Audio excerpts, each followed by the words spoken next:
Yeah. So she'll be here right after. Yes, we will start with her then. Did you see Susan's note? She'll be-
To the general sequencing of the meeting topics.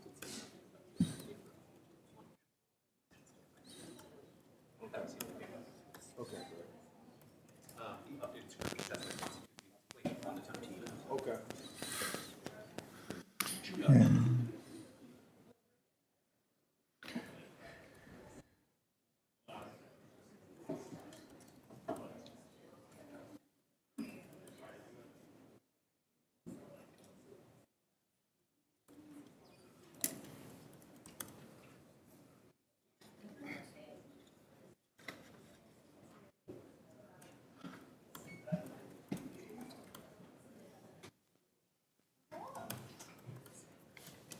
Hey.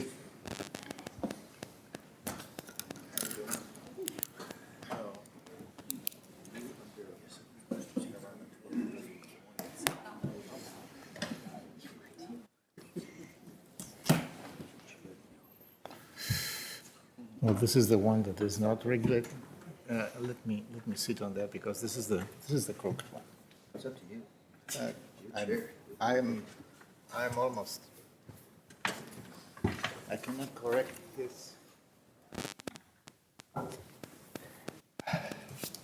Okay. Oof. Too high. Okay. So, Mr. Clerk, are we ready? Good morning. Welcome to the December 13, 2025 County Board meeting. This is our 11th and last regular monthly meeting for this year. The 11 months that separate us from the beginning of the year sometimes indeed feel like a lot longer than 11 months. And for sure, how long a year feels is a function of how difficult this year has been.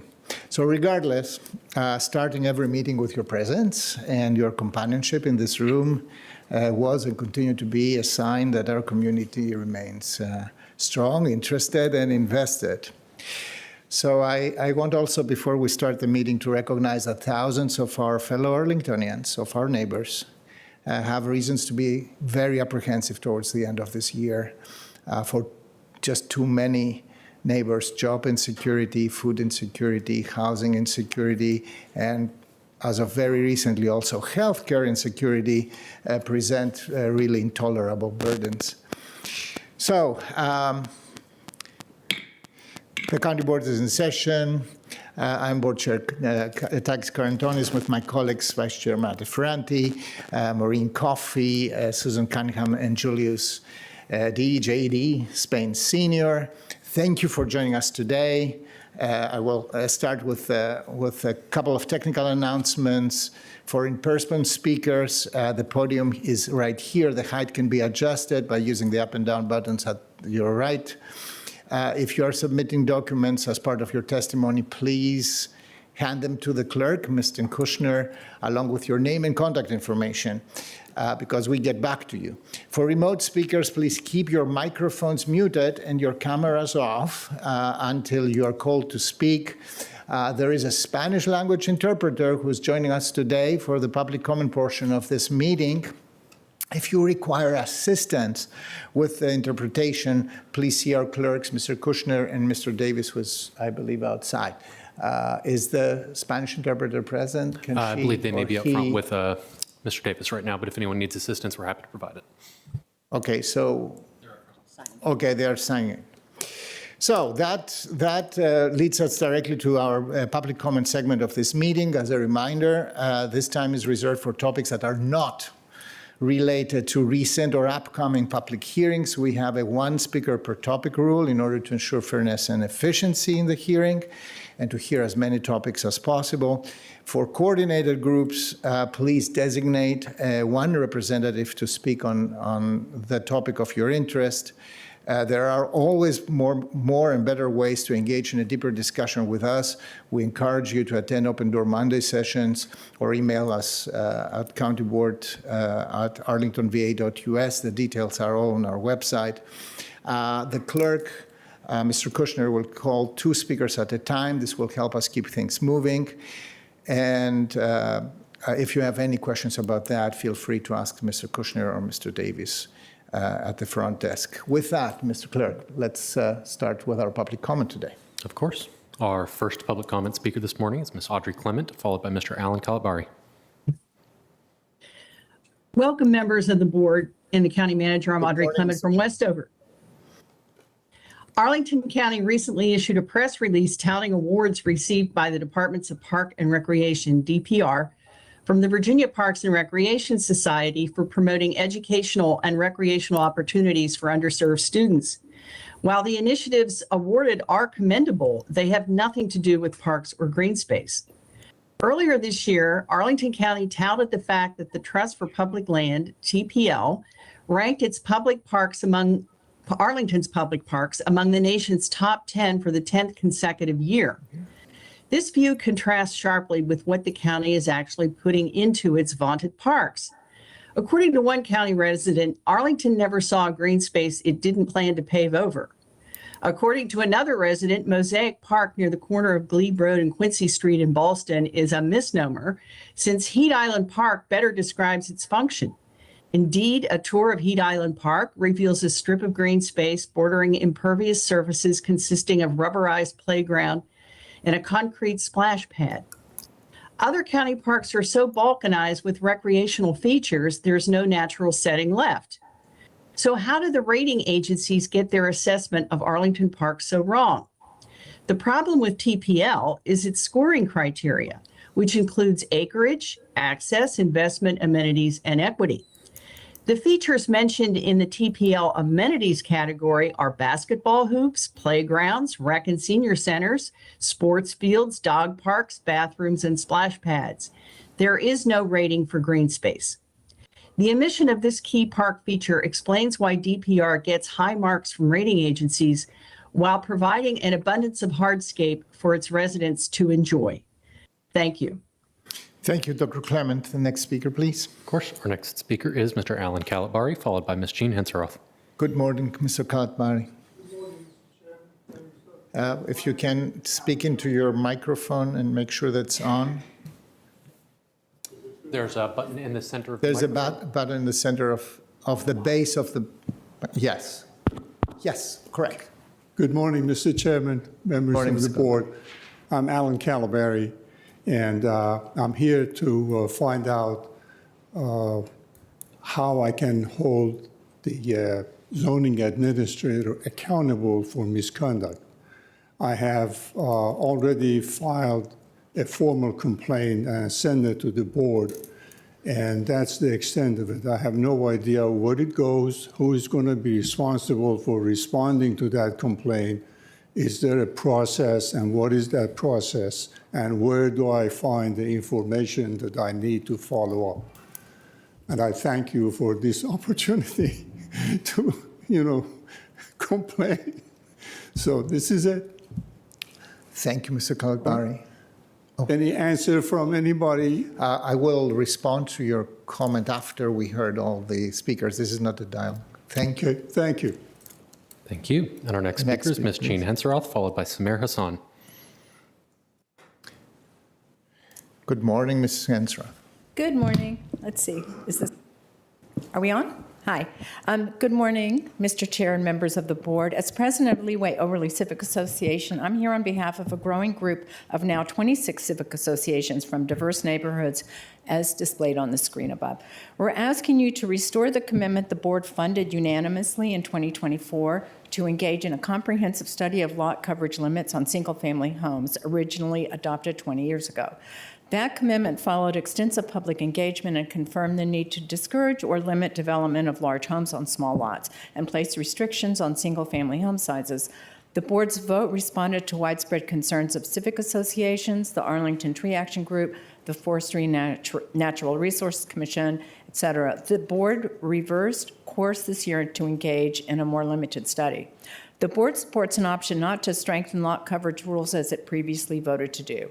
It has foreclosed the study from considering changes to the building footprint limits to those rules, even though staff has documented that the major change has been the enormous increase in building footprints, with teardowns replacing smaller homes with those over 3 times in size.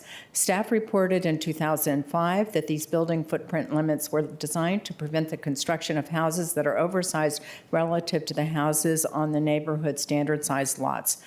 The late board member Eric Gutschall voiced concern in 2019 that home sizes that were theoretically maximum are now the de facto minimum.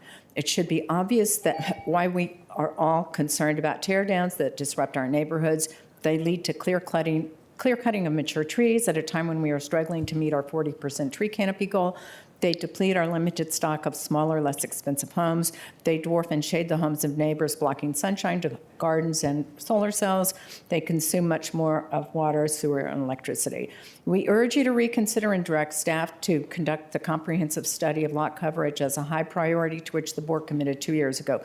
We need to act now before these teardowns irreparably Thank you, Ms. damage our Henshaw. neighborhoods. Thank you. The next speaker, please. Yes, of course. Our next speaker is, one moment, Samir Hassan, followed by Laura Saul Edwards. Good morning. Morning. I should have slides as well.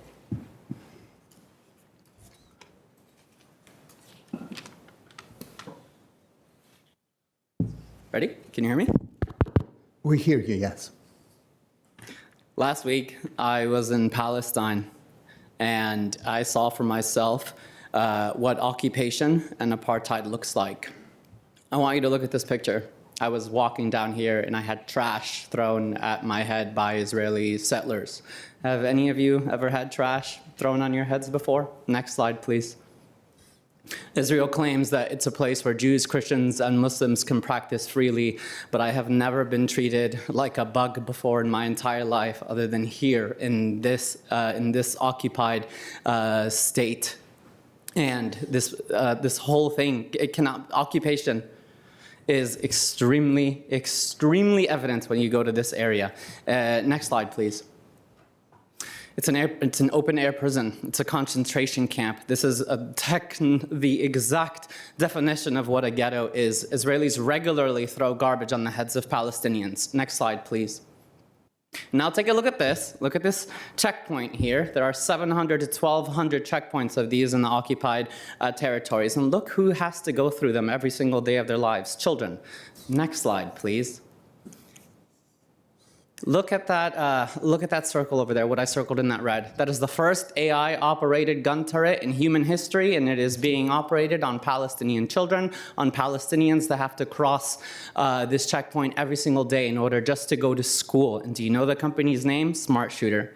Do you know where they have a subsidiary? Here in Northern Virginia. Do you know how many connections that they have in Northern Virginia, in Arlington, in the entire Northern Virginia area? Many. They have connections with Amazon, Google, Microsoft. This is where taxpayer money is going. And so, next slide, please. I think actually this is it. But I wanted to ask you all, it's time for you to come to Palestine. I wanted to invite you. And this is not some government subsidized trip. This is not being subsidized by taxpayers. We will facilitate the trip to Palestine if you guys are interested. Thank you. Thank you. Thank you, Mr. Hassan. The next speaker, please. Good morning. My name is Laura Saul Edwards, and I serve on the executive committee of the NAACP's Arlington branch. Housing discrimination remains a real and persistent problem in Arlington County, and the data confirms it. The county's 2024 Fair Housing Testing Report found discrimination rates ranging from 6 to 40% among the 4 protected classes tested. We still have no data for 8 other protected classes because they have not yet been tested. This year, the Housing Rights Initiative conducted 110 source of funds tests and found evidence of potential discrimination in 27% of those cases. And Arlington residents using housing choice vouchers have told the county directly that they experience adverse treatment simply because they rely on government assistance. We appreciate the County Board's acknowledgement of the NAACP's September 2025 letter and your recent update on investments in testing, training, and enforcement. We also thank the Board for adding $35,000 to the fiscal 26 budget for fair housing, education, and enforcement. That involved investment is really important, and it must be built upon. We also welcome annual testing, expanded landlord training, and regional collaboration. These are positive steps, but they cannot be the endpoint. The NAACP therefore reiterates its call on the county board and county manager to take 3 urgent actions. First, amend the human rights ordinance to align with federal and Virginia law. Second, work with HUD to become a Fair Housing Assistance Program participant, like our friends in Fairfax. And third, prioritize fair housing enforcement and education within the Office of Human Rights. As federal enforcement retreats, Arlington has a responsibility to lead. Ending housing discrimination requires sustained commitment and real accountability. Our community deserves nothing less. Thank you. Thank you, Ms. Edwards, Saul Edwards. The next speaker, please. Yes, of course. The next speaker is Mr. Douglas Snowenbos, followed by Ms. Natalie Roy. Good morning, Mrs. Snowenbos. Good morning, ladies and gentlemen. My name is Doug Snowenbos. I've been an Arlington County resident since 1992, and my wife and I have raised our children here in Arlington County.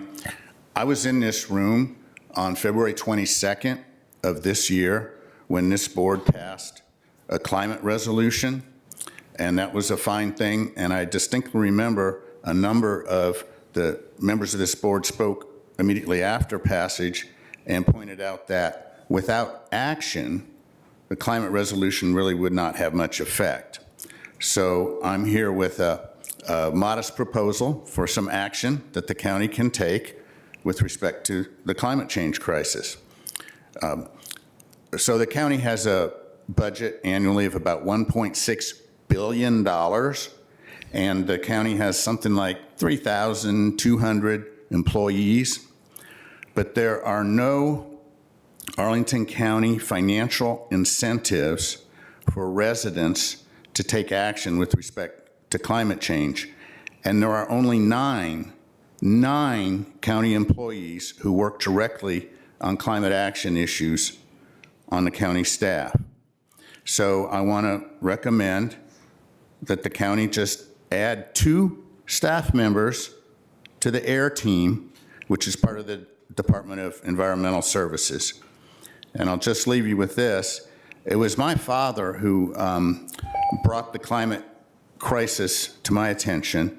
And a few years ago, my wife said to me, you know, I really don't think you should be talking to the kids about climate change because it upsets them, or it might upset them.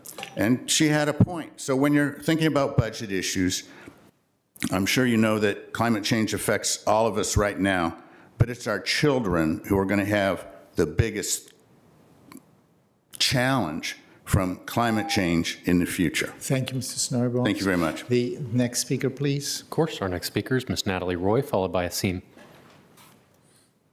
Good morning, Ms. Roy. Good morning.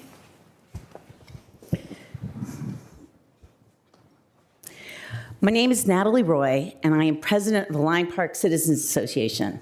Yesterday, the county cut down Line Park's gateway tree, a healthy, beautiful tree next to our namesake community park. This is a tree we wrote to all of you about, asking for a stay of execution.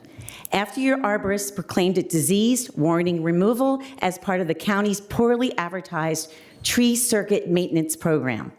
Our community offered to pay for a second expert to analyze the tree's health, a tree located in a Fillmore Street traffic island that posed minimal risk that neighbors on both sides of the street supported. In fact, one of those neighbors came here last month asking you to save the tree to no avail. On a community call, we asked the county's urban foresters to work with us on a solution. We invited all of you, the county manager and staff, to an emergency tree-side chat in October at the Gateway Tree. None of you attended. Time was of the essence that the county was moving fast. After years of neglect by the county, we asked what was the rush. Only after I attended an in-person county manager general meeting did I receive a response from the county manager. I responded back, you all were CC'd, that we wanted to work with you on a win-win solution. I sent another follow-up November 20th, again asking for a reprieve for the Gateway Tree, no response. Imagine my shock on Thursday when contractors showed up to take the tree down. No heads up, no nothing. There was also county supervisors on site to ensure that residents did not interfere with the contractor's work. You knew how sensitive the situation was. On Thursday, the county dismembered the tree so it had no chance of survival, and yesterday you finished it off. The trunk, every single limb, all of it was healthy. There was no evidence of any disease or rot anywhere. We have lots of pictures. The tree was planted in the 80s, survived 2 hurricanes, major storms, and derecos, but it could not survive the county. The lack of respect and consideration shown to our neighborhood was appalling. This was an unforced error on your part, and it will take a long time to regain the trust that has been lost. Thank you. Ms. Roy. The next speaker, please. Our next speaker is Asim, followed by Ms. Mariah Mears. All right, good morning, everyone. Good morning, Mr. Wood. And I have a single slide this time. I don't know if it's We do. showing. I'll pull it up. Give me just a moment. I cannot understand what is said.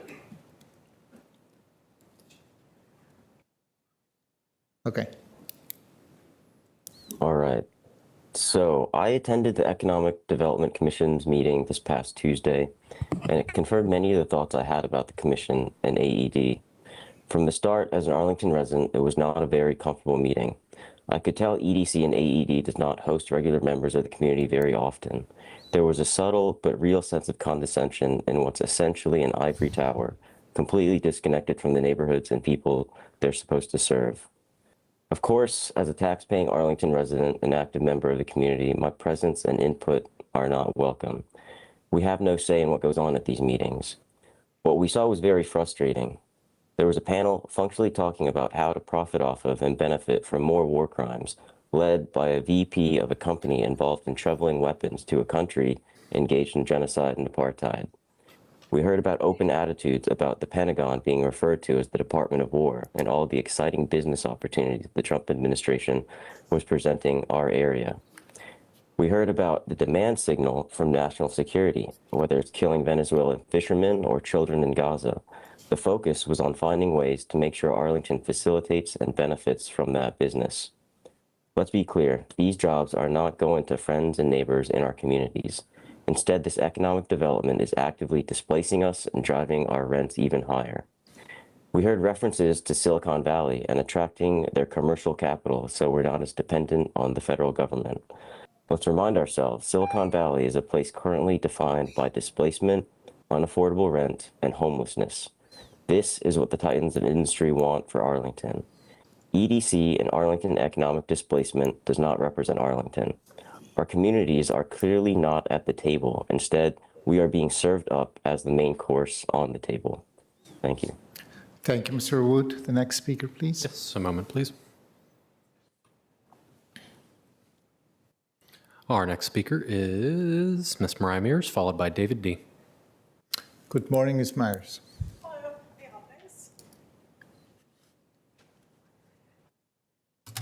All right, thank you very much. I have three items related to quality of life in Boston, Virginia Square. The first is around 11th and Vermont, that development and the landscaping. And I have some slides here. So thank you, Mr. Karantanis, for your letter late October, and we're working on a reply. But very briefly, if you go to the next slide. So this is what was in the original approval on the left, and then later amendment on the right. And if you go to the next slide. So this is what ended up being developed, which was delivered, which was like a planter box and a bench, which is in conflict with what we viewed as being proposed. And so we want to come back to you and address that, because it kind of seems like a little bit of a bait and switch. I mean, I don't think there's intent there, but it's really under delivering on what the neighborhood understand, we would be receiving for actually such a large and kind of acrimonious development. So I think this could go a long way to improving that. The other two items are related to just pressing things that are in our neighborhood, and I think they probably affect others, so they're worth mentioning. So the next slide. And we'll be following up with some letters on this too. Sorry. So the next item 2, is around neighborhood snow and ice challenges. And in our dense neighborhood with high pedestrian activity, including a lot of seniors and disabled residents, it makes all-season walkability essential. So, especially at like curb cuts, like we see in the picture here, we think there are a lot of gaps in terms of dealing with these high, dense areas. The county could do more work on that. And next, around neighborhood construction challenges, especially in the next slide, with a lot of overnight construction or early morning construction and exemptions. We don't think neighbors are sufficiently aware of what to do, and we'll be following up with a letter with some suggestions. Thank you. Thank you, Ms. Myers. The next speaker, please. Yes, just a moment. Our next speaker is David D., followed by Mr. Thomas Clarkson.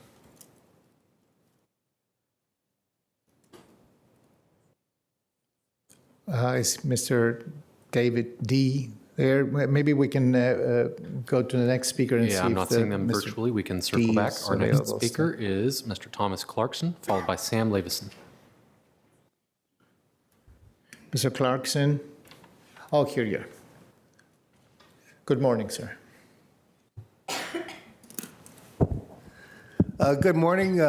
Thank you for giving me the opportunity to speak. The question that I would like to address to the board this morning is whether or not Arlington County could raise a lot more revenue by raising the real property taxes on commercial real estate, such as that which houses a lot of federal contractors, including defense industry contractors. By raising the real estate property taxes, the landlords would pass it on to the occupants. And when the occupants are companies that are related to the federal government and bringing in huge amounts of revenue, they have a very large capacity to pay these extra rental fees without batting an eye. And the reason they're here in Arlington is because Arlington is near the Pentagon, which isn't going to move, and it's also near Washington, D.C. The revenues that Arlington County would get from raising property taxes on this sort of real property could be used to create land trusts and publicly owned housing that would be affordable to the occupants of Arlington.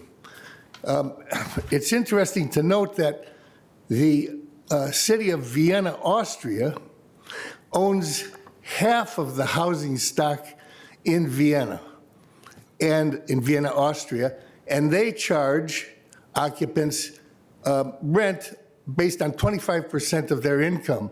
And as their income increases, the rent increases. And the same thing could be done here to benefit the residents of Arlington County.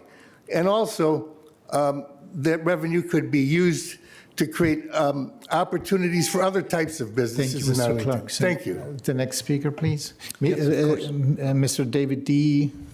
We'll return to the end of our speakers. Okay. Our next speaker is Sam Levinson, followed by Mr. Spencer Jones. Good morning, Mr. Levinson. Good morning. I do have slides today. Oop.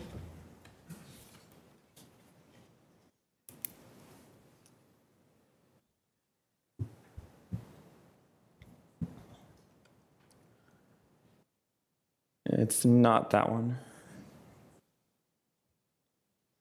It was one you showed earlier about the Queen City resolution. Gotcha. I'm sorry about that. Give me Yeah, a moment. it's okay.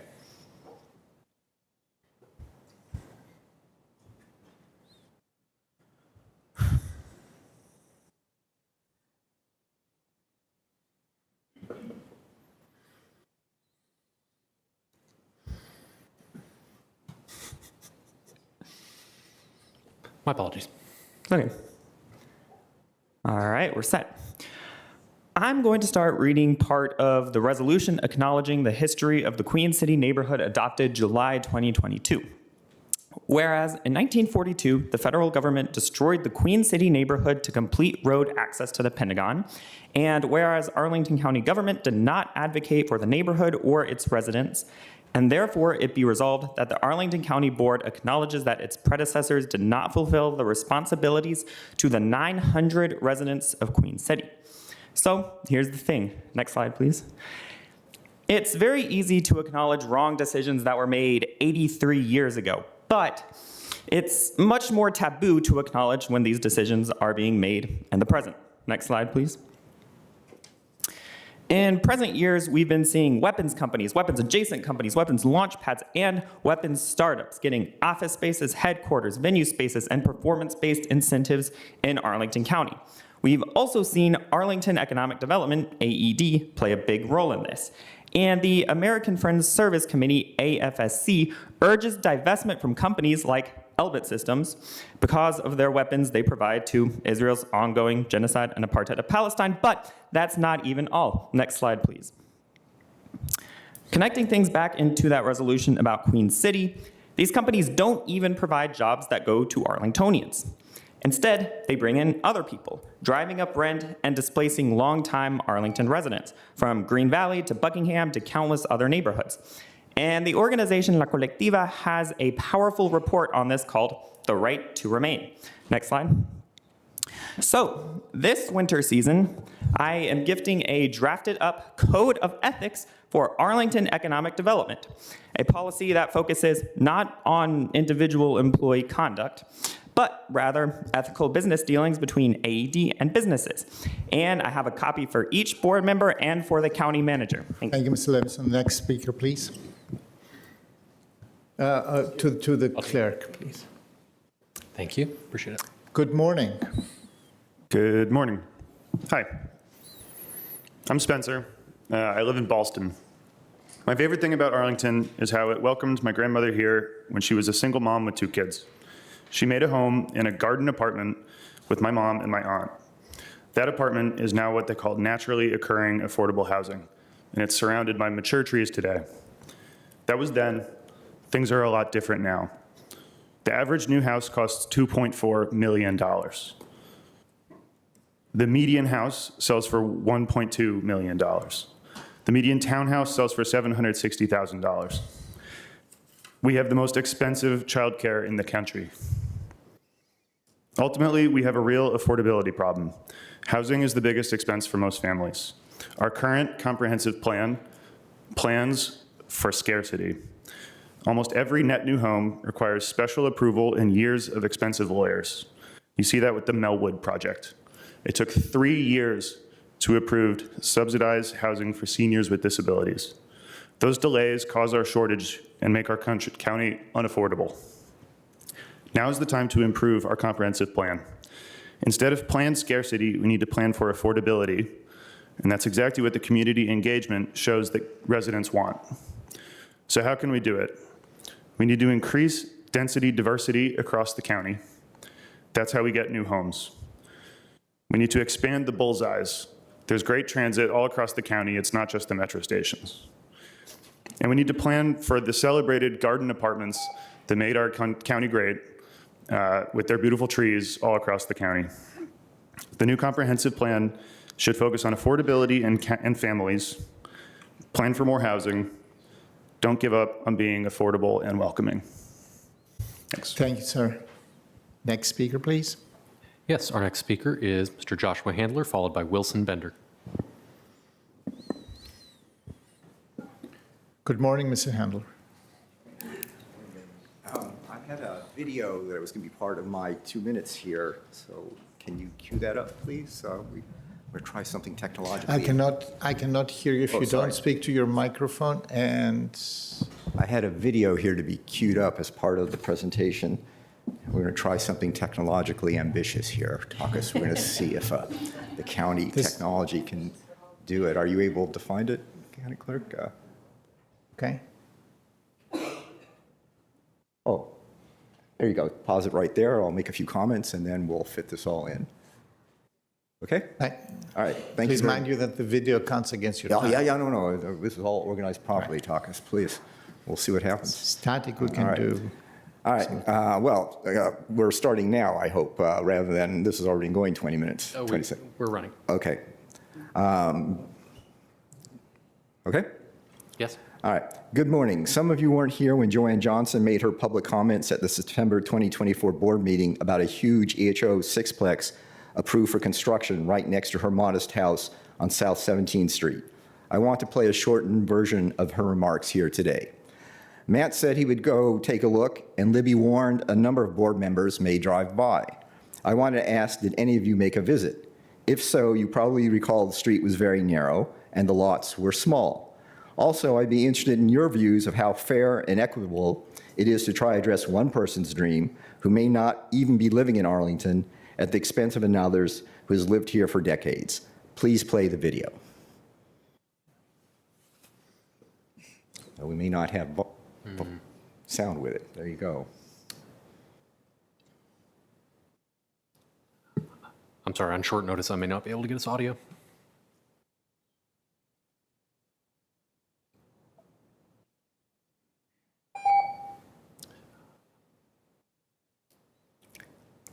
I apologize, video, but I do not have audio on this. It does not have audio with it.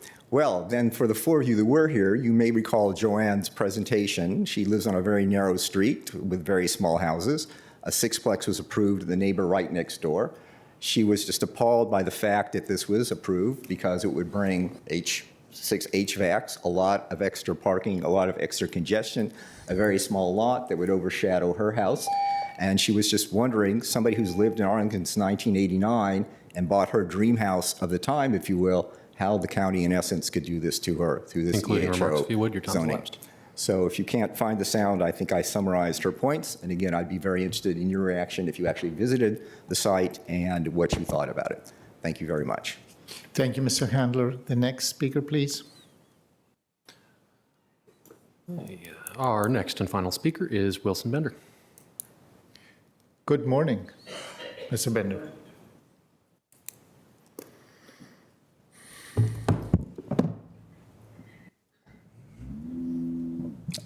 Hey, what's up? So I came to talk about property lines today. First slide, please. The other slide. Different one. I guess they're backwards. The last one. This one. So the property, see, as you can tell right there where it says red, it's a company known by Advanced Towing. The green is a public alley, always has been.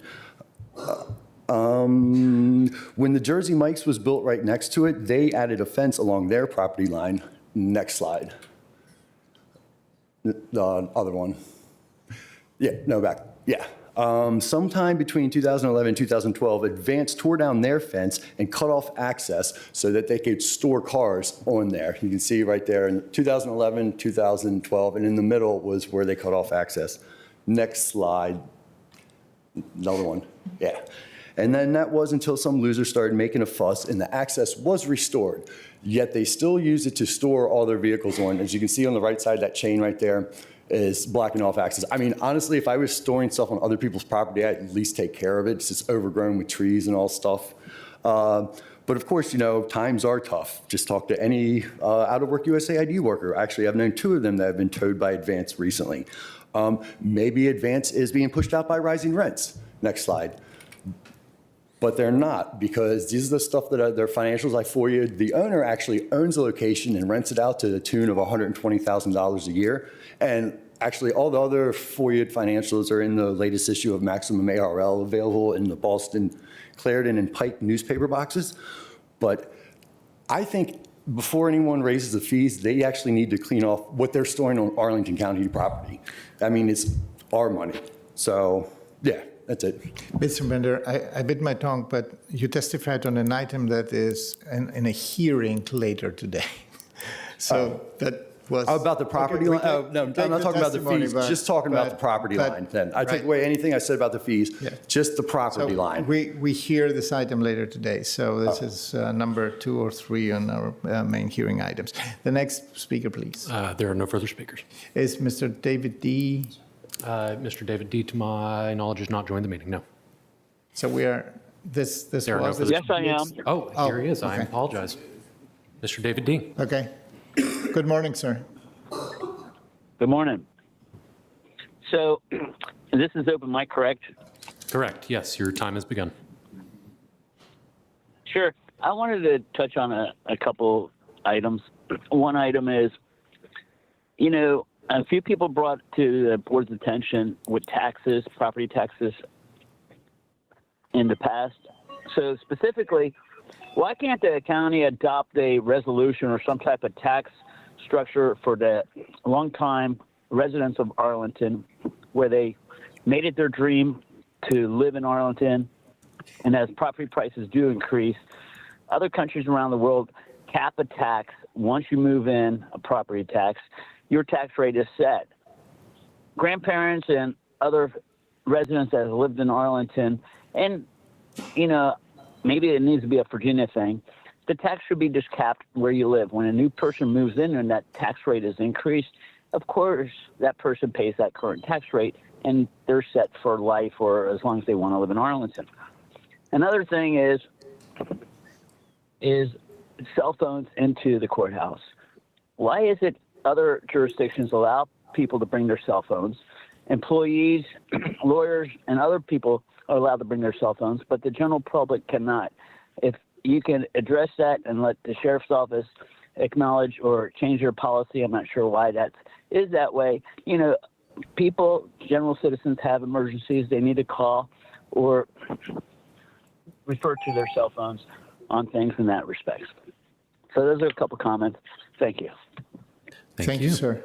The next My speaker, if there is apologies. one. At this point, there are no further speakers. Okay. I will briefly respond to provide a response. As always, this is not the final response. We will be taking matters under consideration, and we will be responding in detail and directing also those who have provided testimony today to a process of working with issues that they have, if these issues are workable through our office. So, Dr. Clement, you're absolutely right. The American Academy for Park and Recreation Administration, in partnership with the National Recreation and Park Association, has awarded our Department of Parks and Recreation the National Gold Medal Award, the 2025 National Gold Medal Award for Excellence in Parks and Recreation Management. We have 162 parks. They cover 950 acres. You had a beef with one or two. I understand that, but the point is that we have an excellent park system. A lot of people, and first and foremost, community people. 99% of the residents in Arlington County live close, less than 10 minutes to park. This is an amazing thing. And if you look at it on the national level, this is an incredible accomplishment. Almost 11% of our total area is park space. So this has something to say.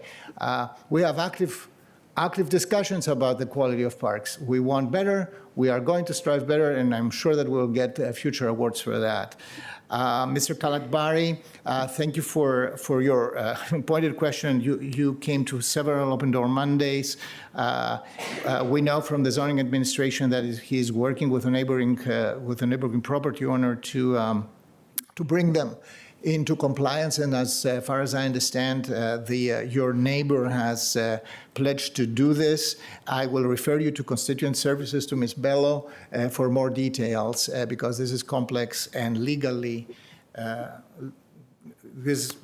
complicated. Ms. Hensrow, thank you for your testimony today, and all the members of the different civic associations who have accompanied you today. There is a charge for the current low residential study. This charge was approved by this board in February, I believe in February. We have two goals at the first level: to improve the stormwater system and to expand Arlington's tree canopy by regulating what is lower hanging fruit, an easier to regulate thing, which is the plantable surface. I fully understand that you want to go beyond that, but first things first, second things second. So we are in a long process. I actually am welcoming the engagement of so many civic associations. This affects about 50% of the land, but it affects all Arlingtonians, because how we build and what is the urban form of Arlington is a matter of everybody. Mr. Hassan, thank you for your testimony and the images that you brought with you from, I guess, the West Bank or whatever the Mahsoub was there. I believe that you have an issue with the U.S. government here and its relationship to the State of Israel. This is not under our jurisdiction. I want to say one thing. Military AI is a very problematic part of current affairs across the world. We see military AI being applied in the Democratic Republic of Congo, in Eritrea, in Ethiopia, in the West Bank, in Gaza, in the Sudan, etc. We see that in warfare in front of the coasts of Venezuela. This is a bigger problem. We are not the body that has any jurisdiction on this. And I have a personal opinion on that. I do believe that unmanned use of weaponry is potentially a war crime, almost in all instances. It was very early when, I lived close to the Berlin Wall, for example. They had automated shooting systems, right? And so they were gross. They are not AI driven, but they killed you equally without a person ever intervening with that. On Ms. Edwards' comments on fair housing, Ms. Edwards, I had the opportunity to respond to the NAACP letter in detail with delay. I acknowledge that and I apologize for that. But we are working actively on the issues that you raised, that the NAACP raised, and yourself and many other advocates, housing advocates. County has already engaged and can confirm that with the Equal Rights Center, the same organization that helped us to do last year's testing on fair housing testing. we will begin in early 2026 in February with this year's one. As a reminder, in the 2025 budget, in the budget that is valid for this, adopted for this fiscal year, we already made fair housing testing an annual exercise and not only a biannual one. The testing will cover source of funds, disability, familiar statutes, natural origins, and accessible design and construction. I take in your comments for additional items to list. I think we are open for in an active discussion with everybody, including the Human Rights Commission. On training, we are doing also a lot. There are already for this coming year, there is training for landlords, especially. Provided there will be webinars, at least 4 in January, beginning in January, so in advance of the testing. The topics that I just mentioned will be covered, etc. These trainings are recorded, the materials are available and available online for everybody. So this is an ongoing work. All my colleagues and myself, we care a lot about that. We found through active testing that we have a lot of gaps to overcome. We have seen also additional challenges with the access, challenges for the access of people with disabilities or based on their sexual orientation, etc. So there are a lot of nuances under the big categories of testing, or fair housing testing, to which we pay a lot of attention. Mrs. Noibos, thank you for testifying today and reminding us that action has to follow legislative action. Actual action has to follow legislative action. I will come back, and I have to tell you, I end this year with the same grim, weight in my heart and my stomach after what we experienced at COP30 in Belém this past month, where we saw that the world doesn't take action, actually. So it is kind of an uphill battle to take action ourselves. It has become even more difficult. So we will meet again in the discussion of this year's budget, because you brought up issues that have to do with resources, FTEs, etc.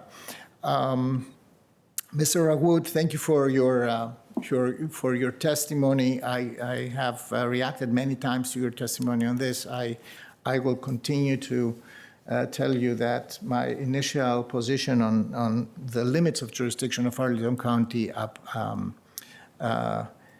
apply. I just acknowledge receipt of your complaints on EDC, on the Economic Development Commission, and how they deal with the issues before this advisory commission. Ms. Myers, thank you for pointing out the issues on 11th and Vermont. I want to dive a little bit deeper into the quality of delivery of the public space there. Per se, I don't find it problematic that young people gather in a space that was designed to have people gathering somehow, but the landscaping, etc., is all missing there. Some quality elements are missing there, and we want to look at this. On the snow challenges, thank you for the timely reminder. Last year it was really challenging because of the extreme cold during January and February. The curb cuts and the pedestrian on medians, etc., the differences in jurisdiction, etc., and also the relative lack of preparedness for many building owners and property owners to do the right thing was of concern. We learned some lessons there.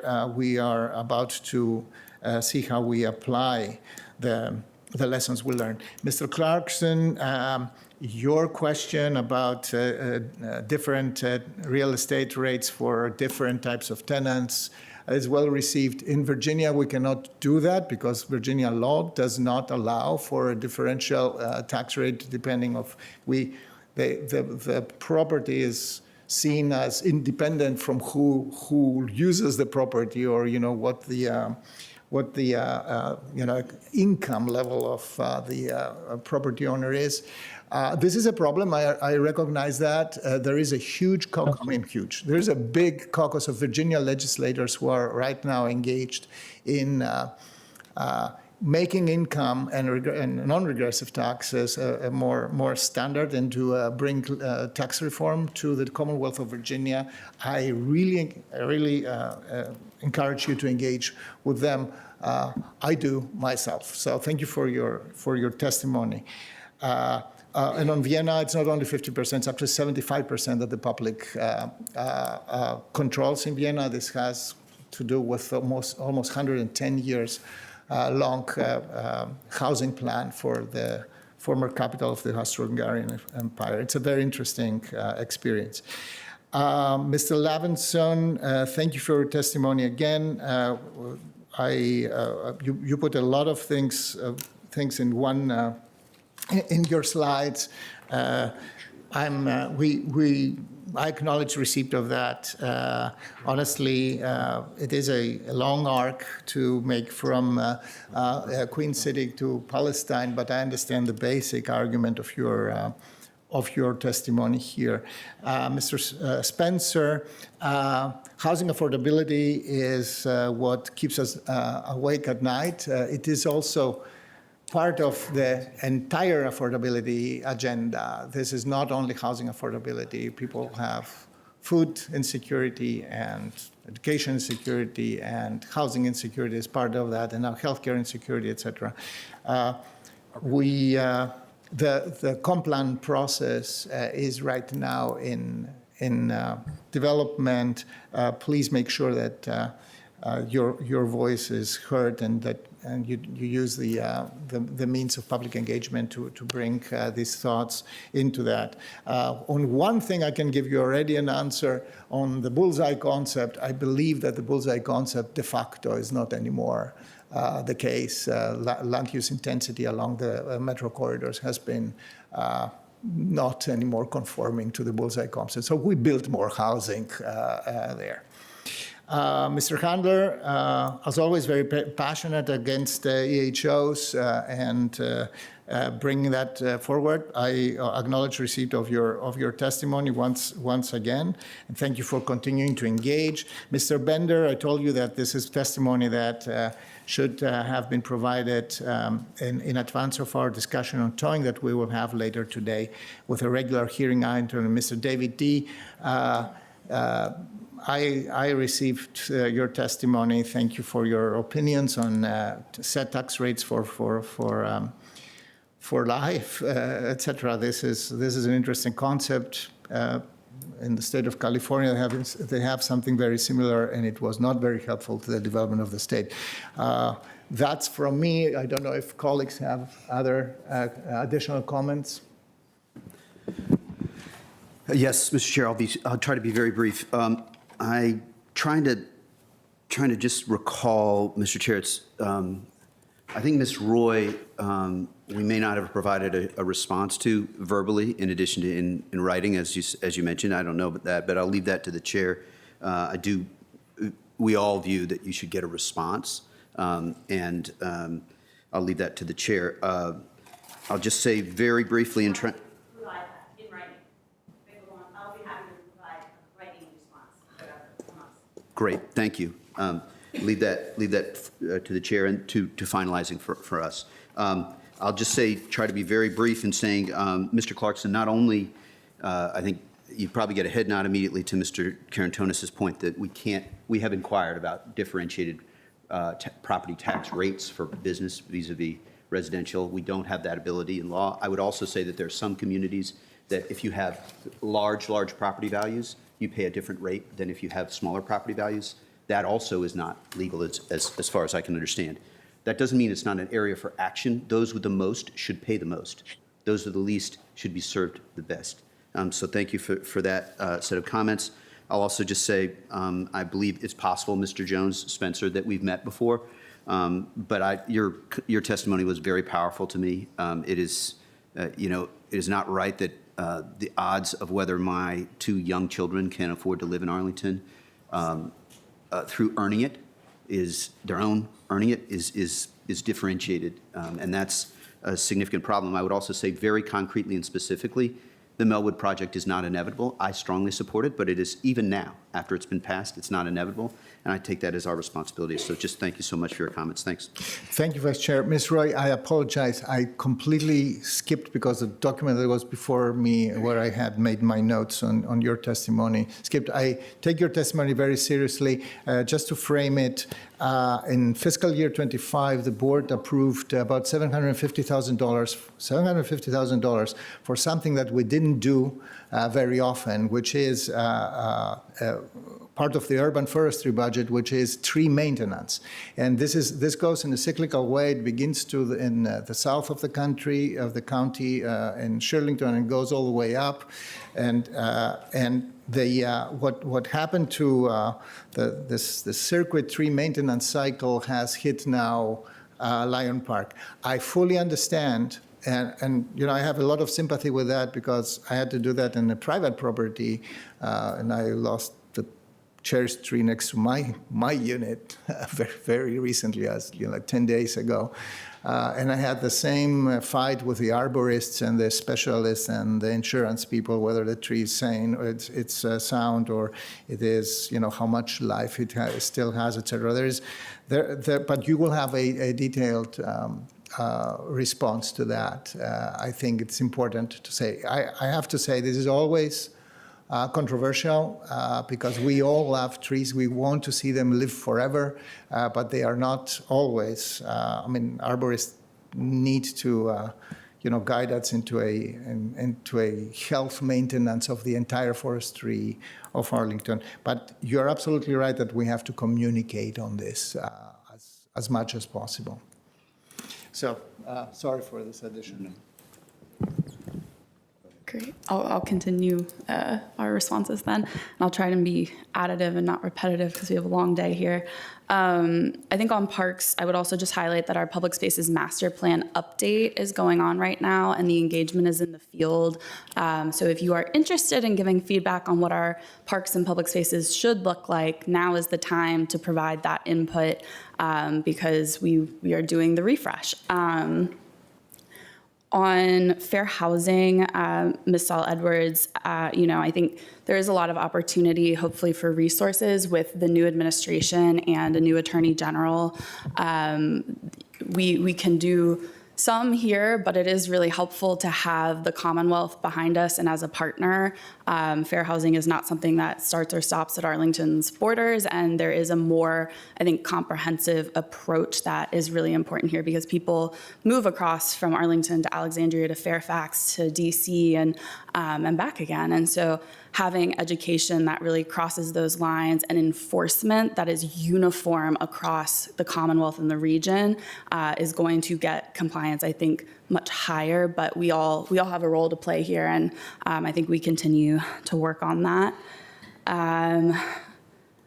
For EDC and commissions, I really do think that, our commissions all function as individuals, which is not so great in a lot of ways. And I personally think we need to get to uniformity on how our public is able to relate to our commissions because there are many that have a clear public comment period. There are many that do not, and it's not usually an intentional choice as much as it's just how things have evolved in a very ad hoc and siloed basis. And I think it is one of my goal is that as we look through and kind of do commission refresh and hygiene and updates, that we should be getting our charters in order so that they all are reflective of the same values, which is that we do want community input and we do want the public to feel comfortable. These are all public meetings, but the way that you run a public meeting really can change whether or not people feel like they can actually participate. So that's something that I am very interested in engaging in. Ms. Myers, I think if you are still, yes, you're still here. If you don't mind touching base with Ms. Stephanie Bello in 311 after the meeting, I think we want a little more conversation on 11th and Vermont. But I would also add that our county auditor has been doing an audit of community benefits and what we are able to verify and making sure we got what we negotiated for, and that will be out January or February at the latest. And so I'm sure you will find many things interesting once that is out there.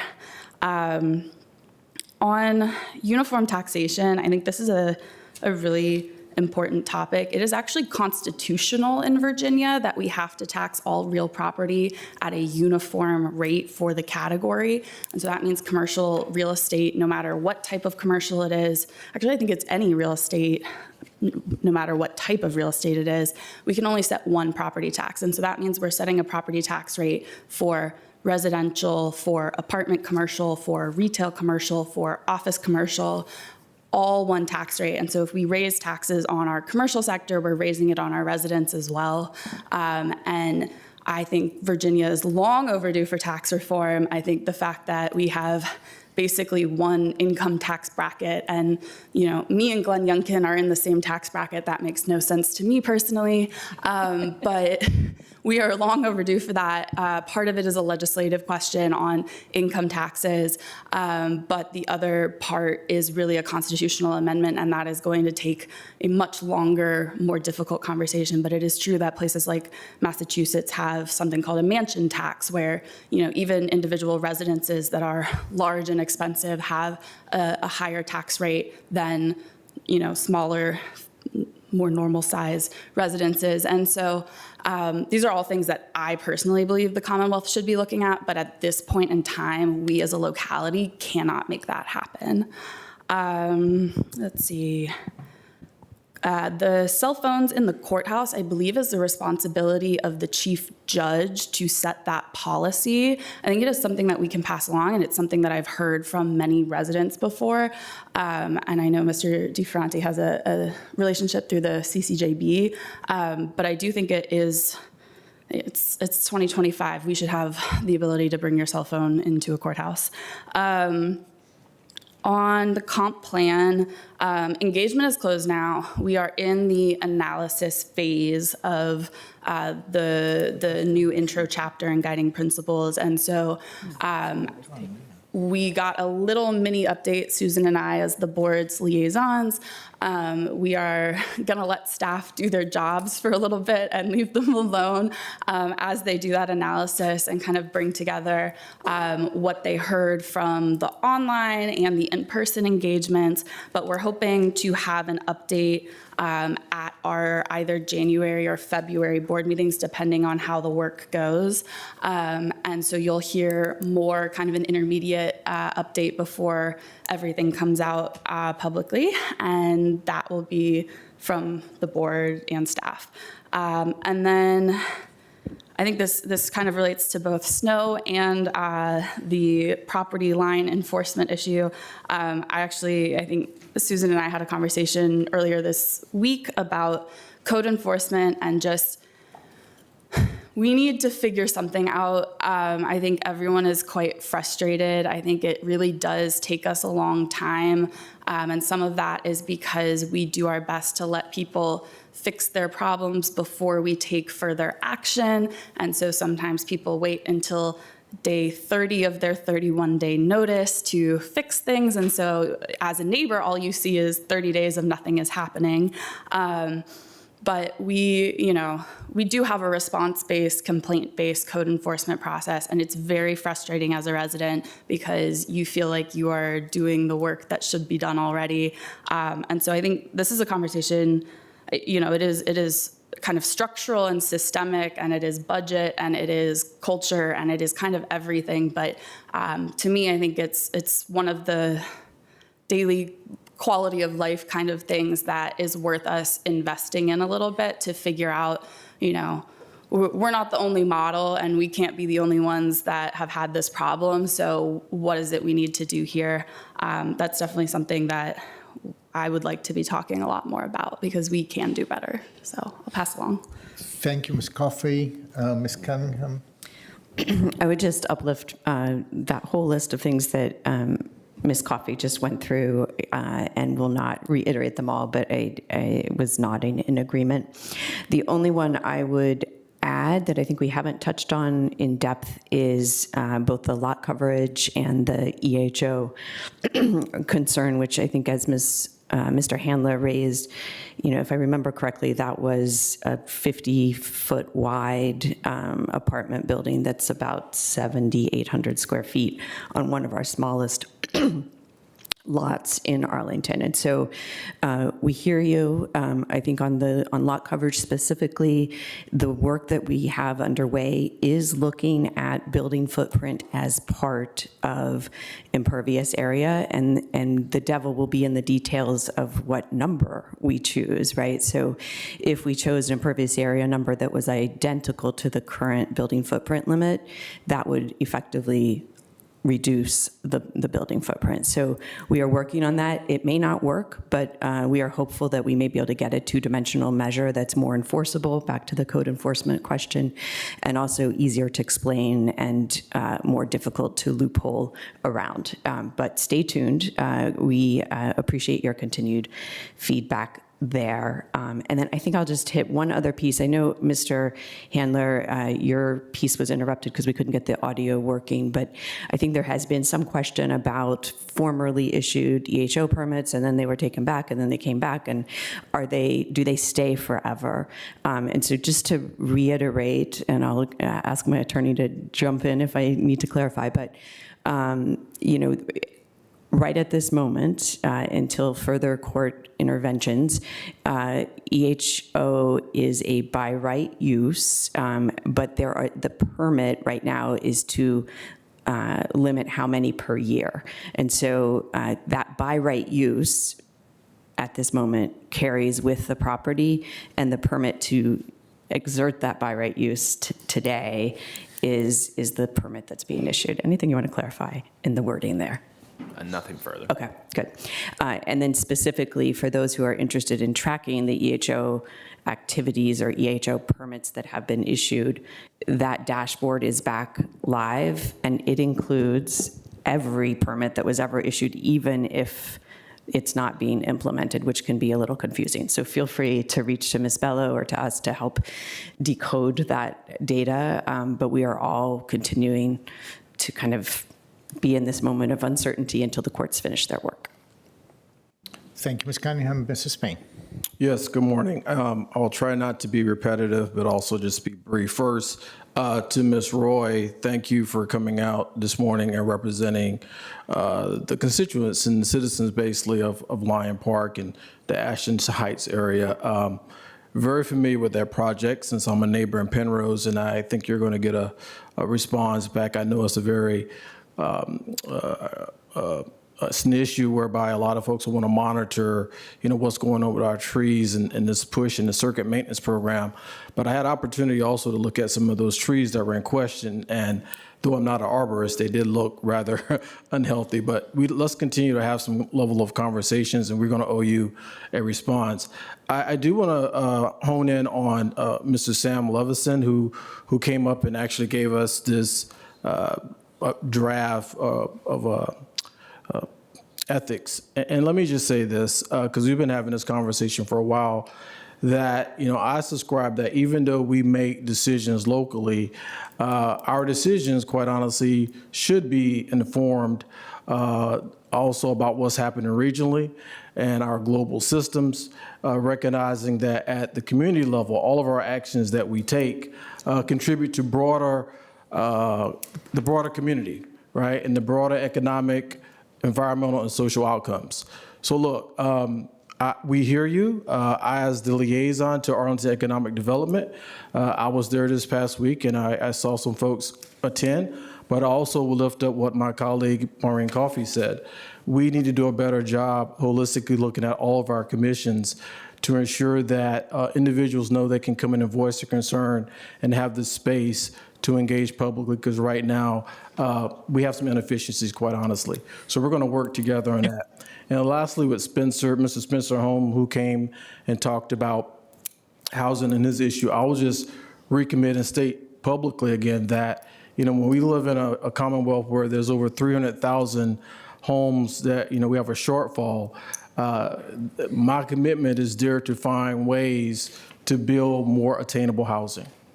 Point blank, end of sentence, right? We're going to have to figure out very innovative and creative ways to address the issue, because failure is not an option, and we need to move at the pace of need, and the need is great. So with that being said, that's all I have for now, and ready for this long day. Thank you, Mr. Spain, and thank you to all of you who came here, the testimony you have provided. I have to say, I have the suspicion that this is the meeting with the most electronic companion documents of the year, which means that you care a lot of conveying the thoughts and the issues that you desire to convey, not only to us, but to an entire community. So thank you for having this civic, centeredness on this. Now, with that, we are concluding our our public comment, and we can move to the main part of our meeting, which begins with the consent agenda. Mr. Kushner, are there any items pulled from the advertised consent agenda? Yes, one item has been pulled, which is item number 9, which is the use permit UPER 24-00005. It's a review for a private school, which is the Tyndale Christian School. Okay, so this is the one on number 9. We will hear this item on Tuesday. But the motion on the table will be first to approve the consent agenda. Colleagues, I move that the county board adopt the county manager's recommendations for item on the consent agenda, excluding the pulled item number 9. Do I have a second? Second. It is seconded by Board Member Spain.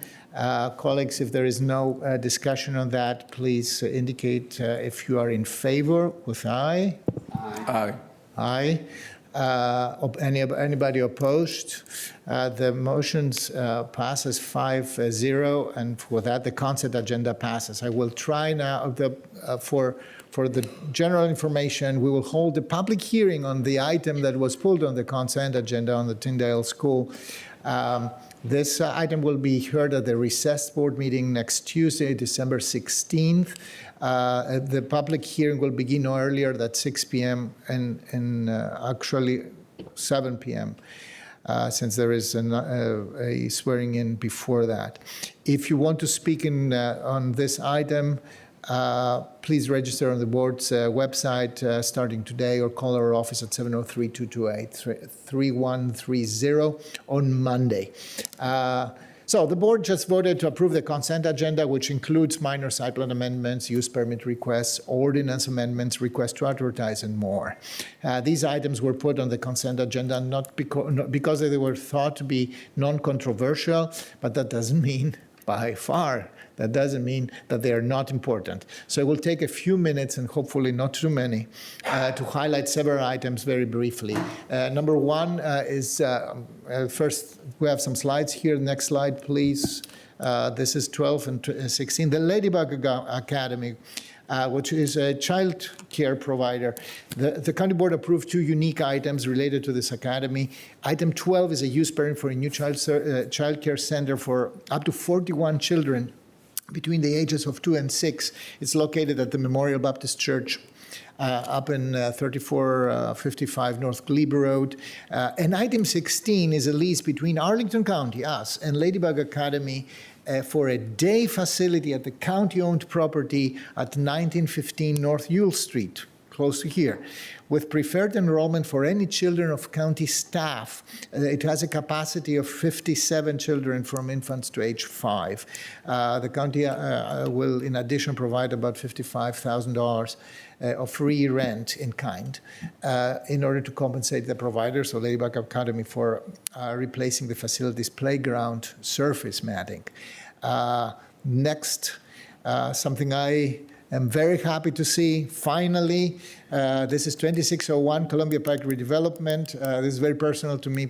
I worked in the building that this new building will replace for almost 10 years. This is the Fillmore Gardens Shopping Center located there. It's a 6-story mixed-use building, 270, talking about housing, 270 multifamily dwelling units with approximately 15,000 square feet of ground floor retail. This is a mixed-use building. This is a mid-rise. I should note that. This is a mid-rise, 270 new neighbors of mine in my neighborhood, fully compliant with the form-based code that was approved in months rather than in years. Everybody knows what would take to approve this building anywhere else. So we did something 23 years ago, and this is what we meant when we did that. So this building had detailed public vetting, but it had this public vetting 10 years ago because we have now a comprehensive form-based code that has pre-vetted all development around Columbia Pike, and to the benefit of more than 40,000 residents there. The next item on Columbia Pike is 3401, which is the former, for those who know that, the former Bank of America building. It amends several conditions to make this viable for redevelopment. It extends the life of the associated form-based code use permit by another 3 years. That means that for 3 years they couldn't develop, which is a problem, and it shows you how difficult the economy is right now. It updates the streetscape dimensions, and it also allows for some arrangements for where the trash collection will be, etc. These changes will facilitate this redevelopment. These are another 250 units, and we look forward to see this project going forward at some point in the next hopefully sooner rather than later. The next is item 17, A and B. That's Ginny Dean Park. That's second phase improvements. It's a series of technical land use actions. There is a general land use plan amendment, a certification of transferable development rights, and some rezoning. Most importantly, to be brief here, is also that 27th Street South will be incorporated into the park. So it will be repurposed for park facilities and will no longer be used as a public street. I believe that giving that use back to the public and back to the park is an amazing addition to the park. And we should take a note for other projects as well on how this works. The next slide is item 18, is the North Highlands neighborhood plan. So this is an item that the board receives and accepts, and we did that by approving our consent agenda. A neighborhood plan is subject to staff comments and that are specified in the plan, and I'm going to take a little bit of time because it's truly unique.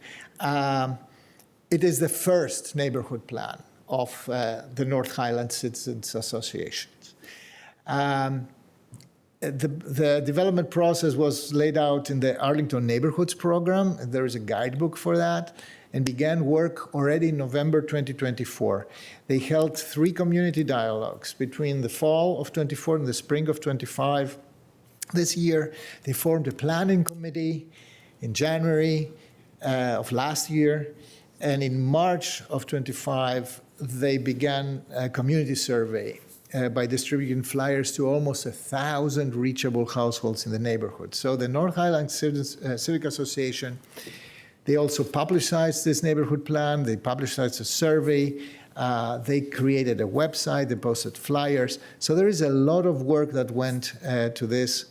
And if I can summarize, the core goals of the plan is to make sure that the neighborhood is safe, to ensure that streets and sidewalks and public spaces are safe for all users, that the neighborhood remains green, that it preserves and enhances green spaces and tree canopy, and that the stormwater infrastructure is adequate, that the neighborhood remains friendly, and I love this word, which makes it a goal to build a strong sense of community identity and connection between the residents of this neighborhood. And the fourth is they talk about smart development so that they promote neighborhood-informed and environmentally responsible growth. So I think that's an important thing to commend the North Highland neighborhood to their first version of a neighborhood plan. And we're happy to accept that and take into account when we make decisions. These plans are not dispositive, but they inform the board's decisions for the future.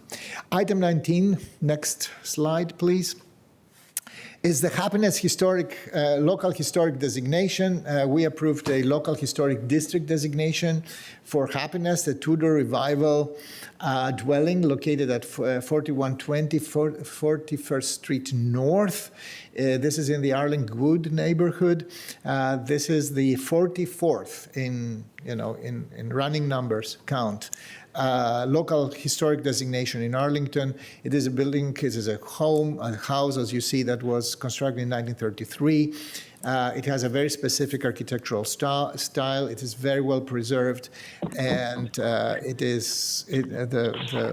both the Historic Resources Board and our experts, in-house experts on that, found that the preservation of this property will help define the architectural heritage of Arlington County. I invite everybody to read the board report to that. It's really interesting. The next one is item 20, the electronic permits for the residential permit parking parking program, PPP. This program is used to manage on-street parking demand in residential neighborhoods. Very interesting also for Arlington Ridge, if I may say so, by restricting parking in participating areas to just residents and their guests.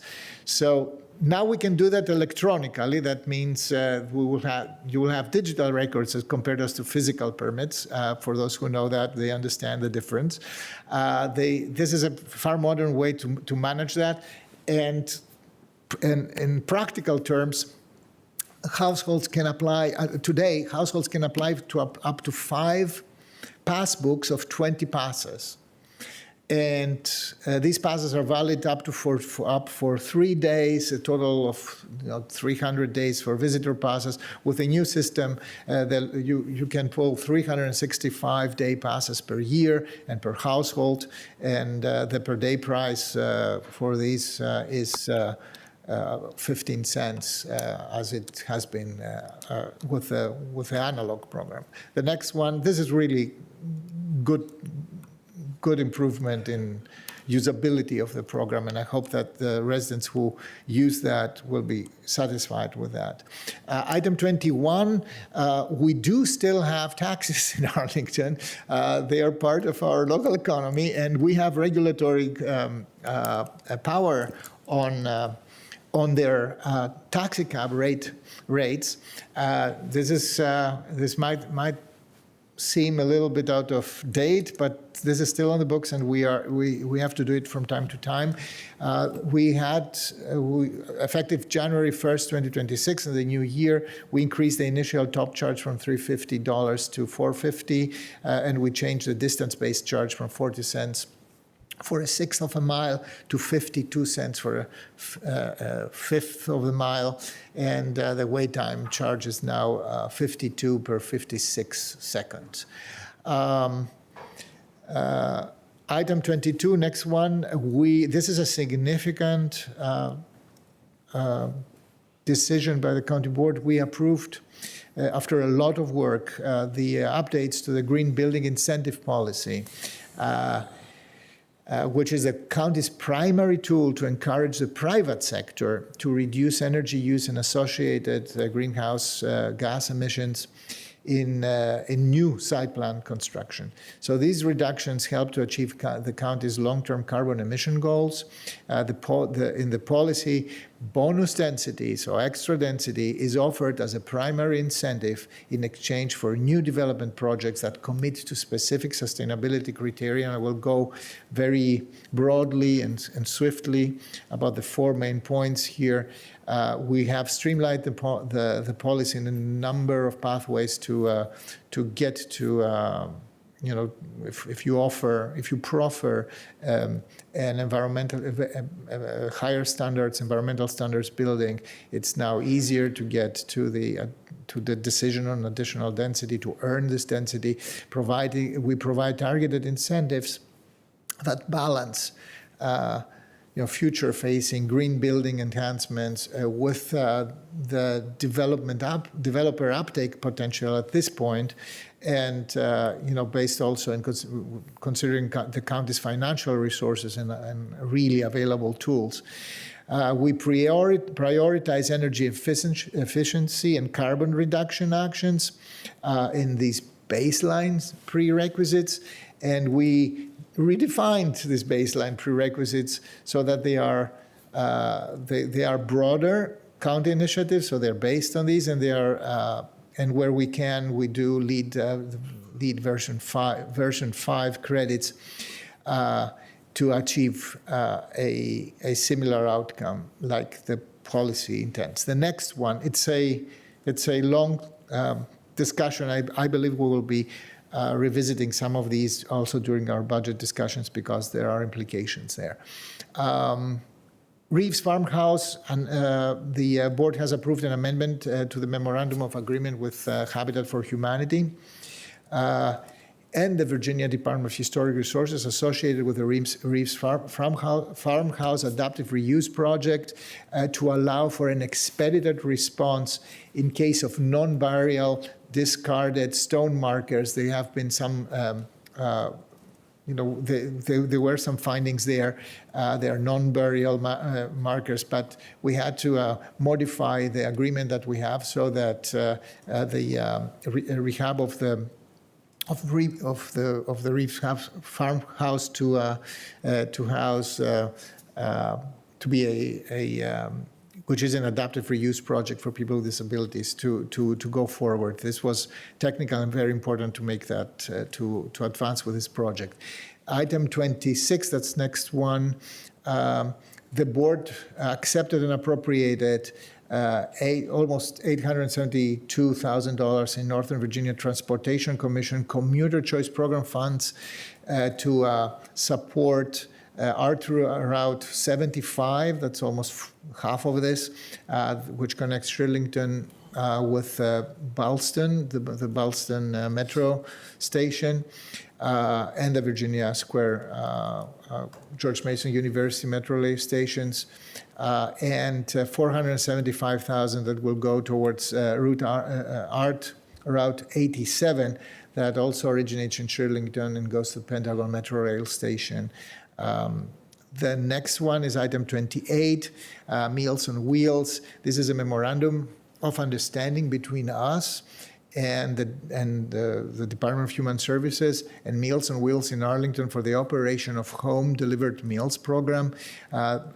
Most of you know that this is a nonprofit that since 1971 has been serving Arlingtonians, currently delivers over 90,000 meals per year to people who are, our senior citizens or people with disability who need to be supported, and whose this nonprofit really delivers food and companionship, social companionship to a lot of people in Arlington. So we are proud to support them and to have a new memorandum of understanding with this social safety net nonprofit. Next is number 36. There is a request to advertise Fort Myers Heights North Special District. We approved a request to advertise public hearings by the Planning Commission and the County Board to consider an amendment to the Arlington County zoning ordinance related to the site plan approvals in the Fort Myers Heights North Special District. The proposed language would clarify the board's discretion in approving site plans and that do not fully meet adopted county goals, as well as ensure consistency across other language concerning place-based districts in the zoning ordinance. So please pay attention to that. This is a request to advertise, and the Planning Commission will hear this item no earlier than January 12th in the new year, and the County Board no earlier than January 24th, which is our first regular meeting for 2026. The next item is 37. Specimen trees. We approved a request to advertise a public hearing. Believe it or not, this is necessary and procedurally correct. to consider designating 2 trees as specimen trees in accordance with the county's tree preservation ordinance. The following trees are at 1700 South Queen Street.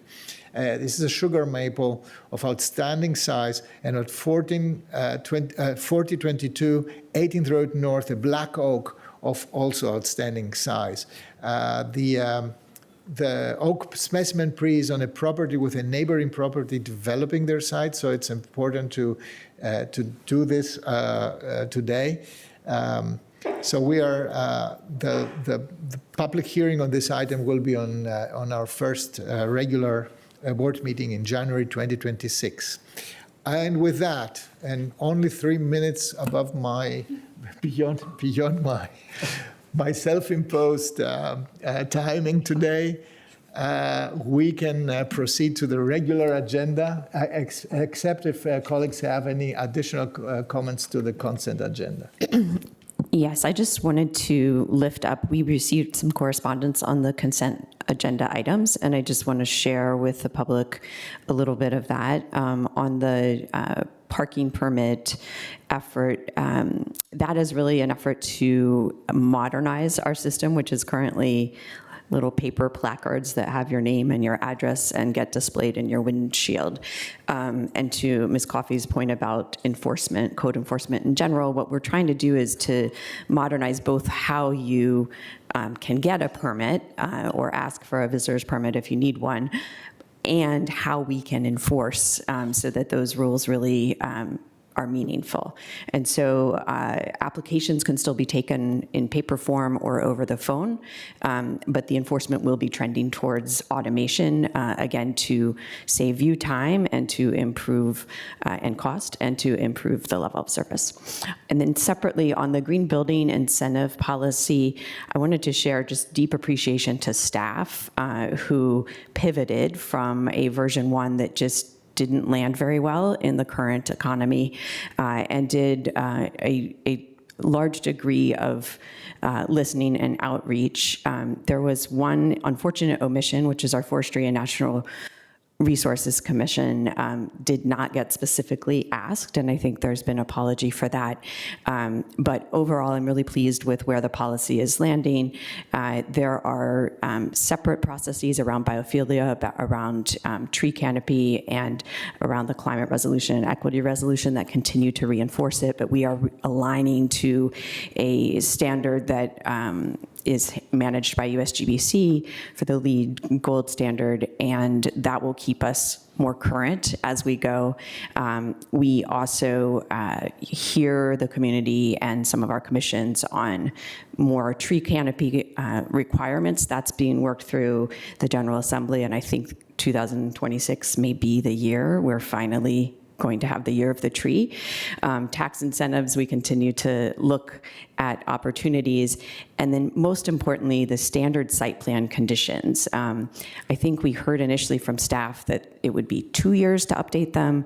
I'll just share that that's not okay with me and the county manager, and we will work to vastly accelerate that so that all of our projects, many of which will not be choosing the green building incentive policy, will have some of our core values included. And then last thing, just we already mentioned it, but the Route 75 and Route 87 bus service enhancements, taking us back to almost a year ago of the Hotel Pentagon discussion.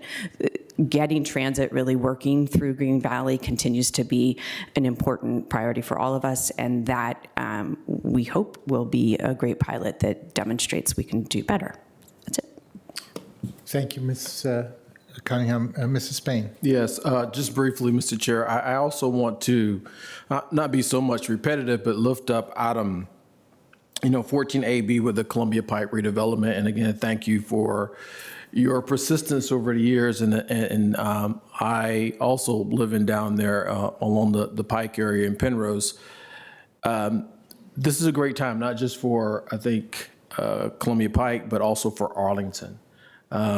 Columbia Pike in that area has, in many ways, have been somewhat shortchanged when it comes to development over time, but to see what's happening here and then along the way is a positive to me. And again, I just want to thank staff and thank everyone. I was here when the presentation was made a few weeks ago, I met with the Columbia Pike, the Pike Presidents Group earlier this week, and they're elated. So again, just commend everyone for getting us across the finish line and in the right direction. So thank you.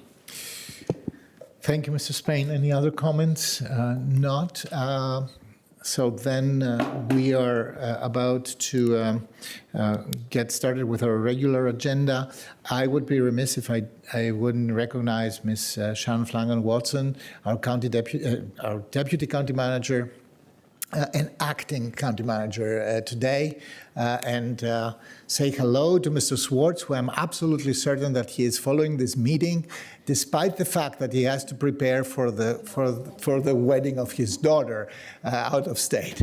So thank you, Mr. Watson, for being today with us and leading staff in the long conversations that we are about to start with the first item on our regular agenda. Mr. Clerk, if you can call it. Of course. The first item on our agenda tonight is, this morning is the River House Neighborhood Development Project, which is a multi-part item including Part A, the rezoning application from R2-7 and C-0-2.5 to RA6-15 for portions of a property at 1111 Army Navy Drive, 1400 South Joy Street, and 1600 South Joy Street. Phase Development Site Plan SPLN 23-00001. Site Plan SPLN 23-0002, Site Plan SPLN 23-00003, Site Plan SPLN 23-00004, and Site Plan SPLN 25-00001. Part B and C of this item are various ordinances to vacate various easements. Okay. Madam Deputy County Manager, the floor is literally yours. Good morning, Chair and members of the board. I'm going to turn it over for the staff presentation to our lead principal planner, Adam Watson. And as you can also see behind me, we have an interdepartmental team that stands ready to answer questions and be part of the conversation. So with that, turn it over to Mr. Watson.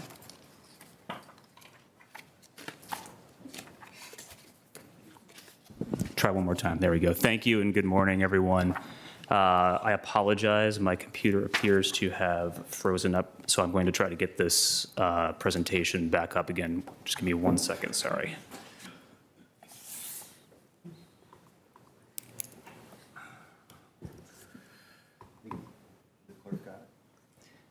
No?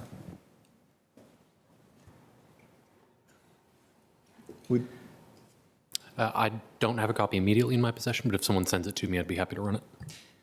Sorry, guys. It's frozen.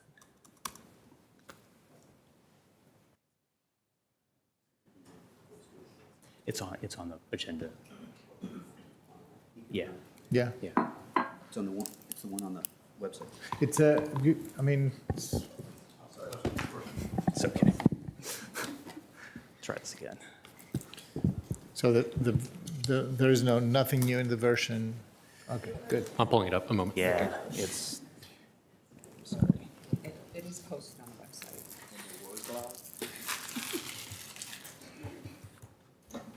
It's just black.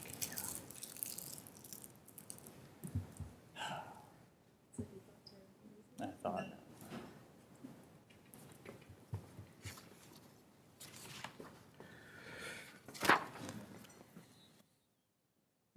Great, there it is. Okay. Here All we right, go. perfect. Apologies for the delay. Thank you very much. Yeah, we're here. This is the River House site. Next slide, please. Yeah, so I'm going to be covering all of the items related to River House today in my presentation. This includes item A, which is the rezoning the phase development site plan for the River House site.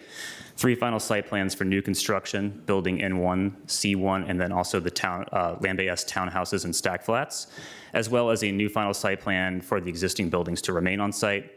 And then also be covering items B and C, which are the vacations associated with redevelopment. Next slide, please. So this site is in Pentagon City. It's very large, 36 acres. There are 3 existing buildings on site today that will remain. That's the Ashley, the Potomac, and the James House. Combined, that's 1,676 units. It's great that the applicant is retaining these buildings, as today 85% of those units are market rate affordable. And in addition to that, the James House has 42 operating CAFs. Next slide, please. So just a little bit on our plans, policies, and zoning. The general land use plan here is high, medium, and high residential. This is part of the Pentagon City Coordinated Redevelopment District, which is guiding development here. And then that means, of course, that our Pentagon City Sector Plan, which the board adopted, is the primary guiding document for the vision and the future development of this site. And it also, just for note, sets the base density here at 72 dwelling units per acre. There is a rezoning to have the site be uniformly RA 615, and that is also consistent with the Pentagon City Redevelopment District. Next slide. I'll be coming back to this, I think, throughout the discussion today. This is a Pentagon City Sector Plan, our 6 core planning principles that we're trying to achieve on this site. That are coordinating at district scale, so completing those missing links, equity, places for people, places for nature, transportation, and green development. And I just add that these core planning principles were informed largely by the Livability 22202 framework that the community worked on prior to adoption of the sector plan. Next slide, please. So the Pentagon City Sector Plan also gets more specific with respect to the River House site and recommends significant increases in existing density on the site to achieve our housing goals, specifically allowing density to increase from about 46 dwelling units per acre today up to a maximum of 150 dwelling units per acre. And then also provides what the targeted community benefits should be that the phase development site plan should achieve. And those are expansion of Virginia Highlands Park, along with a realignment of South Joyce Street, creation of all the green ribbon segments. This is a biophilic pathway network. Creation of additional public spaces on the site, totaling at least another 2.5 acres. That's in addition to Virginia Highlands Park, as well as South Joyce Street, streetscape improvements and a protected bicycle facility, and then at least 10% of the net new units above the base density, 72 dwelling units per acre, as committed on-site affordable housing units. Next slide, please. So this is our sector plan map showing our public spaces and our green ribbon. I'll just briefly say that the applicant is complying with this. You'll note these green areas denote where we should have our new destination public spaces. So that's Virginia Highlands Park, starting on the left-hand side, towards the middle, what we're calling the N1, N2 public space. And then on the far north side, what's known as James Park right now. I would also draw your attention to the primary green ribbon that runs from the 15th Street spur down to Virginia Highlands Park, expanded, then beyond that to Hayes Street. This is the primary artery of the green ribbon on this site, and it should be unobstructed by buildings. Also happy to say that that is occurring with the developer's proposal. And then there's additional secondary green ribbon routes on site as well. Next slide, please. Next slide. So just getting into the development proposal a little bit, I know the applicant will speak to this in greater detail, but the board is acting on final site plans today. Those are for Land Bay S, C1, and N1. So that's to bring online 743 new units in addition to the existing units. So that gets you to about 2,419 new units in the near term.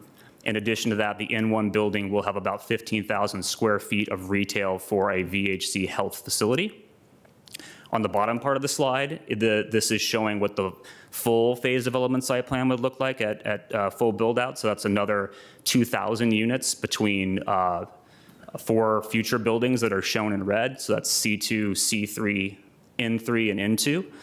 And that also would come with an additional 4,000 square feet of retail in the N2 building. Next slide, please. Just like the buildings, the public spaces will be phased. And so the top image is showing you what the final site plans will bring in terms of our public spaces. That includes the green ribbon, about a third of the N1, N2 public space adjacent to the N1 building, as well as some interim pathways to make sure we have connectivity through the site in the near term. Of course, with the full PDSP build-out, we'd also expect to see expansion of Virginia Highlands Park, a large public area between C2 and C3 that's part of the primary green ribbon, which in and of itself is about 1.5 acres, as well as expansion of the N1 and 2 public space and James Park on the far north side of the site. Next slide, please.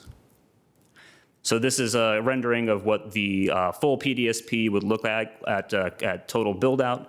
Happy to come back to this as we need to. Next slide, please. This is a density table showing you what I just explained in numerical breakdown. So again, there's 1,676 units on site today, a very small amount of retail in the James House that would stay.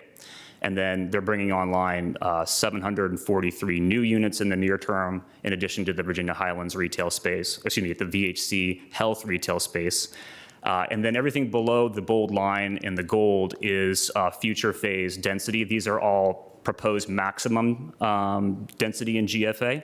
So that would get us to a total of 4,466 new units over the long term with full build out and about just under 20,000 square feet of retail.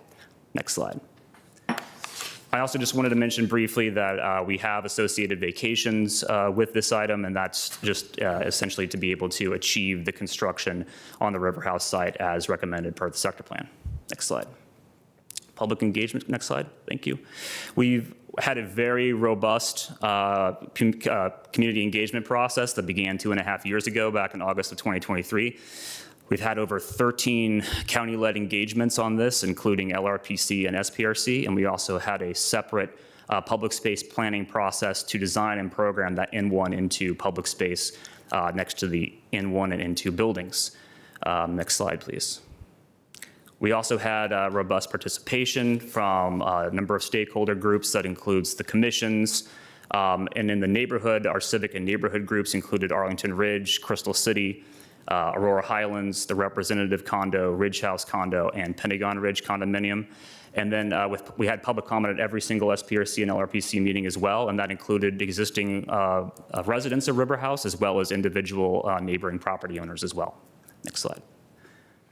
We did hear a number of concerns throughout the process and worked hard to address as many of those as possible. This is just a brief summarized list of the number of things that we heard throughout the engagement process. I'd say that the 3 bullets here at the top are probably the ones we heard the most throughout. That would be concern about the height of the future buildings, just concern about the overall amount of density and traffic that may occur as a result of that, and then also talking about the green ribbon and how it connects to the 15th Street spur. Next slide, please. We went to commissions. These are specifically the 3 commissions that had this item as an action item. Transportation Commission recommended unanimous approval per the county manager's recommendation. Planning Commission also recommended to approve per the county manager's recommendation. However, they did pass a motion 7-1-3 to have the applicant prepare an alternative design for the green ribbon at the 15th Street spur that retains existing on-street parking on the spur and then eliminates some ramping and switchbacks up to the spur. And the applicant has prepared those and will share those alternatives with you in its presentation. I would just note that staff continues to recommend the design as it's shown in the 4.1 plans. Parks and Recreation Commission also heard this item and also recommended approval of the PDSP, however, with the condition that the applicant provide an additional monetary payment or replace private amenities on site that are being lost through the infill development, and that motion passed 8-3. Commissioners opposed. My understanding is they still support the phase development site plan, just not the amendment for the additional monetary contribution. And just quick staff response on that is just that the sector plan identifies what the community benefits are for this site, and that's focused on getting the land acquisition. There'll be processes later to determine what the best programming and planning for those spaces is going to be. And just would also note that having community benefits directed towards private amenities would be inconsistent because we want those to be public amenities. Next slide.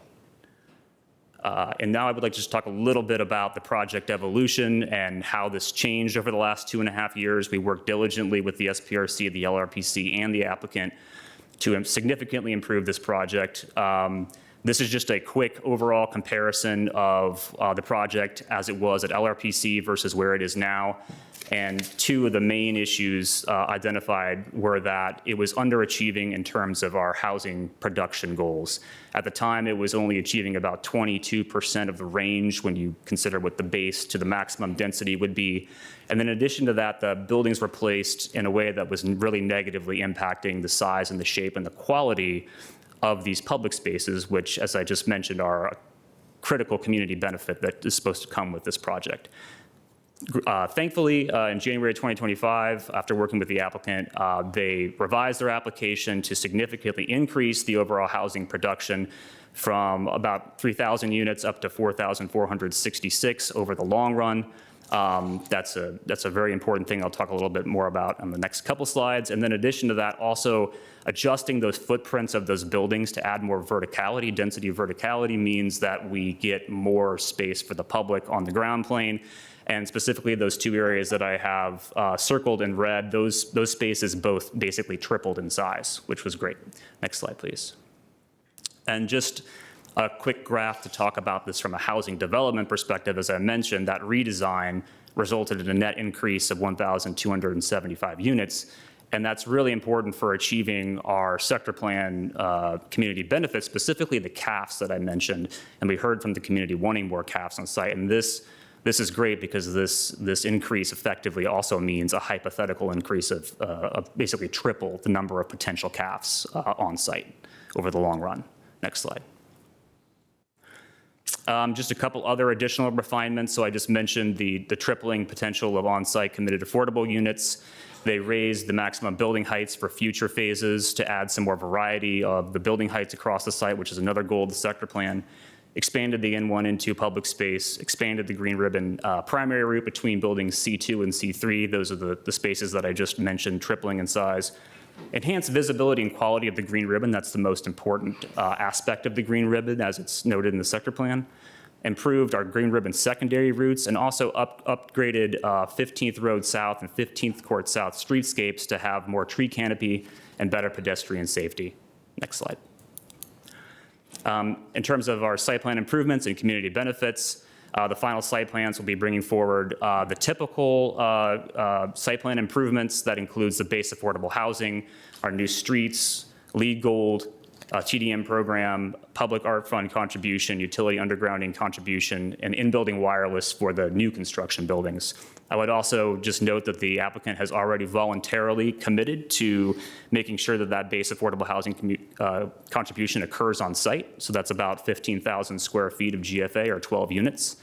In addition to that, we are getting some community benefits now. Although we're not exceeding the base site plan density at this time, we are getting these 4 community benefits in the middle box here. That includes green building incentive plan participation from building N1, the portion of the N1 into public space, green ribbons, and also the entirety of the Joy Street road diet and two-way cycle track all the way from Army Navy Drive to approximately where Joy Street turns into 15th Street. In addition, this is really important. The PDSP is also binding in an ordinance the applicant's agreement to fulfill the community benefits as identified in the sector plan, and also codifies the timing of delivery of those benefits. And again, that's 10% of net new units above the base density as committed on-site affordable units. The remaining portions of the public spaces, including Virginia Highlands Park expansion and the Joy Street realignment, and also that 1.5 acre primary green ribbon area between future buildings C2 and C3. Next slide. So overall, we think this is an excellent proposal. It advances the sector plan's recommendations. This is a graphic that shows you how they're achieving those planning principles that I mentioned at the tops of the presentation. And that includes our density in our land uses. This is preserving existing units. We're building new units essentially on a parking lot, so new parks and new housing on a parking lot. 743 new units, up to 2,000 future new units. Preservation and creation of diverse housing types across a range of price points. So the townhouses are expected to be for-sale units. Condominiums will also have efficiency units in some of the new multifamily buildings. Building heights and building height variation, also complying with the sector plan and allowing for that additional ground level public space. Green ribbon segments provided. The green ribbon is a critical part of the sector plan. It sort of ties together almost all of these planning principles. Public spaces provided.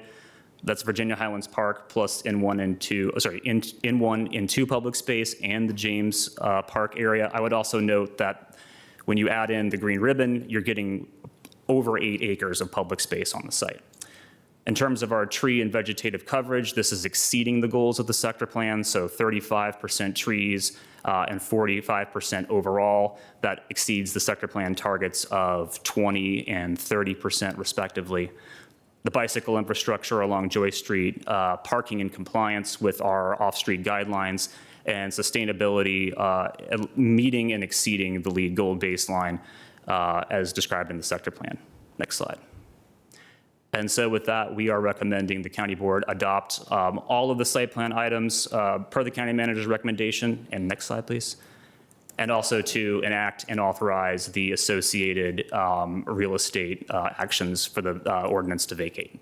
And that concludes staff's presentation. Thank you. And apologies again for computer failure. Thank you. The next is to hear from the applicant who's in the room. Great. Good morning. Thanks, Mr. Chair. We'll share our presentation here.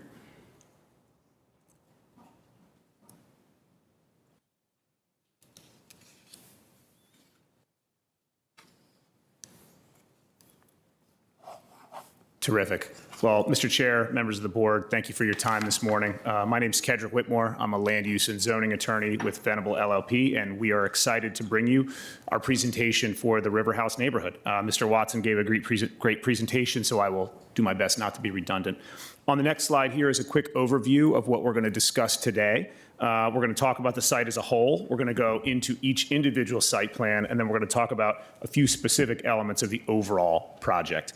As Mr. Watson mentioned, we're seeking approval of a rezoning, a phased development site plan for the entirety of the River House site, 3 final site plans for individual development sites, and an additional final site plan for the existing buildings that will remain. So on the next slide is the timeline. Mr. Watson touched on this, but we have been at this for quite some time. We began the site plan process soon after the sector plan was approved in 2022. And since that time, we've been to LRPC 3 times, SPRC 5 times. We've had multiple online engagements, a public park master planning process, and hearings in front of the TC, the PC, and the PRC. I should note that in a large and significant process like this, there are a lot of viewpoints that we take into consideration, and we get feedback from a lot of different stakeholders that need to be addressed and incorporated into the plans. That means neighbors, that means staff, that means commissions, and you're going to hear those today and hopefully see how those recommendations have been incorporated into our proposal. We appreciate that feedback from all of those groups and our neighbors, and we think it's really improved and enhanced the design over these years of process. So on the next slide is a photo of the site as it exists today. There are 3 large apartment buildings with a significant amount of, there we go, thank you. Here's the site as it exists today, 3 large apartment buildings with a significant amount of surface parking. You can see there are over 1,800 spaces here, but only about 1,000 of those are utilized today. That's about a 0.6 ratio for the existing buildings. As Mr. Watson mentioned, this is a big site, it's 36 acres. Our proposal is to retain the existing apartment buildings and build on those surface parking lots. And I think it's important to note that most of the site plan projects that you see before you are in areas with a built-in network of streets, sidewalks, bike lanes, open spaces, pedestrian areas that provide a ready-made environment to support that new development. This case is different. You'll see that supporting infrastructure does not exist today. Instead, the applicant is building all of these areas. They're building the streets, they're building the sidewalks, they're building the utilities, they're building the bike lanes. They're taking this dead parking lot area and they're creating a neighborhood. On the next slide, as I noted earlier, there's been a really robust public process, and we've made a significant number of changes to the site as a result. This is a plan showing that full PDSP build out. And while I won't go through every change that we made, the feedback that we heard led us to reduce building footprint areas and even eliminate buildings altogether to increase openings and porosity throughout the site. And we've been able to do that while still providing the opportunity for significantly more housing and associated benefits coming forward in the future. So on the next slide here, again, this is what the full PDSP build out will look like, but it should be noted that the ability to build all of these buildings that you see here is not being granted with this application. Rather, we are only getting final site plan approval to build on 3 building areas, which you see here, Land Bay S, C1, and N1. The grayed out areas will not be developed unless and until there are future final site plans for those new buildings. And of course, the existing buildings are going to remain. On the next slide, this is what it's going to look like as the initial phases build out. This is the plan showing the build out of Land Bay S. You'll note that the remainder of the site stays as is.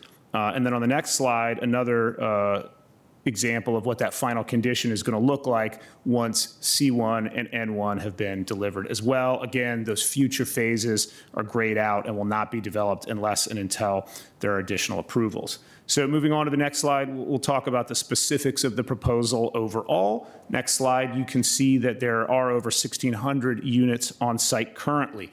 Those sites are being retained, those units are being retained. Those are the buildings that are shown in gray. The buildings that will be built out as part of the current final site plan applications are shown in orange, and they'll add about 743 units for a total of just over 2,400 units.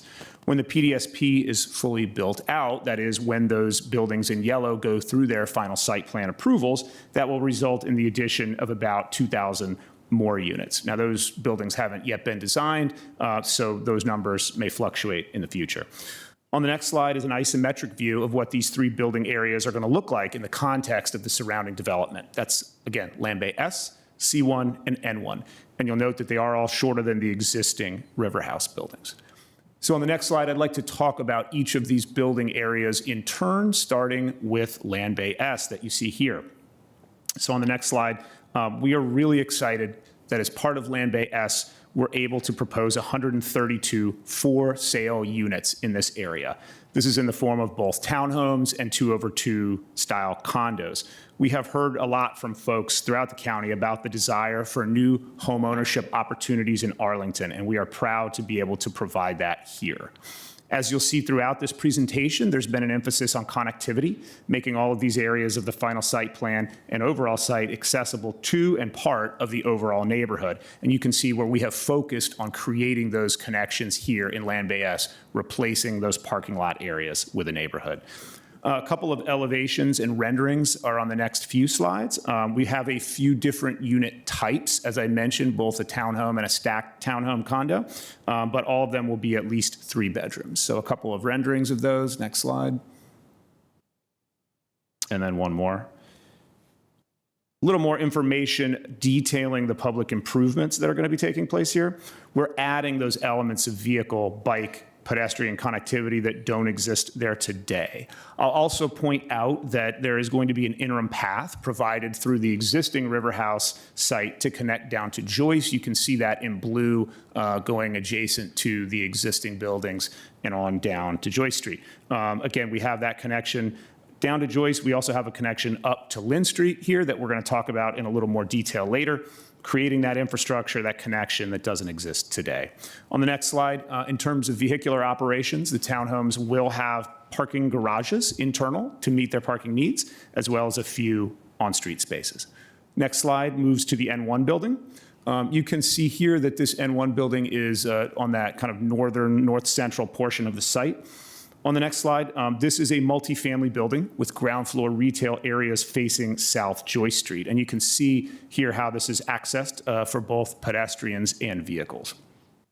On the next slide, this building really is a central point in the neighborhood. It provides a terminus for a lot of these areas of access that we've talked about. I'd also point out that on the top of the screen there, it's actually west, but it is plan north. There's a significant wooded area that exists today that we're cleaning up, enhancing, making part of that green ribbon network that we think is going to be a really exciting and well-used amenity for the neighborhood. There is also an open space promenade located on the right side of the building adjacent to it. The next slide provides a little more detail about that open space. It's about 1/3 of an acre and will provide access and respite for folks coming down the hill. It was designed and also revised as part of that park master planning process that was discussed.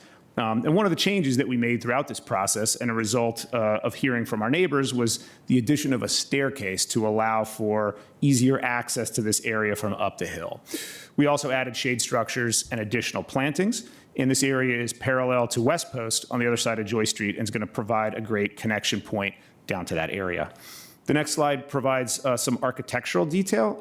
In keeping with that theme of neighborhood creation, we've designed this building intentionally with a lot of terraces, stoops, the types of things that will allow folks living here to connect with the community, really creating that community that we've been talking about here.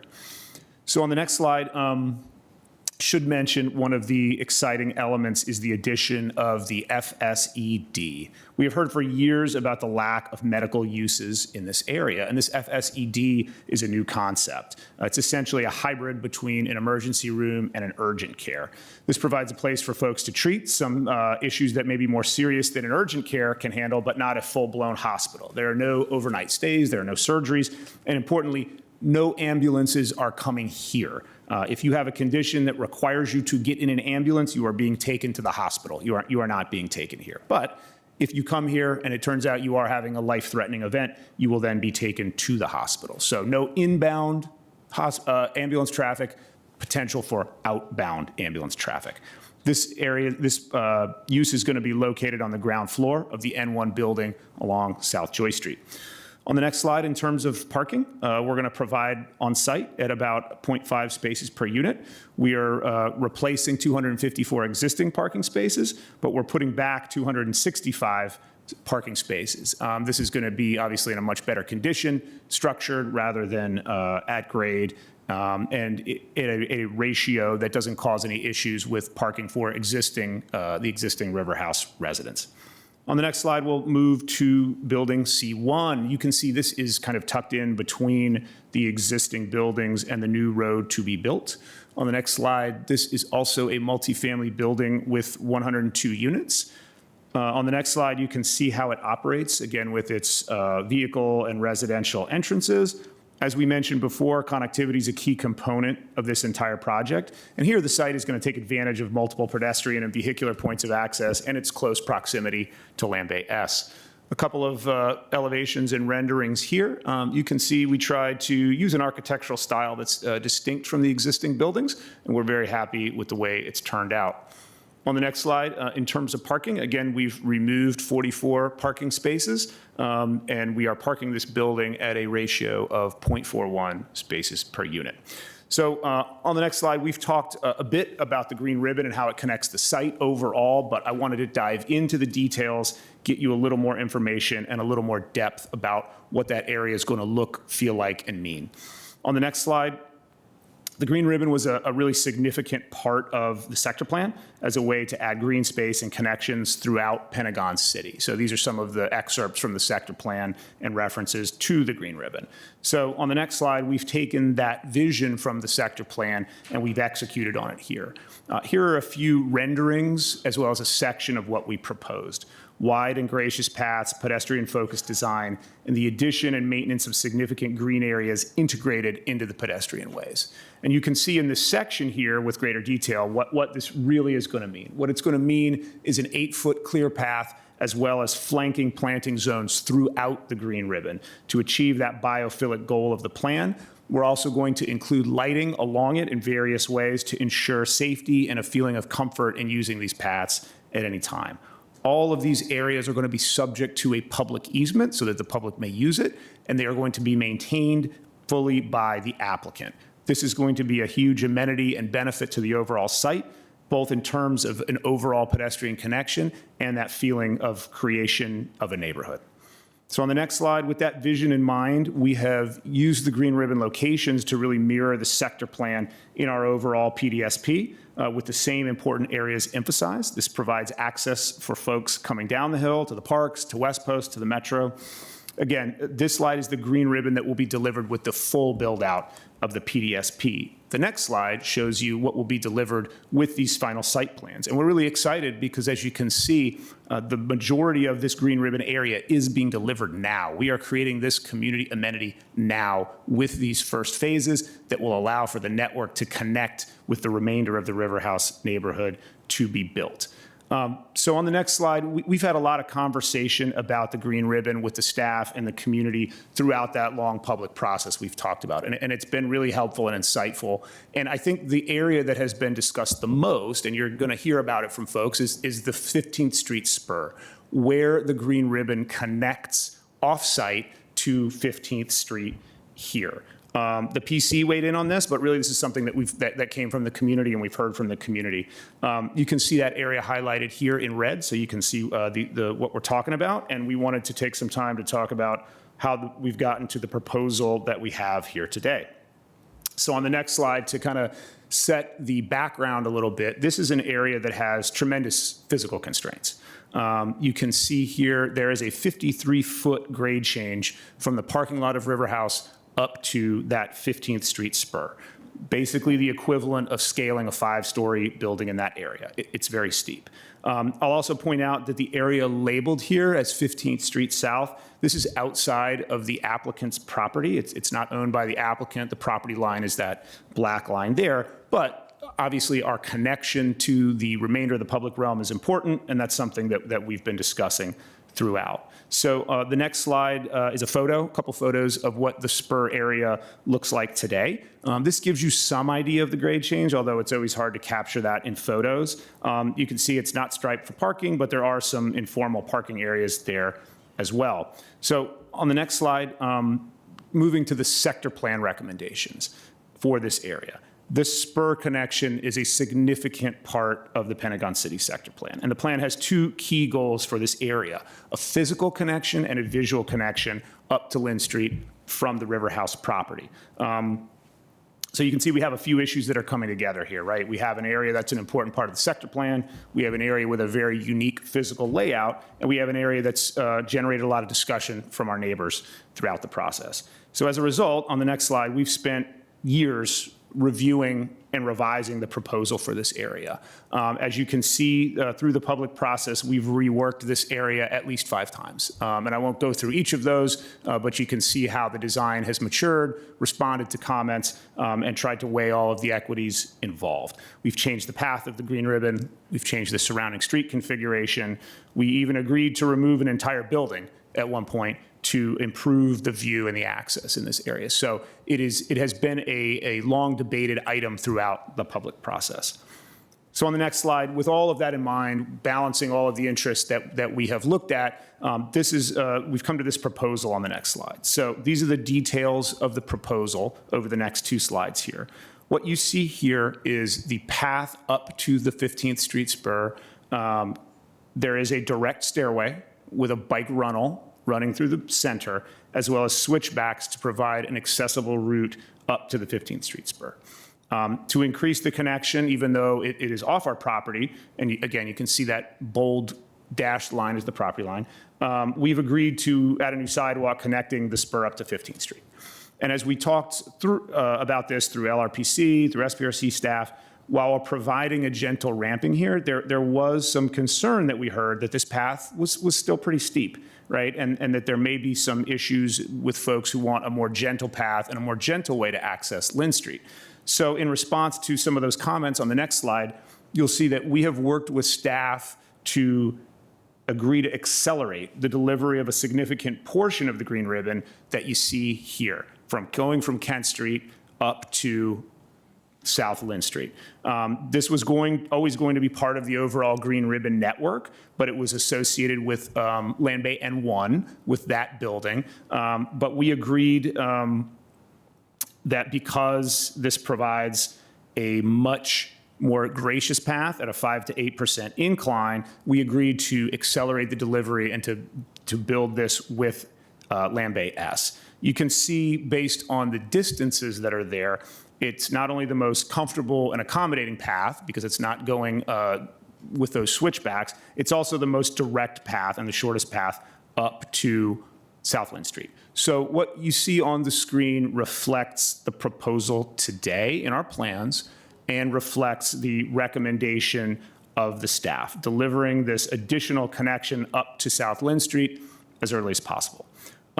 So as I mentioned earlier, and we can move to the next slide, in consultation with the LRPC and SPRC and the staff, we agreed to create that off-site improvement for the 15th Street sidewalk. However, we heard concerns from some of our neighbors that this would remove some of those informal parking spaces that we talked about along 15th Street. So based on that, we have come up with this alternative. You can see the label is alternate 1. This is an option where we don't do that sidewalk connection there in the same area, and instead we allow for the creation of some on-street parking spaces right here along 15th Street. This would move that sidewalk and connection to the other side of the street. It's planned northwest, but it's actually to the south. And that is what would be captured in this alternative option. The switchbacks and the path up to the spur remain the same. However, the connection differs, and there is a parking opportunity that's provided on the other side of the street. Again, we've kind of titled this alternative 1. So on the next slide, an additional concern that we heard is that someone with mobility challenges that's maybe using those ramps that were in the staff recommendation and an alternate 1, they may find themselves at the top of our property at the end of the connection, but not realize that while they could use those ramps to get up to the 15th Street spur, 15th Street South is extremely steep in and of itself, and that could create some difficulties for those folks with mobility challenges, and they may find themselves stuck up there or having to come all the way back down the switchbacks before taking that other path to South Lynn Street. So in order to try and address that concern, we have proposed another alternative. This one removes the majority of the switchbacks here to prevent that scenario from occurring. Folks with mobility challenges would only be able to get up to the area you see in yellow, and we would clearly mark that the accessible pathway is the one kind of meandering a little more along Kent Street up to South Lynn Street. So this is what we have titled Alternative 2 here. So you've got a staff recommendation, you've got Alternative 1, you've got Alternative 2. We are comfortable with all of these alternatives. We feel like these all can be effective in addressing some of the concerns that we've heard and that you're going to hear.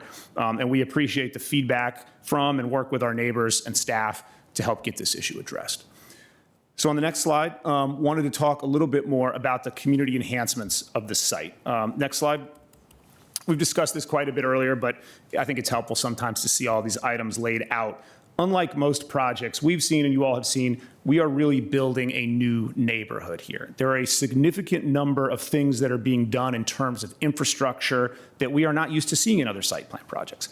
And I won't belabor each of these items in the left-hand column, but you see them on the prior slides, right? In the plans, green ribbon, new roads, taking a parking lot and making a neighborhood. In addition to that, we're ensuring that each building will be LEED Gold. And as Mr. Watson mentioned, we're really excited that we've committed to providing the base affordable housing requirements through on-site units. These on-site units will be located in the new buildings. They will be part of the first multifamily buildings to be built, whether that's C1 or N1. And we're going to, of course, continue as the PDSP builds out to provide additional upgrades, additional housing with those future PDSP buildings. So I did want to talk a little bit about a couple of these key pieces of infrastructure. On the next slide, in addition to the green ribbon, we are adding accessible pathways throughout the site, some of which we talked about in the context of the spur. Given the grades present on this site, this is a real improvement to universal accessibility. And when we take those accessible routes into account, we get over a mile of new paths, taking that disconnected site and making it accessible. On the next slide, I think it's also worth discussing South Joy Street a little bit in detail. Most of the projects that come forward in Arlington will provide for street improvements along the frontage of the building, basically just the area that's right in front of the building itself. Here, we're agreeing to about 4 times that, to provide that road diet along all of the street, all the way from Army-Navy down to the park. And we're making those improvements, and it's maybe a little difficult to see here on the civil plans, but we're also including a best-in-class two-way protected cycle track that we're really excited about. Again, doing a level of public improvement that is rarely seen in a site plan project. So lastly, next slide, a word on phasing and a summary of how all these great improvements are going to come online. Next slide. These are the improvements that are going to be taking place with Land Bay S. Land Bay S is going to remove 772 surface parking spaces and replace it with what you see here. Half a mile of paths, additional half mile of road improvements, nearly 2 acres of green network, and a third of a mile of bike improvements. And just as importantly, for sale homes for 132 new families. On the next slide, C1 and N1 will continue to build on that with more publicly accessible green space and roadway improvements, more ped paths, greater green network, and those road improvements that I discussed on South Joy Street. And finally, I want to show you how those improvements come all together in the future PDSP phases. That green ribbon that's going to be constructed along with the associated open spaces that will come with the later phases will be over 5 acres, over a mile of road improvements and pedestrian paths. This is how we build a neighborhood. So on the next slide, in conclusion, with your vote, you'll be approving 743 new homes for families, including 132 for sale units, the preservation of over 1,600 existing units, with many of them being market rate affordables and CAFs, significant open space and green infrastructure improvements, and a network and framework for additional benefits and housing in the future. I appreciate your time and attention, and will be available for any questions you may have. Thank you for the presentation, extensive, both actually. So, Mr. Kushner, I believe that we have commissioners, input from our advisory bodies and We do. We have representatives of 3 different commissions joining us today. We have Ms. Bagley with the Planning Commission, and I believe Mr. Striner may be here as well. Ben Diavanzo with the Crystal and Pentagon Cities Council, and Carolyn Hayes with Forestry and Resources. Before we proceed, Ms. Bagley, if you can indulge with me for a moment, we seem to have more speakers for this item, and that throws a little bit, commands a little bit our timeline that we have to manage right now. I intend to hear the commissions about maybe 15 minutes or so, and then take the 2-minute speakers, of which we have 24, correct? Correct. Yeah, and then we will recess for half an hour, and then we will continue. I saw that we have some residents in the room who are interested, or I assume they are interested, in the next item on our hearing today, on our agenda today, which is 41 on towing. Just for your awareness, I don't anticipate that we are going to get to discuss towing before 2 p.m. And this is an optimistic prediction right now. So keep it in mind that this will take a while until we get there. So, Ms. Bagley, the floor is yours. Thank you so much for coming today. Good morning, Mr. Chair and County Board members. For the record, Nia Bagley, Planning Commission. This project was originally chaired by Commissioner Ware, who rolled off the commission this past spring. Commissioner Striner picked it up, and he will join for your discussion today. He'll be here in person. Most of our discussion last week focused on 2 issues. Sound, in a way it turned out to be an educational exercise as we learned about laws and requirements, choosing equipment that's less noisy to help mitigate, what is the process for reporting noise issues, and then how to address things after the fact if it still is a problem. We also spent the most amount of time, as has been mentioned, on the Green Ribbon and 15th Street South Spur, and had a lot of concerns with that. In the end, we did recommend your approval of all 6 of the county manager's motions. A motion was also made to request a sound analysis, but it failed. And admittedly imperfect, but reflective of our concerns, was the motion that staff alluded to, made to request to rework the green ribbon and the 15th Street South spur, which passed. Thank you. Thank you, Ms. Bagley. Good morning. Good morning. Caroline Haynes with the Forestry and Natural Resource Commission. Nice to see you all. Thank you for being with us today. Members of the Forestry and Natural Resource Commission have participated from the beginning in this SPRC, as well as the development of the Pentagon City Sector Plan. There was a lot of discussion about that this morning. The sector plan is innovative and forward-looking, and especially in envisioning a more densely populated area with nature integrated into the built environment. And from our perspective, fully integrating the biophilic elements and the green ribbon is key to making this a reality and not just a really good idea. As the first major project under this adopted sector plan, we feel it's important to get this one right. The Commission was disappointed with the reduction in the density of the buildings in this phase of the development. The residential buildings are shorter than those envisioned earlier, but have a larger building footprint to offset those height reductions. This change reduces the size of the public spaces, in particular for building C1, and minimizes areas available for tree canopy and other vegetation. The FNRC urges that the sector plan tree canopy and vegetated area targets be met for each phase of the planned development and not deferred to future phases. We also heard today during public comment about making sure that the landscape plans, which look awesome in the photos today, that they're actually delivered. And so we'll be very interested to make sure that that happens as well. As noted in the Pentagon City Sector Plan, the expectations for planted areas are definitely cumulative and are intended to achieve that larger vision of both the sector plan and also the objectives of the Forestry and Natural Resource Plan.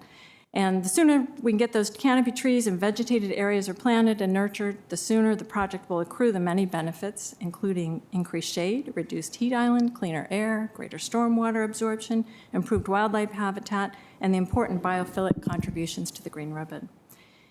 We believe it's important to meet these targets in each phase of the development in order to avoid deficits at the end of the project. So we want to make sure that those calculations are actually correct. And the Commission does recognize that the significant changes made from the initial submission during the SPRC process, including pushing off the additional density until future phases. We urge that future phases of the River House follow closely the guidance from the sector plan. Thank you. Thank you, Ms. Hines. Other commissions? Yes, we have Mr. Ben D'Avanzo with the Crystal and Pentagon Cities Council joining us virtually. Thank you, Mr. D'Avanzo. Hi. Good morning, County Board members. My name is Ben D'Avanzo. I am the chair of the Crystal and Pentagon City Council. As a reminder, we are the commission charged by the board with overseeing the implementation of the Crystal City and Pentagon City sector plans.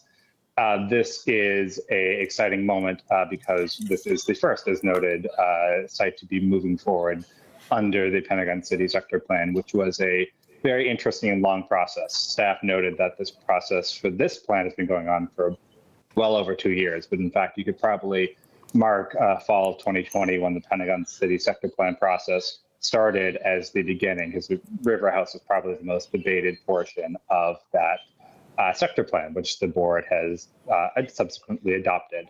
So needless to say, there's been a lot of discussion and opportunity for public comment on River House, which is very important given the nature and scope of this site. I will note that the commission, which is made up, or the council rather, which is made up of Pentagon and Crystal City area residents, property owners, and businesses, we do not take votes, but rather we have discussions and send letters, which is written by me as the chair and our vice chair, who is one of the property owner representatives. And we sent that to you in the Planning Commission. Hopefully you have that. So what I will say is representative of the discussion. I will say we discussed that the fact that it was very good that the sector plan adherence is stronger than originally proposed under the site plan. The fact that there is a greater number of units achieved compared to what was initially proposed is good. And that allows, as noted by staff and the applicant, a greater achievement of caps down the road. Of course, this first phase does not necessarily achieve a significant number of caps because this is a lower number of density that is being proposed in the initial site plans rather than the overall PDSP. Also note that it was really important in the Pentagon City sector plan process to achieve a PDSP process in the River House neighborhood rather than go site plan by site plan. And so the fact that there was this very robust phase development site plan, it was in itself an achievement of the sector plan goals. We discussed a couple of proposed deviations that existed at the time that we considered the proposed PDSP and site plan in our September meeting, notably around the N1 facade and the, which is longer than proposed, as well as the elimination reduction of a forested area to the east side of the west side of the site, and there were no concerns about the deviations. The Planning Commission did significantly discuss this 15th Street spur issue, which the applicant discussed. I will note that by the time that the Crystal and Pentagon City Council met, that issue was considered resolved in the site plan review process. It had been heavily discussed there. There were proposed alternatives that had been declined, and so we did not consider that alternative deviation on the table, and therefore are unable to provide significant input or comment on the fact that there's a proposed deviation now from the sector plan around the routing of the green ribbon up to North Lynn Street. I'll note, though, it's really important that county board members consider the values of the sector plan in considering any proposed deviations around equity, biophilia, green space, and in particular, this opportunity to set the mark for what the green ribbon will look like. The green ribbon was an evolution of the livability 22202 process and could be a real marking stone for shifting the Pentagon and Crystal City neighborhoods from more office and mall oriented to much more livable in terms of biodiversity, biophilia, and a sense of greenness throughout all our pathways. And so this plan represents a really excellent opportunity to start that process. I will note as well that we really urge the county board to consider additional opportunities down the road to create interconnections in the green ribbon outside of private development, and also ensure that the River House residents are properly treated during this construction process. It is a market rate affordable, currently market rate affordable, and so there's a variety of people who live there. We also want to make sure that the county continues to consider neighborhood facilities and amenities that are commensurate with the number of people who live in the neighborhood and will be coming to live in this neighborhood. And so these will be important discussions down the road, such as with the CIP plan coming up next year. With that, I will appreciate your all's time. Thank you, Mr. Devanzo. Mr. Kushner, do we have other commissioners or commissions? I do not believe so at this point, no. No? Okay. So thank you. And by the way, we received a lot of letters as well. So we take all of this input under advisement. It is now time to start our public comment. We have lots of public speakers. As I mentioned before, we'll take the 2-minute sign-ups first, and then we will recess for half an hour for lunch, and then we'll reconvene and take the 3 minutes after that. I apologize for this, but this is a long and complex item, so this may happen. At some point, we also need to have a break. So, thank you. No, let's have the speakers. Mr. Kushner, please call the first 2 speakers. Yes, of course. With a brief reminder and request, we'll call speakers 2 at a time. While the first speaker is speaking, if the second speaker could be sure to stage themselves close to the microphone, just to help things move along. So with that, our first speaker is Jane Green, followed by Ms. Erica Schwartz. Dr. Green.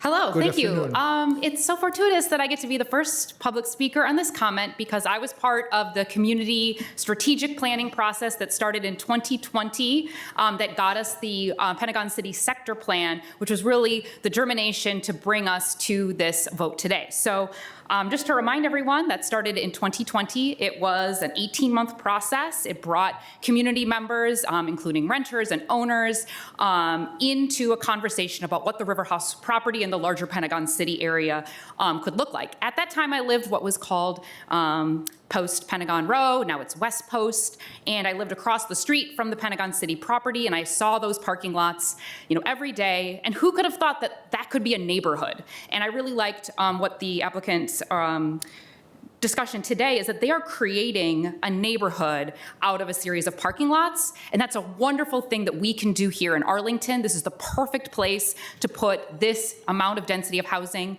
It's within half a mile or less of Metro. You can even cut through the mall pretty much any time of day. And so I think this is a fantastic project. It's bringing us housing diversity, everything from studios to 4-bedroom townhomes, both rental and ownership. It's increasing the housing supply. And as you've seen in the comments today on the presentations, this has been very responsive to community input. When it first came out, it was actually lower density, not as much green space, and a lot of us pushed back. And I'm so happy that the applicant came back and brought us something that's really going to deliver green space for everyone who lives there now, who lives there in the future, and housing supply of different types that will really expand this property to be the showcase that Arlington truly deserves. So I urge a vote in support today, and thank you so much. Thank you, Dr. Green. The next speaker, please. Yes, our next speaker is Ms. Erica Schwartz, followed by Ms. Robin Frank. Ms. Schwartz. My name is Erica Schwartz, and I own at Pentagon Ridge.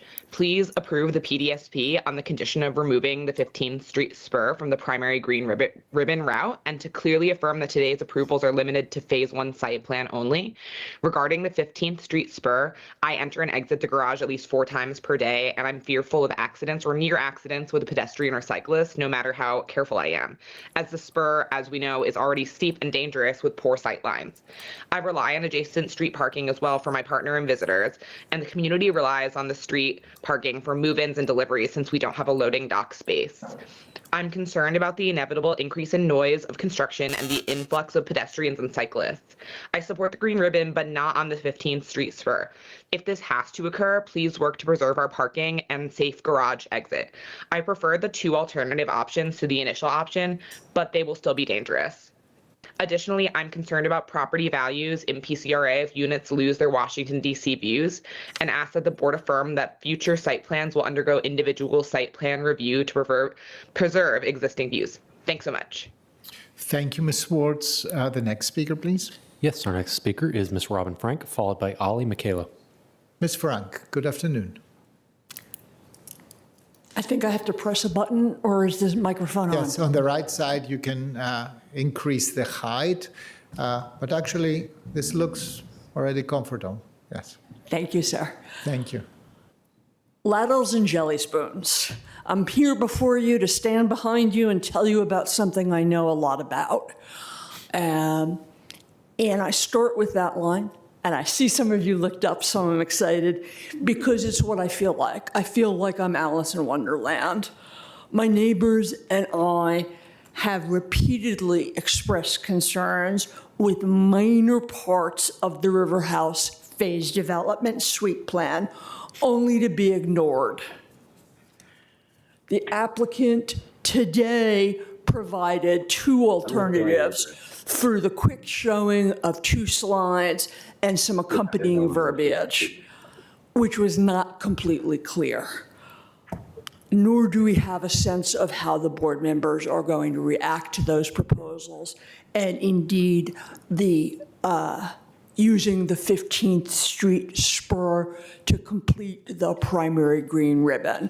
So I will stick to the points I was going to make before we heard those alternatives. I support development in South Arlington. In fact, I moved to South Arlington after raising my son for 20 years in North Arlington because of the diversity and community spirit in my Arlington Ridge condominium. The proposal would be completely inaccessible. I have 2 replaced hips, and I can barely get up there now. I know I wouldn't be able to do it from the ground up. It's dangerous now. This would make it more dangerous. Finally, Pentagon Ridge would lose needed adjacent street parking, leaving nowhere safe for our delivery persons, our garbage persons, or our delivery trucks. Thank you. Thank you, Ms. Frank. The next speaker, please. Yes, of course. Our next speaker is Ali Michaela, followed by Mr. Chris Adams. Good afternoon, Ms. McKellar. Good afternoon, everyone. My name is Eiley Makala. I am a owner at Pentagon Ridge Condominium. My husband and I's unit is on the lowest floor of our building, directly facing the 15th Street spur. So we are uniquely positioned to be able to talk about traffic and usage on the spur. As I believe many of my neighbors have said, and many will continue to say, is that the 15th Street spur, frankly, is not a safe street to include in the green ribbon. It is a blind hill coming over the top. I personally see 4 times a week the trash and recycling trucks coming over at speed, and I am worried about what would happen if we encourage the passage of pedestrians and cyclists on this street. I appreciated the applicant taking the time to explain how steep the grade is on the spur and presenting the 2 alternatives to the plan. I encourage the board to approve the development plan, but with one of the alternatives presented by the applicant for the 15th Street spur. We did not have the opportunity to review the alternatives before this meeting, so I may be speaking for myself, but I strongly encourage the board to approve alternate 2 to the 15th Street spur. This is not an accessible street. There's no way to make it an accessible street, unfortunately. It is very important that we maintain our on-site parking that is adjacent to the building for deliveries and repair trucks. So please, in your approval today, please include approval of alternate 2 for the 15th Street spur green ribbon. Thank you so much. Thank you, Ms. Makala. The next speaker, please. Yes, our next speaker is Mr. Chris Adams, followed by Mr. Mohammed Omer. Mr. Adams, good afternoon. Good afternoon. My name is Chris Adams. I am a board member on the Arlington Ridge Civic Association, but I'm here in my personal capacity as someone who lives on 16th Street right next to the River House complex. Sometimes people lament the loss of the Arlington Way, but in my view, this proposal has been a success of the Arlington Way. In the 3 years since the board passed the Pentagon City Sector Plan, there have been over a dozen engagements from the applicant open to me and my neighbors. I've been on listening tours and walking tours, brainstorming sessions, and public comments. I've spoken with their architects, their planners, their engineers, and even their biophilic experts. In regular engagement, this regular engagement produced much improvements to the proposal. The proposal now has more open space and better sunlight and better alignment to the green ribbon. It has improved infrastructure and routing on Kent Street and Joyce Streets. And most importantly, it has produced over 100 townhomes for purchase, not rent, purchase, providing much needed rung in our neighborhood's ladder to homeownership. To be clear, this process has not given every one of my neighbors everything they had wanted, myself included. But the Arlington Way makes sure that everyone with a stake is heard, does not give a veto to the loudest voices. And here, our voices have been amply heard, and the proposal is much better for it. Given that, I support the proposal and encourage you to do the same. Thank you. Thank you, Mr. Adams. The next speaker, please. Our next speaker is Mr. Mohammed Omer, followed by John Musso. Mr. Omer, good afternoon. Sorry. Good afternoon, everybody. Can anyone hear me? We can. Awesome. Yeah, this is Mohammed. I'm a resident at the Pentagon Ridge condo, which is, as some of you might know, right behind the River House complex in Pentagon City. I'd like the board to approve the PDSB to condition with the condition of removing the 15th Street spur from the primary green ribbon route for 2 primary reasons. The first, and perhaps the most important personal reason, my wife and I are expecting our first child together next year, and because of that, we'll have more visitors at our condo. And that parking on the street spur will become a vital resource for us and our supporting our growing family. And second, me, along with my community members, rely on the street parking a lot next to our building because our garage simply cannot accommodate parking spaces for our unit as we are a much smaller community. So again, I would really love to continue living here. This project would impact. We speak. We're not speaking over each other. I can go in here. Can I ask? But I have to speak to my. Can you please silence those who are not testifying? I apologize, Mr. Normer. This was somebody who didn't understand the initial instructions. Please continue. That's okay. I was almost done anyway. So this project would obviously impact my family's overall quality of life in a negative manner, and the reasons that were discussed during this meeting. So once again, please approve the condition of removing the 15th Street spur from the primary green ribbon route from the applicant's plans. Thank you. Thank you, Mr. Elmer, and congratulations in advance to you, to your wife, to your entire family. Thank you so much. All right. The next speakers. Yes, of course. Our next speaker is John Musso, followed by Ms. Robin Day. Mr. Musso, good afternoon. Good afternoon, members of the County Board. John Musso, Government Affairs Manager at the Arlington Chamber of Commerce. On behalf of the Chamber, I wish to urge all board members to please approve the rezoning, phase development site plan, and site plan amendments associated with this project.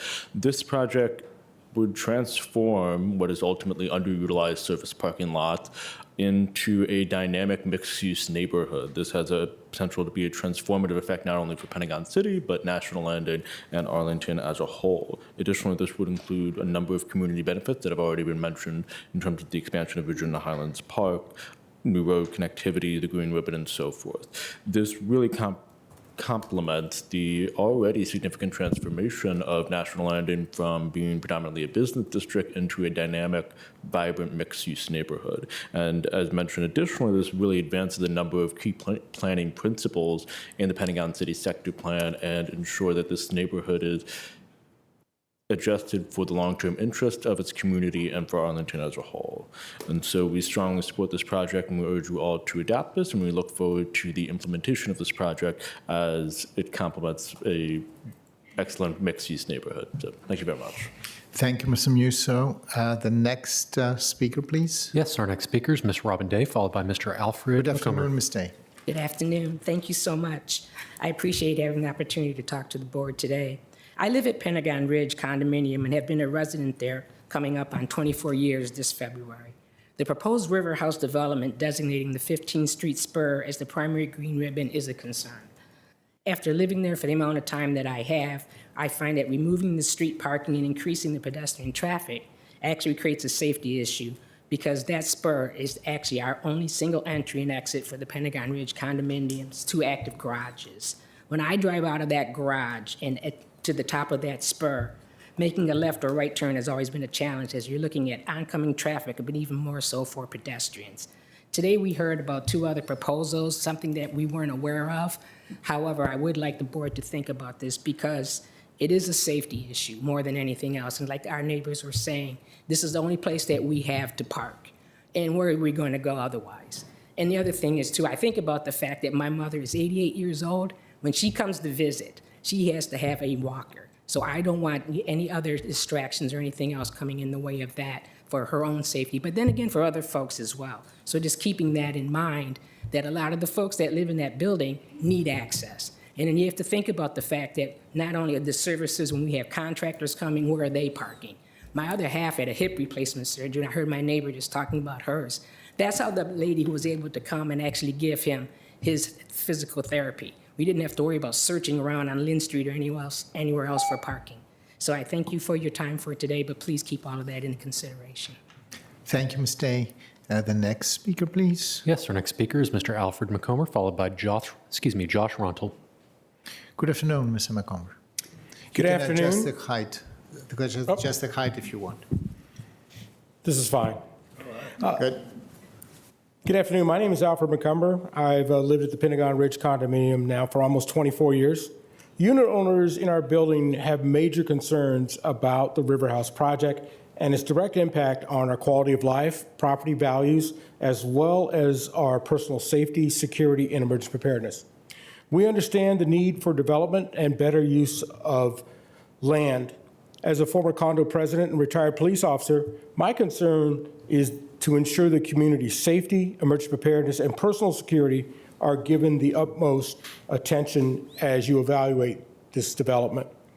Pentagon Ridge condominium residents already face major limitations in available street parking on the 15th Street South Spur.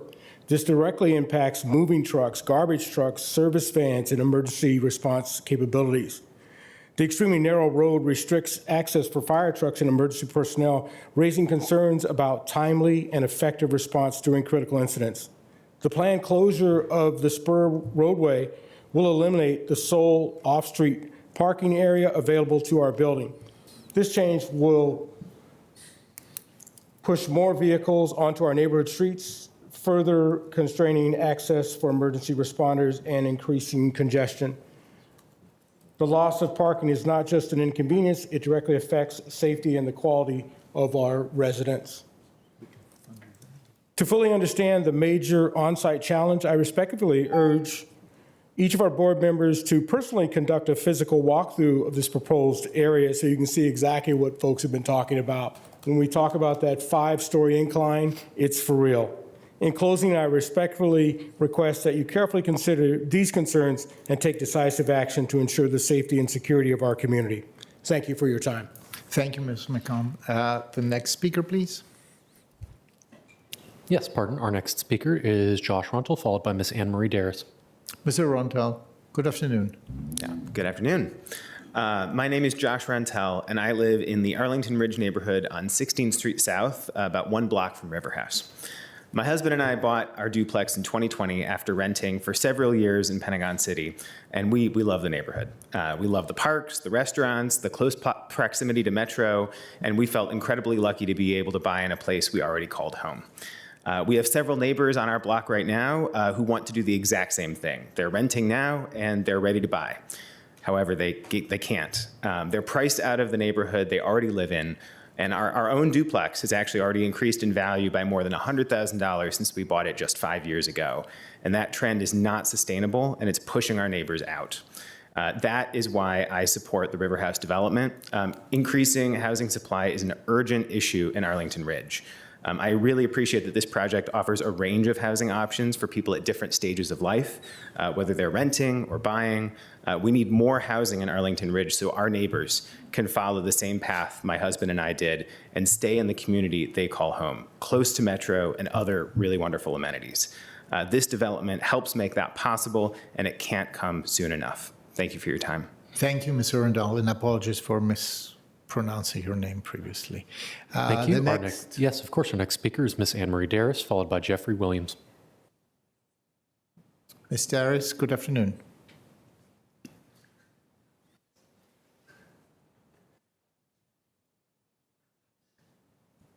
Ms. Darris, maybe we can go to the next speaker, Mr. Williams. Yes, I see Ms. Anne Marie. Oh, here. There we go. Here she is. Ms. Darris, can you hear us?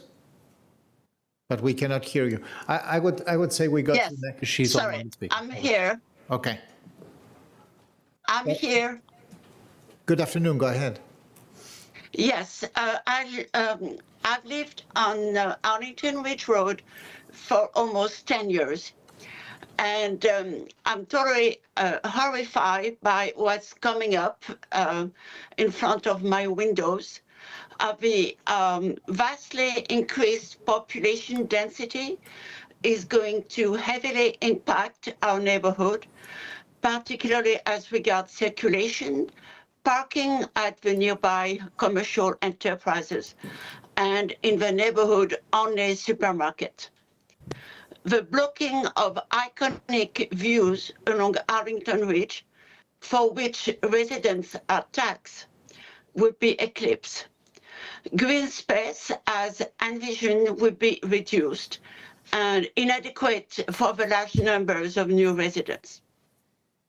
Last but not least, the county board has listened to staff's recommendation for increased revenues, forcing developer JBG to build more than it had judged would be profitable. Thank you. Thank you. Our next speaker is Jeffrey Williams. The next speaker, please. Our next speaker is Jeffrey Williams, followed by Mr. David Osgo. Good afternoon. My name is Jeffrey Williams, and I have resided at the River House for more than 30 years, and I strongly support the site plan proposals and the larger phase development site plan. The River House site is less than half a mile from the Pentagon City Metro. Replacing outdated surface parking with dense housing near Metro and bus routes will help Arlington achieve walkable, livable density. The site plans and PDSP will significantly increase Arlington's housing supply and will provide different types of homes for all kinds of families. Integrated, well-designed pedestrian routes, including the green ribbon elements, enhance walkability, and public open spaces will create places that bring us together to celebrate shared community.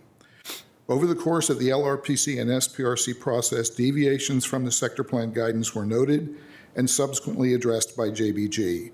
Responding to SPRC discussions, the applicant changed the plan materially during the SPRC process. JBG continued to refine its design, responding to feedback, addressing most sector plan deviations. The list of changes made was expensive, but I would highlight a few. A significant increase and improvements to the public open space opposite Pentagon Row. Revisions to the center parcel public open space in Virginia Highlands Park View Corridor. Increasing the total PDSP planned site density, which will allow the delivery of more affordable units while reducing building footprints. Redeveloping this important infill parcel is a once-in-a-generation opportunity. The public engagement and review process has been extensive. I appreciate the dedicated and genuine efforts of the developer, community members, commission members, and finally the hard-working county staff who persevered to bring this forward to the board for your consideration. The River House site plans and PDSP before you align with the sector plan recommendations, and I encourage you to improve them. Thank you, Mr. Williams. The next speaker, please. Yes, our next speaker is Mr. David Osgo, followed by Ms. Natalia Lord. Good afternoon. Yes, thank you very much. My name is David Osgo, and I'm a 30-year resident of 18th Street in Arlington. Let me say up front that I am not opposed to the development of the River House area. I've long looked at that big, giant grade parking lot, but we can certainly do something better here. But what I am opposed to is the county's proposal to triple density on that site. At the last meeting, we heard that this is something that's entirely driven by the staff. It's not driven by the local community. It's not driven by the residents. It's driven by the staff. It's not something that the developer wants. They wanted less density. It's certainly not a community plan. The community ends up being a net loser. The plan is something designed for people that might live there years from now while ignoring the people who currently do. Staff's density will only make overcrowding in the area worse. Driving down Joyce Street from 16th Street to 23rd is already like working a Rubik's Cube. This is a fairly recent development. It's only in the last 2 or 3 years that it's gotten that bad. We know that standard county processes have not been followed from last meeting. We heard from a speaker attesting to that. We know that from court proceedings that the county has not been completely honest with residents throughout this process. We know that the developer did not propose the current density. I heard talk earlier about the development of community. Well, you don't develop communities. Communities are something that's organic. And we already have a neighborhood community that's being completely ignored. I urge you all to reject the current plan. Thank you. Have a good day. Thank you, Mr. Osgo. The next speaker, please. Yes, our next speaker is Ms. Natalia Lord, followed by Ms. Gina Evans. Good afternoon, Ms. Lord. Good afternoon. My name is Natalia Lord, and I live in Ridge House condominiums, and I'm one of more than 800 property owners living adjacent to River House. My concern is that this PDSP adds up to 3,000 new residential units at full build-out while narrowing streets, Joyce from 4 to 2 lanes. Despite excellent efforts to increase and improve mass transit, such an increase in density will generate thousands of additional daily car trips on a street network that already backs up significantly at Joyce and Army-Navy, and then Army-Navy and 26th, and Arlington Ridge Road and the 395 ramps. To manage increased density, the new approved transportation plan seeks to reduce the demand for private vehicle use to and from the area and the confinement of car trips to off-peak periods. In other words, to make it really painful to drive. As every resident in the area today can tell you, the densification of surrounding neighborhoods has already fully succeeded in achieving these goals. We can't drive anywhere or invite anyone without considering the time of day. while relying on walking or biking exclusively is very appropriate for many. It's not realistic for those aging in place, caring for small children, or working in places not serviced by metro or bus lines. Please, before endorsing the PTSP, please require an independent, thorough updated transportation study with realistic trip assumptions. Electric vehicles are projected to become much cheaper as battery costs dive. What will that do in the future as cars are much cheaper in terms of increasing the demand for cars for the new Osco. Unfortunately, your time is up. The next speaker, please. Yes, our next speaker is Ms. Gina Evans, followed by Jason Schwartz. Ms. Lourdes. Good afternoon. First of all, my name is Gina Evans. I have lived in Pentagon Ridge for about 7 years. No, I didn't do well. I'd like to respectfully request that the county board vote against the River House sector plan as is currently written, in particularly the green ribbon at the 15th Street Spur. Yesterday, the HVAC technician called me asking where he should park his truck. I directed him to the 15th Street Spur, which is where we have very limited parking. As he parked his vehicle, I pondered where I would direct him should the proposed River House plan move forward as designed, and realized that my condo building is of less than 40 units, is in a very precarious position. Should the River House plan move forward as designed, our sole access points for our parking garage will become part of the green ribbon for pedestrian and cycling traffic. Not only would a service vehicle be unable to access our building, emergency vehicles such as fire engines and ambulances would not be able to access it either. It would block our parking garage's sole egress and egress route. Yes, we are a small building. However, we are taxpayers and a part of this community, and we matter. Our safety, our quality of life should not, and our access to basic services must not be adversely affected and sacrificed for development. Thank you for your time and consideration. Thank you, Ms. Evans. The next speaker, please. Yes, our next speaker is Jason Schwartz, followed by Mr. William Stranges. Hi, my name is Jason Schwartz, and I fully support this proposal. This is a game changer for development for Pentagon City, the Richmond Highway Corridor, and just Arlington as a whole. There's going to be a significant increase in Arlington's housing supply, different types of homes for all kinds of families, studios to 3-bedroom apartments, 3 to 4 bedroom stack flats and townhomes. So it's going to be a really great mix for something for everyone. There's going to be new housing near transportation, a significant hub where there's going to be a lot more metro service with our DMV Moves plan and all the multimodal infrastructure going in the National Landing area. No displacement of existing residents, new open spaces, and including an expanded Virginia Highlands Park walkable neighborhood plan. And this is a feasible plan. So you can start off with this first phase, which is really good, but then the future phases are also really great as well. So it's just really going to be a nice constant stream of new supply and building a community that is not there. It's parking lots. So it's really going to enhance the area. And just a note on the 15th Street Spur, I think that I really like all the alternatives presented. I think anyone would be good. And just as a note, I myself walk up a very, very, very steep street, North Troy Street, just a couple blocks away from here. And there are 4 curb cuts going into garages. And there's really no main safety issue. I mean, it is a very steep, and you get a good workout walking up. But I think that all the alternatives are workable. So overall, this is a great project, and look forward to seeing it go through. Thank you. Thank you, Mr. Schwartz. The next speaker, please. Yes, our next speaker is, Mr. William Strange, followed by Miss Joan Marie Stranges. Okay. Good afternoon, Mr. Strange. Go ahead.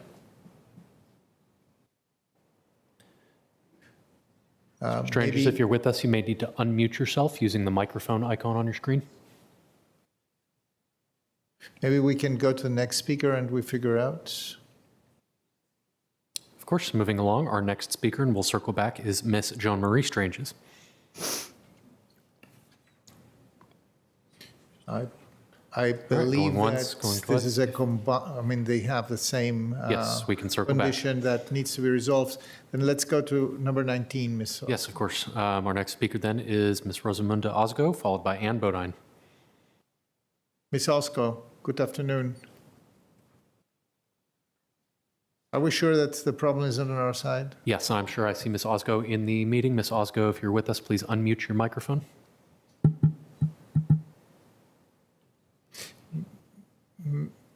Let's take the in-person testimony. Ms. Bodine. Good afternoon.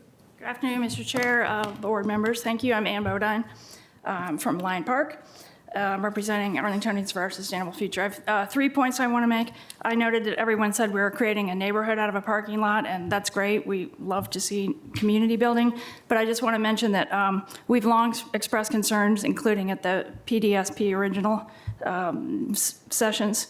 A neighborhood has a police force, it has a community center, it has a library, it has bus routes, it has schools. We're not seeing any of that here. The community benefits do not add up to actually creating the entire neighborhood. It may be doing stormwater, it may be doing green space to some extent, which is good, but we need all these other systems, and that's where the county's falling short here. So we'd like to see the county not approve this until these other key infrastructure and services issues are addressed. We've made that point on many projects. Secondly, we have concerns of presentations today, I don't believe, gave any indication of the exceptions being sought. They mentioned some parts of the additional FAR, but this is a departure as far as I can tell from what staff and the applicant usually show, which is, this is an exception to the zoning code for parking ratios. It's an exception to the zoning code for the density. I mean, we did talk about units per acre, but it wasn't shown specifically like we've seen previously, and I'd like to see that be restored. This is an ordinance that is being changed for the benefit of density. And with regard to that, we support the comments by Mr. Osgo, and I think it's most concerning that the county's actually asking the developer to put in more density than is allowed by code. It's like the sheriff said to a person who wants to rob a store, we want you to rob 3 more stores. This is our code. There needs to be respect for that code, and you just don't go out and tell everybody, load it on, load it on, load it on, and don't care about whether or not you're getting community benefits that compensate. So, thank you. Thank you, Ms. Bodine. Can we go back to Mr. and Mrs. Strange? I do see Ms. Osgo has unmuted herself. If Okay. Ms. Rosamunda Osgo is available to speak. Ms. Osgo, good afternoon. Good afternoon. I've lived in Arlington for 30 years and I own a condo in Ridge House. I do not support this plan and my building has voiced concerns to many aspects. Community opposition is huge. A petition with 3,000 signatures, over 10% of the entire zip code was submitted. That is powerful opposition. The concerns have solutions. 500 rooftop compressors is egregious. The noise will be unbearable, and alternatives exist. Across the street, 1401 Joyce, they used in-wall units. Let's implement known solutions that benefit everyone. Residents have talked about destroyed iconic views on the ridge. At a recent Open Door Monday, Chair Carantones said he supports an independent study of view sheds. That's great. Let's put that on the record and get it done. Other items for the record. This process was supposed to be transparent with community input. Instead, county staff forced the developer to increase density or risk losing approval. That is absolutely appalling. Mr. Watson and the applicant's description today of the process could not be more misleading. Really flagrant. This process has not been transparent from the start. River House and Arlington Ridge were misleadingly folded into the Pentagon City Plan despite never being part of Pentagon City. That was grossly disingenuous and misleading to residents. Today, the board has a fiduciary duty to protect current residents' quality of life and address noise, frightful rooftop compressor farms, and property values, and this duty must be met. Many residents oppose the plan, Commercial overbuilding led to huge vacancies that have cost us millions. Do not make the same mistake again today with this massive residential project. Thank you, Ms. Osko. Thank you. If you can, okay. Then, Mr. Kushner, can we go back to Ms. and Mr. Strange, or should we go ahead? I would suggest we proceed with the rest of our speakers and circle back. Okay. Then the next would be Mr. Theo. Correct. Correct. Mr. Theo, good afternoon. Followed by Ms. Susan Castorino. Good afternoon. Good afternoon. Just to start off, short and sweet, I love this plan. Welcoming more people into the community, into Arlington, is always a great thing. And with this River House development, we get to expand at first 700, but potentially another 2,000 new neighbors into Arlington. All at also with additional trees and green space at the expense of surface parking lots, which are never a good thing. This is a great plan. Of course, I wish it would have gone a little bit further, but I know that this is the 5th iteration of feedback and replanning, so compromises have to be made. But overall, River House, I'm really looking forward to this. Of course, as my colleague Jane Green said a few minutes ago, ever since the Pentagon City sector plan update. So this has been a long time coming, and I'm thrilled to see that these first steps are being made. More people is always a great thing. Welcoming new neighbors is not like robbing a store. So we will embrace these new neighbors, these new Arlingtonians, with open arms. Thank you. Thank you, Mr. Theo. Still no improvement with Mr. and Mrs. Strange. We will revisit at the end of this. Okay. Hello, I'm here. I am here. Mrs. Stranges? Okay, Ms. Strange. Can you hear me? Yes, and we can hear you. Please go ahead. Good afternoon. Thank you. Good afternoon. I live in the representative at 1101 South Arlington Ridge Road. I have 3 points I would like to make today. First, the switchbacks that you're creating along the extension of 15th Street are to address the ADA requirements that are mandated by law. Therefore, you have no choice but to provide these accommodations, whether they are good or bad. However, you have totally ignored reasonable accommodations for those people who have no special needs, at least for 5 to 6 years or until phase 2. Secondly, you say you want to increase metro ridership, yet make it harder for all the folks from the west side of South Arlington Ridge to easily access the metro. We need access via a stairway, which you are taking away for years. During construction, there will be no steps to get to Joy Street. Essentially, able-bodied people are being discriminated against. Number 3, during phase 1, you are increasing the density with a meager amount of green space by not making the space as wide as the plaza at West Point until phase 2. Again, this is years away. The West Post Plaza is well used already and enjoyed by many, including those of us on the west side of Lynn Street. The addition to parkland that you are proposing is not adequate to serve the amount of density that will be introduced. Please take seriously these concerns of the current population. Thank you. Thank you, Mrs. Stranges. Mr. William Stranges? Okay. Oh, Yes. I hear something. Okay, can you hear me? Yes, we can. Good afternoon, Yes. Mr. Stranges. Okay, good afternoon. Obviously, I also live at the representative. Anyway, by tripling the density of the River House property, it will make it one of the densest properties in the DMV.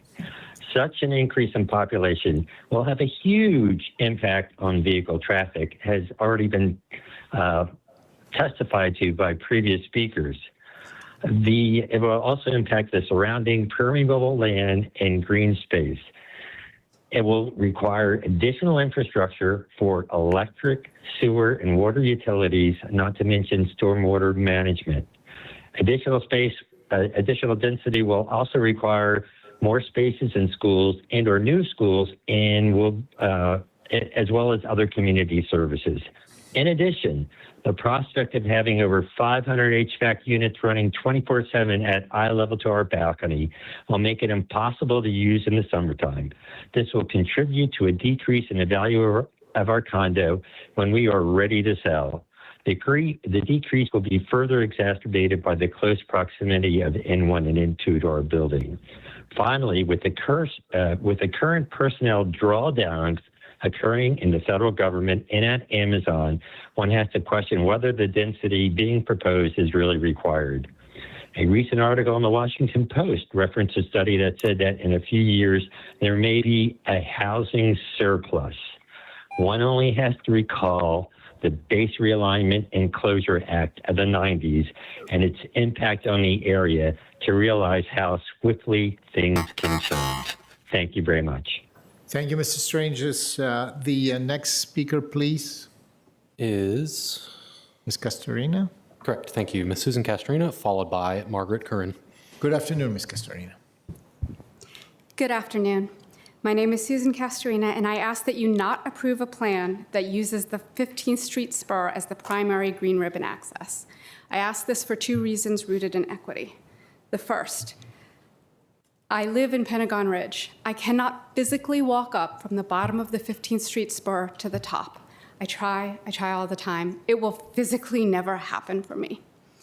Making that the primary access for the green ribbon does not serve those with mobility issues who want to use the green ribbon. It cuts us out of it. It tells us we are actually not really welcome there. So I ask that you approve one of the alternate plans. I didn't get to look at them in depth. I do think alternate 2 looked like it was a little better for those of us with mobility challenges. The second reason, I ask that you not use the primary access point as 15th Street because that is the primary access point for our building. I am pretty car dependent. My guests are pretty car dependent. Our services are. We need to have that access. We are the only building that will be impacted. So we are the only people losing our access and our livability if you make the 15th Street spur the primary access to the green ribbon. There's no miracle cure that is going to make me better. I cannot move our building, but you can move the access to the green ribbon away from the 15th Street spur and return equity to our community. Thank you very much. Thank you, Ms. Castorina. The next speaker, please. Yes, our next speaker is Margaret Curran, followed by Mike and Bessie. Hello, my name is. Oh, good afternoon. My name is Margaret Curran. I'm a resident and homeowner at the neighboring Horizon House condominiums. I am in firm support of the proposal for River House. This plan delivers the pedestrian connection, activated green space, and number of units needed. Density here may be an adjustment for a few of my neighbors, but we have a collective obligation to promote the development of housing in metro accessible Arlington. I hope as this process continues, every effort is taken to reduce construction noise burden on current River House residents and satisfy the 15th Street spur connections and access to the stairs towards the metro for westward neighbors. Thank you. Thank you, Ms. Curran. The next, and as I see here on the list, final speaker. Our next and final 2-minute speaker is Mike and Bessie. Final speaker on the 2 minutes, I should correct. Mr. Bessie. Hello and good morning. My name is Mike Mbezi. I have been an Arlington resident for the past 5 years. And when I first moved here in 2020, the rent for my 535 square foot studio apartment was around $1,600 a month. Today, it is $2,354 a month plus another $100 a month in fees. I make $100,000 a year, and the burden of the cost of housing in Arlington has caused me to overdraft my bank account in the past year. I and my generation are being bankrupted by housing costs, and we are being bankrupted by housing costs because there are people in this country, there are people in this county who do not wish more housing to be produced because the scarcity increases the value of the property that they already own. They already got theirs, and they are bankrupting people like me in order to keep their own wealth, which in many cases is $1 million or more. This is unsustainable. I I demand that the county board approve this in order to reduce the critical undersupply of housing in this county and in this country that has been caused over the last 50 years by housing production not matching population growth. Thank you. Thank you, Mr. Mbezi. Colleagues, I think, correct me, Mr. Kushner, if I'm wrong, this was the last testimony on the category of 2 minutes. Of our right? 2-minute speakers, correct. As I announced before, we need to take a break, and we will reconvene in about 30 minutes after I gavel us into recess.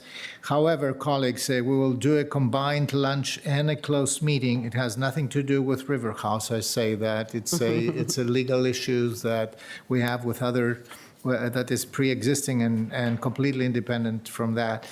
To that end, I move that the county board convene a closed meeting as authorized by Virginia Code Section 2.2-3711A, 7, and 8 for consultation with the county attorney regarding one active lawsuit and one probable lawsuit where such consultation in open meeting would adversely affect the county's litigating posture, and consultation with the county attorney regarding the board's legal authority to enact certain ordinances. Do I have a second on this? Second. It is seconded by board member Coffey. Colleagues, if all in favor, please say aye. Aye. Aye. Anybody opposed? Nobody. We are in closed session, and at the same time, we'll have some lunch. Thank you so much. We'll try to reconvene at our very best in about 30 minutes. It's now, 1:55, so 2:25 to 2:30. 1:25. We need that to know there's copies. We have copies for everybody. I think Mason has them. Mason has them for the public. Okay. So for those who want to see the alternative on the 15th Street spur, I don't know.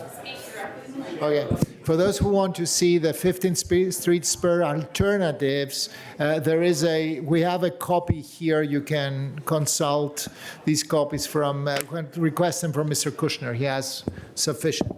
Hey, Kaderi, how are you? Good to see you.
Beginning to reconvene,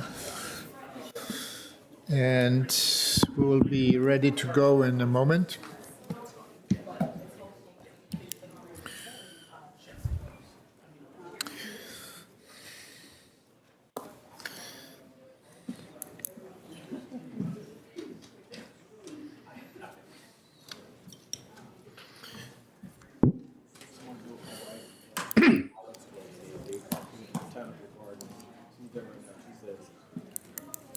Tim is there, she's already asking for us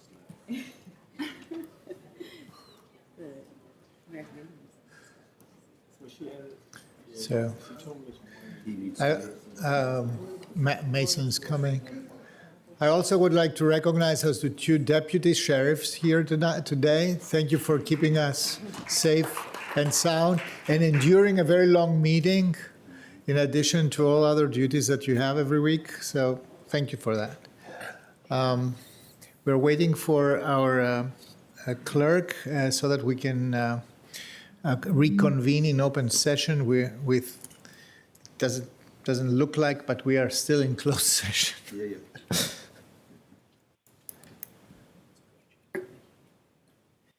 And okay, that's the. So, and at the signal of our clerk that we're ready to go live, I will, colleagues, I will first thank everybody in the public who indulged with us during this intermission, and I will move that the members of the county board certify that at the just concluded closed session, first, only public business matters lawfully exempted from open meeting requirements under Chapter 37, Title 2.2 of the Code of Virginia, and second, only such public business matters as were identified in the motion by which the closed meeting was convened were heard, discussed, or considered by the board. Is there a second for this? Second. It is seconded by board member Spain. Mr. Clerk, can you please call the roll? Of course, Mr. Carantonis. Yes. Mr. DeFerranti. Yes. Ms. Coffey. Yes. Ms. Cunningham. Yes. Mr. Spain Sr. Yes. There are no no's. The motion carries unanimously. We are back in open session, and we're reconvening to continue with testimony on item number 40, right? Correct? That is correct. Resuming with the 3-minute speakers. And I believe you have now the 3-minute speakers. We do. Beginning with Ms. Jessica D., followed by Audrey Clement. Ms. D., good. Oh, I'm. Oh, my God. Who did that? Okay. Okay. Good afternoon, Mrs. D.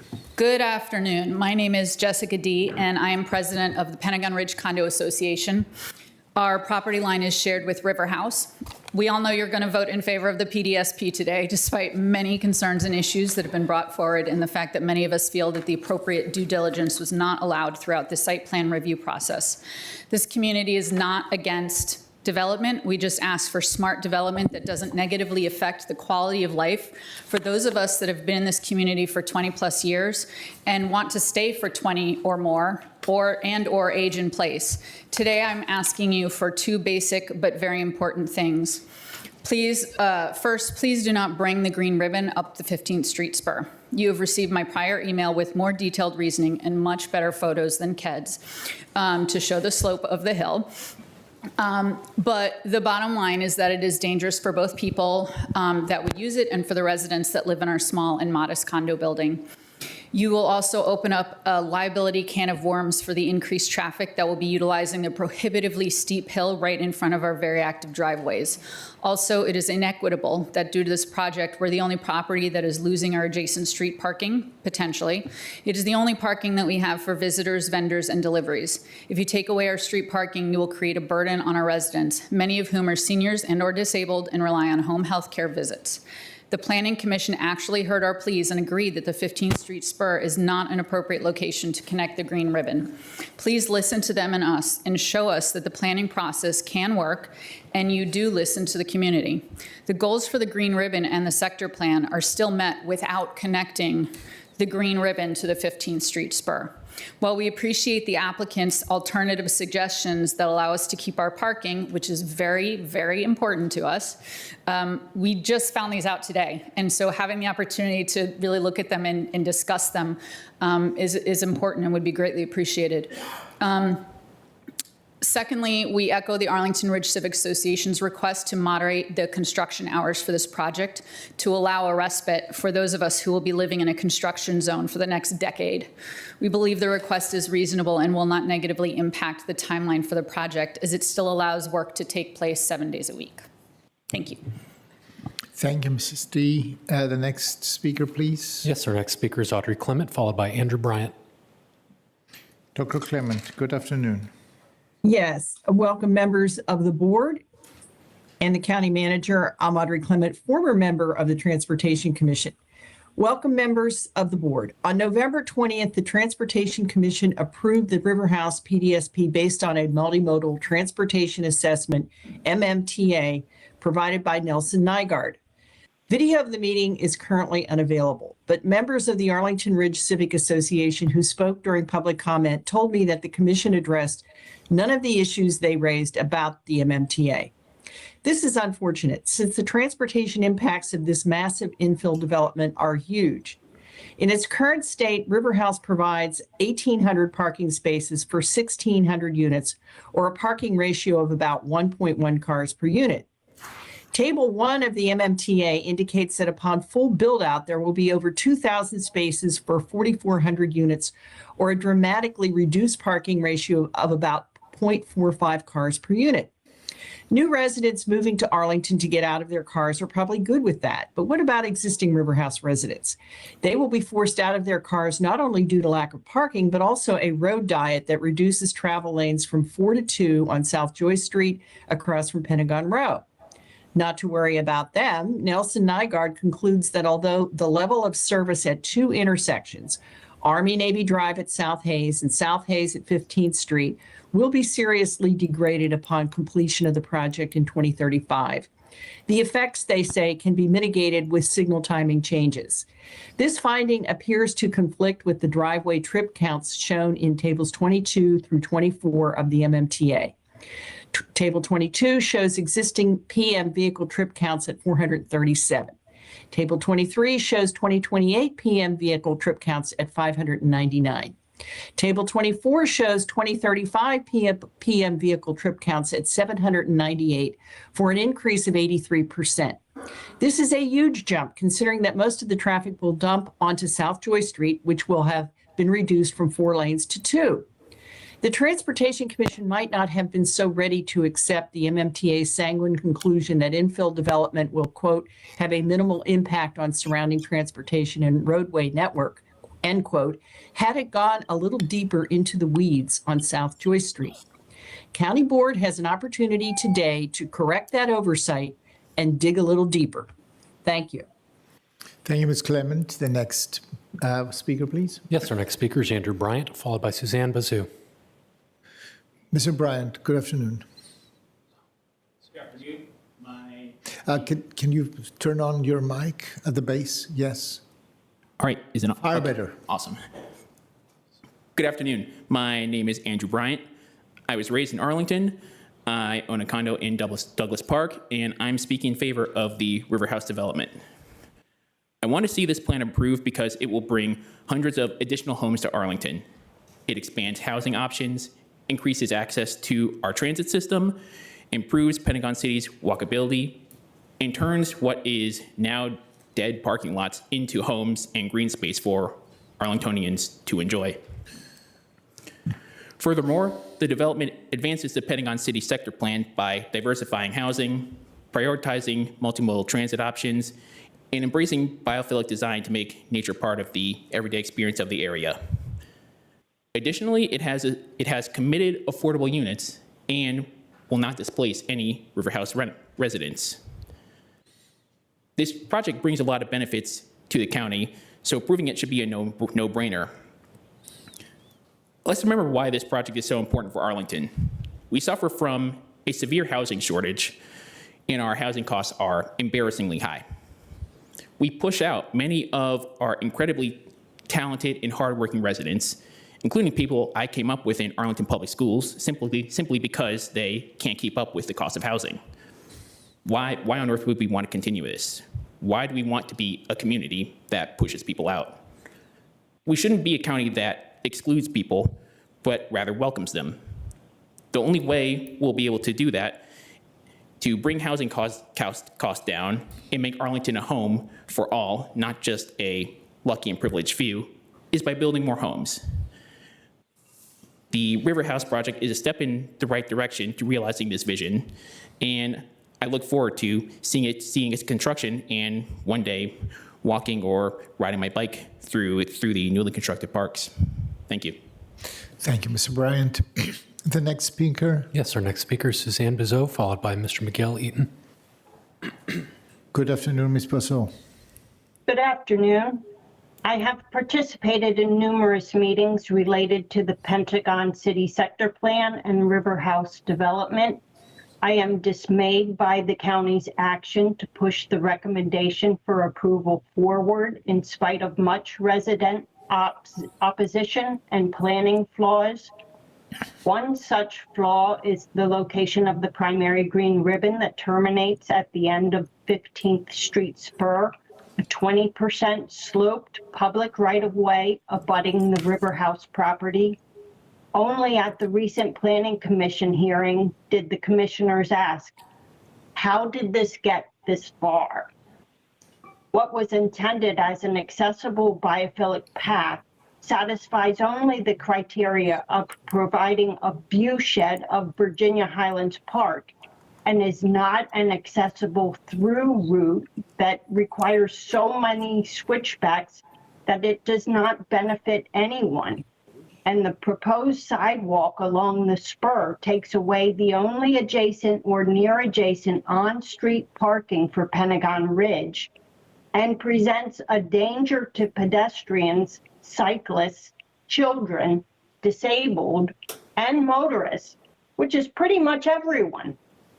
The new alternates cross two garage entrances and do not address the safety of the slope or the street crossing at the spur and South Arlington Ridge Road, South Lynn Street.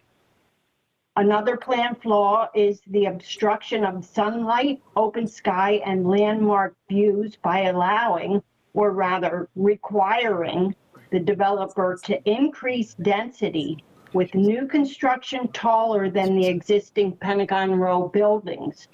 This represents a taking of property value from residents whose property is assessed and taxed based upon their views. Further, the PDSP includes public space at Building N1 that is undesirable in its interim state and has no timeline or guarantee for its complete build-out with the future Building N2, as was the case of today's first consent agenda item, JBG's discontinuance of Crystal Plaza 5 from the Crystal City PDSP. These flaws persist because the county presumably has prioritized developers' interests over residents. Only you can put a stop to this and promote equity, safety, and good design by not allowing this plan to go forward Ms. Bosso, as can you please currently conclude your proposed. comments? Thank you, Ms. Bosso. The next speaker, please. Yes, our next speaker is Mr. Miguel Eaton, followed by Ms. Doris Rippey. Mr. Eaton, maybe we can go to the next in-person speaker, Ms. Rippey? Yes. Yes. Rippey. Not Ripley, believe it or not. Good afternoon, commissioners. My husband and I are residents at the Pentagon Ridge condominium. We urge you to not place the primary green ribbon onto the 15th Street spur. The spur is our condo's only access to garages, as you've heard, and our residents, delivery trucks, garbage collection, vendors, moving vans, all will need to continue to access our building even if the green ribbon is extended there. The spur is located just past a blind curve that drivers take at 20 to 25 miles over the speed limit and at the juncture of two busy streets, South Arlington Ridge and Lynn, which means there's no safe space to install a pedestrian crossing for ribbon access. The extremely steep pitch of the road, much steeper at the top than you've seen in pictures, coupled with the blind curve, makes visibility emerging onto Lynn a dangerous proposition. Introducing pedestrians, cyclists, and scooters onto the spur would create exactly the kinds of conflicts that the Vision Zero is meant to avoid. Because of its extremely steep pitch, it becomes especially hazardous if there's any gravel, rain, leaves, snow, or ice. We have experienced several close calls on it. In fact, once my husband could not complete the turn into the garage, he fishtailed down the road, even though he was driving at less than walking speed and there was a half an inch or 1 inch of snow on the spur. He fishtailed down, missed several parked cars, and came to rest 2 inches from a utility pole. We shudder to think what would have happened if this had already been the green ribbon and there had been any pedestrians, cyclists, or scooters already on the spur. If the county were to extend the green ribbon onto the 15th Street spur, you would be implying to the public that it's safe to use, but it is not safe. When the accidents happen, and they will, corrections will have to be made at great effort and expense to the taxpayer to correct a problem that never should have occurred. Please don't wait until the first serious accident or death before recognizing this danger. In addition, the plan calls for eliminating the parking spaces on the spur. My husband has an orphan cancer and multiple disabling conditions. For us, these spaces aren't a nice-to-have option. We rely on them, so as home health care providers, pastors, family, and friends can provide for his medical, spiritual, physical, and social needs. We extensively renovated our condo to age in place with the knowledge that our care community would have access to the parking we need. We urge the county to make the right decision and say no to extending this primary green ribbon onto the 15th Street spur, instead retaining its character as a safe, low-volume neighborhood path with the parking we need to meet our community's needs. Thank you so much. Thank you, Mr. Rippey. Then let's see if Mr. Eaton is still available. Miguel Eaton? Yes, because he... Yes, I'm calling for Mr. Miguel Eaton. Are you on the line? I believe that we have a technical problem there. Let's go to the next one, Ms. Capistrand. Calling Mark Capistrand. Yes, I am here. Can you hear me? Yes, we can. Yes, sir. Good afternoon, Mr. Capistrand. Gesundheit. Can I start now? Yep. Yes. Okay. Hi, I'm Mark Capistrand. I am a Arlington County resident of more than 10 years and a property owner at the Arlington Ridge House condo and also a board member. And I'm speaking on behalf of myself. My neighbors and I are directly and negatively affected by the proposed River House development, specifically the application to vacate the public easements and the refusal to perform a sound study for the mechanical equipment on the N1 roof. I formally object to the applicant's request to vacate public easements, and I respectfully request that the county board appoint viewers per Virginia code to independently assess the inconveniences to the public before proceeding with the ordinance.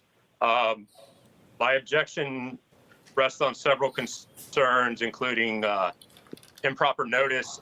The notice application in 3 lines was dated November 28th of 2023. The letters we received were basically like resent out, some residents only getting them as late as this week, and basically admitting it was a botched mailer.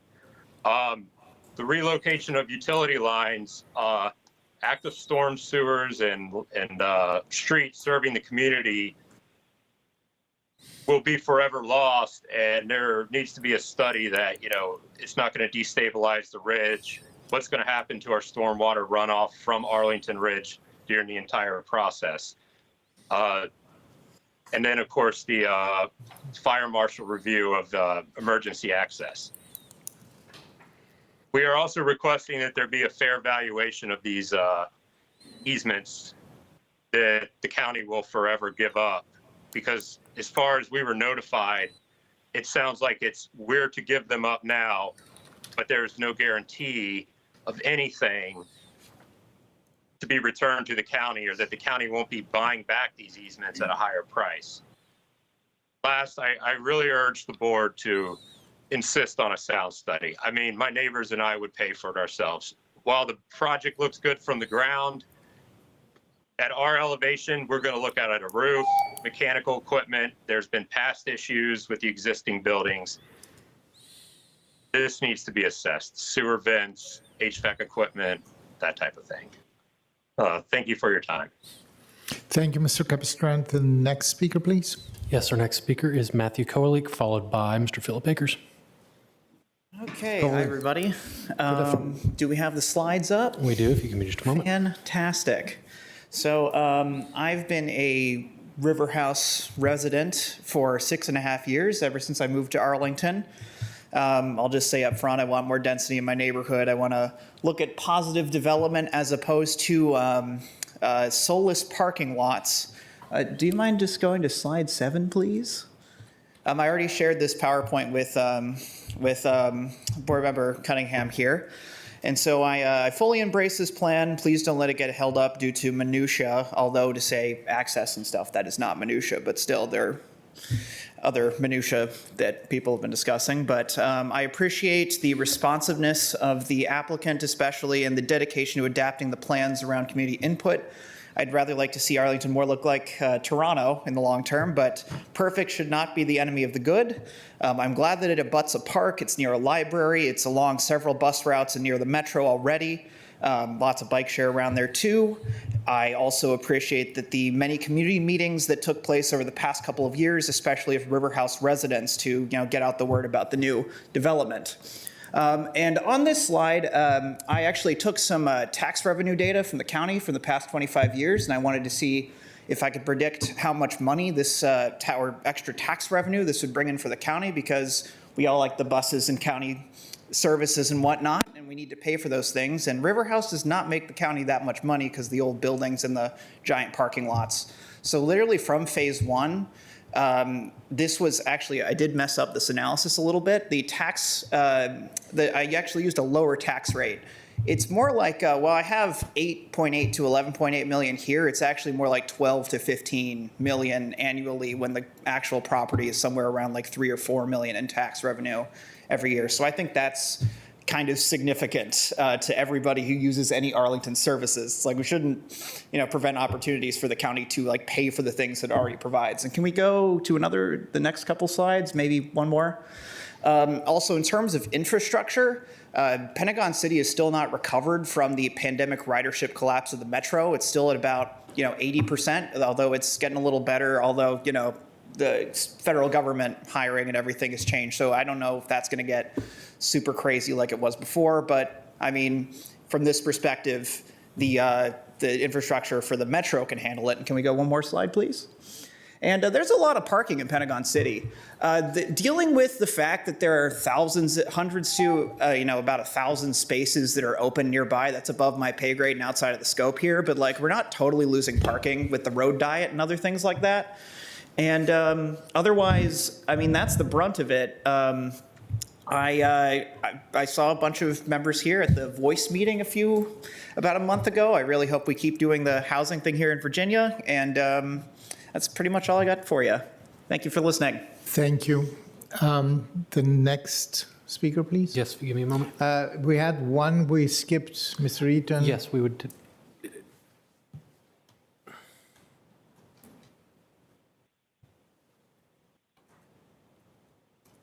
Sorry, pardon me. If we would like to go back, that would be Mr. Miguel Eaton.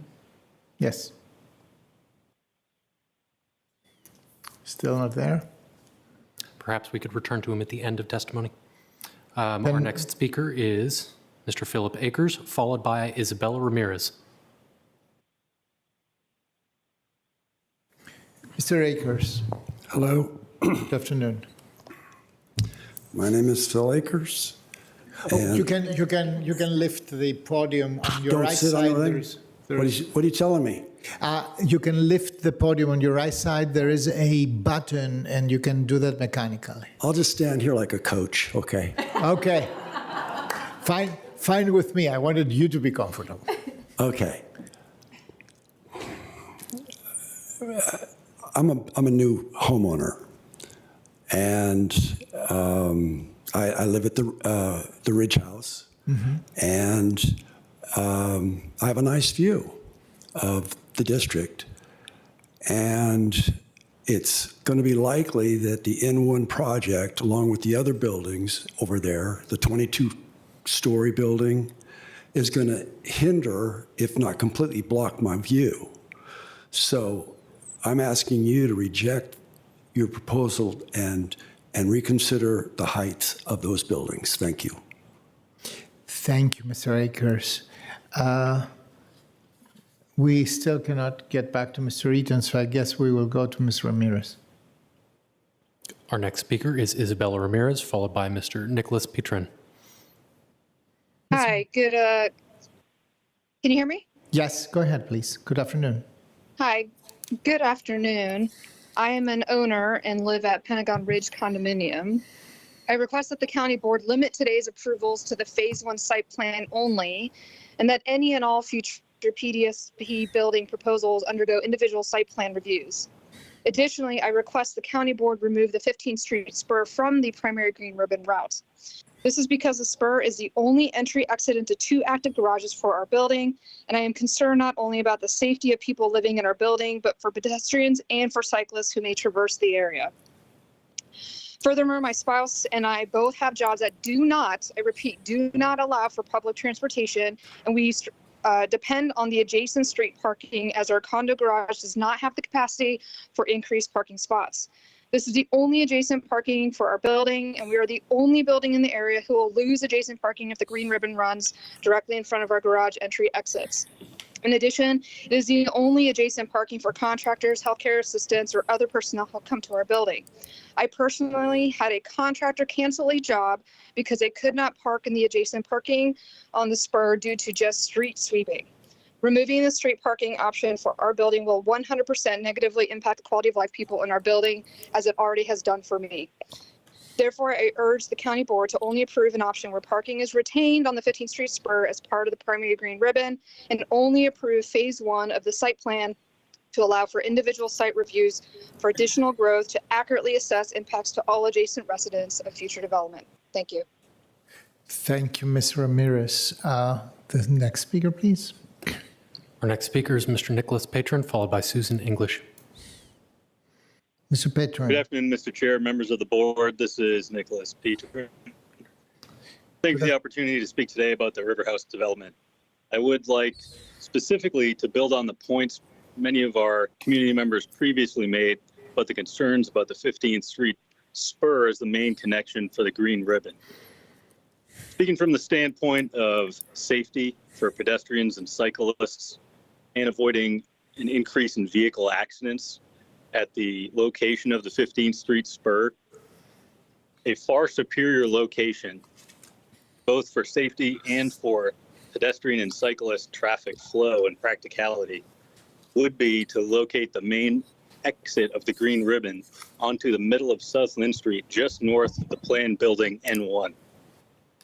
That location would provide a good sight lines because it's right in the middle of approximately a quarter-mile straight path of South Lynn Street for crossing the street, avoiding the blind exit that would occur at 15th Street spur. And it also supports a much more natural flow of traffic for pedestrians and cyclists as they could move directly through the planned green space into the current West Post retail courtyard. And further, they could continue through the Pentagon City Mall directly to the Pentagon City Metro Station. I think there will be a much higher flow of pedestrian and cyclist traffic, especially pedestrian headed that way regardless. So building the infrastructure to support that flow makes much more sense. for the convenience of the community, and most importantly, to avoid a predictable increase in pedestrian and cyclist accidents with vehicles due to excessive speeds in the blind corners. The steep portion of the 15th Street spur has already been addressed substantially. I just wanted to reinforce that the planned switchbacks in the site plan currently end before the steepest portion of the existing 15th Street spur. So the existing plan would not address that at all. I would end by urging the board to move forward with alternative 2 if you plan to approve progress in the site plan. Thank you for the opportunity to speak today. Thank you, sir. The next speaker, please. Yes, the next speaker is Susan English, followed by Alyssa Marlowe. Ms. English, good afternoon. Good afternoon. I'm Susan English, a 43-year resident of Arlington Ridge. During those years, I've watched the county and Pentagon City grow while housing became increasingly unaffordable for many. The Pentagon City Sector Plan, approved in 2022, pursued a vision of increased vitality with more housing and mixed use close to the metro station. That vision included, for this large site, a mix of housing types to replace surface parking and a substantial increase in units with view corridors up the ridge, added open space, and walkable, bikeable green pathways to access the new development and better connect the community. I remain firmly in support of that vision. During the public planning process, there was considerable debate on how best to fulfill that vision, at how much height and density, where building footprints should be constrained, and how views and connectivity across the site should be shaped. The applicant made significant changes in response to criticism of their original proposal, replacing rental with for-sale townhomes, increasing view sheds, and expanding open space in 2 key green ribbon areas. Phase 1 of this development is less dense than the maximum allowed under the sector plan, so will not result in committed affordable units, but it adds new 7-story market rate units, a VHC-generated affiliated urgent care, and a significant rebuilding of South Joyce Street with a wider sidewalk, 2-way bike lanes, and a safer, shorter crossing distance for Riverhouse residents. Beyond that, this first implementation of the Green Ribbon will help set a standard for the future expansion of these urban pathways, which should eventually provide a more biophilic experience for residents and visitors. In Phase 2, the open space will be expanded with a 1-acre addition to the Virginia Highlands Park and 1-acre fully built open space between N1 and N2 buildings. The market conditions for Phase 2 are uncertain, so potential for on-site committed affordable units will be delayed. Notwithstanding, the significant multimodal transportation improvements and needed new housing make this a welcome development. I'd like to add a plea here for a solution to the 15th Street spur access, which would retain the group of healthy canopy trees just below South Lynn and north of 15th. Thank you very much. Thank you, Ms. English. The next speaker. Our next speaker is Alyssa Marlowe, followed by Judith Richards. Ms. Marlowe. Hi, thank you. So sorry, were you saying something? Go ahead. Okay, so hi. I'm a Pentagon Ridge resident. I've been about a resident in the 22202 for about 15 years. I've been sick, so I haven't been on all the meetings today, but the applicant has made it very clear at every engagement I have attended, and everyone, any of my friends have told me about, it's been thousands and thousands of cumulative hours, that this is the first phase, and there will be full review processes and further engagement over the next phase as well. This has been communicated to us over and over again for at least a year, and I remember since last Christmas in every civic association meeting I've attended. I'm a little confused after today because they've presented this to you, it seems like. But what I'm aware with the next phase of the plan mentions, it seems to not to be true. So we were brought to the table during that second phase. We found something that encompasses the desires of the applicant, the spirit and intent of the Pentagon City Sector Plan and the wishes and the concerns of the longtime residents, which included a few opportunities for home ownership for our new neighbors. And that all changed. And so we were told that we would be given a chance to provide community input. And if we're not, that will decimate the value of some of our homes that have views. We're not wealthy. We're talking about homes that are $400,000 to $600,000 a year. I'd like to know why our single-family home neighbors who are worried about the view of a church steeple were given more access to community input than those of us who are in the condo. It was regarding the Melwood development, where we know that it was all committed affordable units and it was all disabled residents. If there's a lack of committed affordable units and a lack of housing for disabled residents, clearly, I don't believe the county or my neighbors that that's really what the concern is. If they were given, their concerns were given more weight for the view of a church steeple. I bought my home about 7 years ago. It's about 800 square feet. It was within days of a neighbor. I paid about $40 more per square feet for a slightly less desirable unit, which is a little bit more than $30,000 more for my unit. It not only impacts my unit, but it affects the comps in the building. Again, we're not wealthy people. The next phase the first phase that we've been communicated to for well over a year that I see today is changes on the 15th Street spur. A lot of people have already expressed that today, but we've seen the changes they mentioned today for the first time. It seems like there's a bait and switch like they've given us before. So I look forward to the applicant continuing to engage my neighbors here. We've expressed some safety concerns. There are 32 people, multiple times who pull in and out of that garage. I don't want to hit people walking up and down that garage. So I look forward to JPD Smith further engaging us so we can figure out a solution so we're not hitting people. The other thing is, I like to say that I've heard a lot of people say that this provides. Can you complete your This is a testimony, chance Ms. for Marlowe? JPG Smith to build. Ms. Marlowe, I'm sorry, your time is up. Thank you. Thank you. Our next speaker is Ms. Judith Richards, followed by Tina Muse.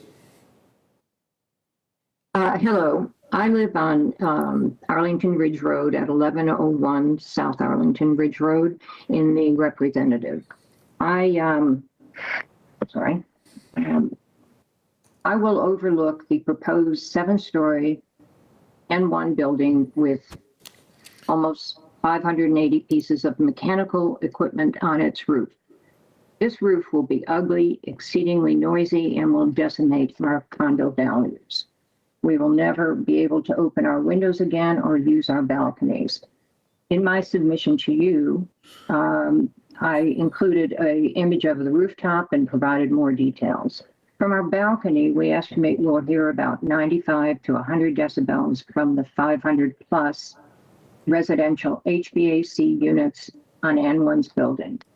That's only the residential ones alone. That greatly exceeds the county's noise ordinance, which limits the sound to 60 daytime decibels and 55 nighttime decibels.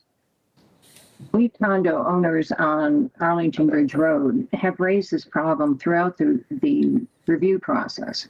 I've spoken with county staff who are all sympathetic to our concerns about the noise on N1, but all say they lack the ability to do anything about it or the authority.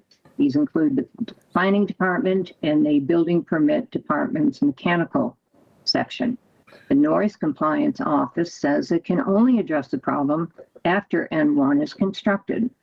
The city manager's constituent services staff went over all the possible remedies and concluded that none of the county offices can help us except the county board.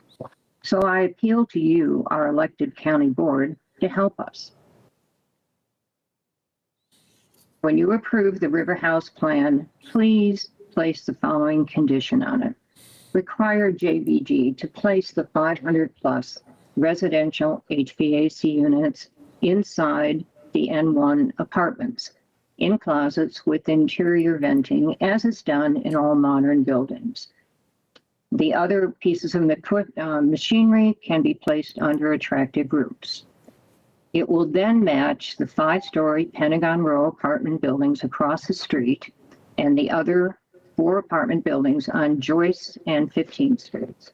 No other building in the area has mechanical units on its roof, not even the Pentagon Fashion Center. We see all of these buildings from the ridge line.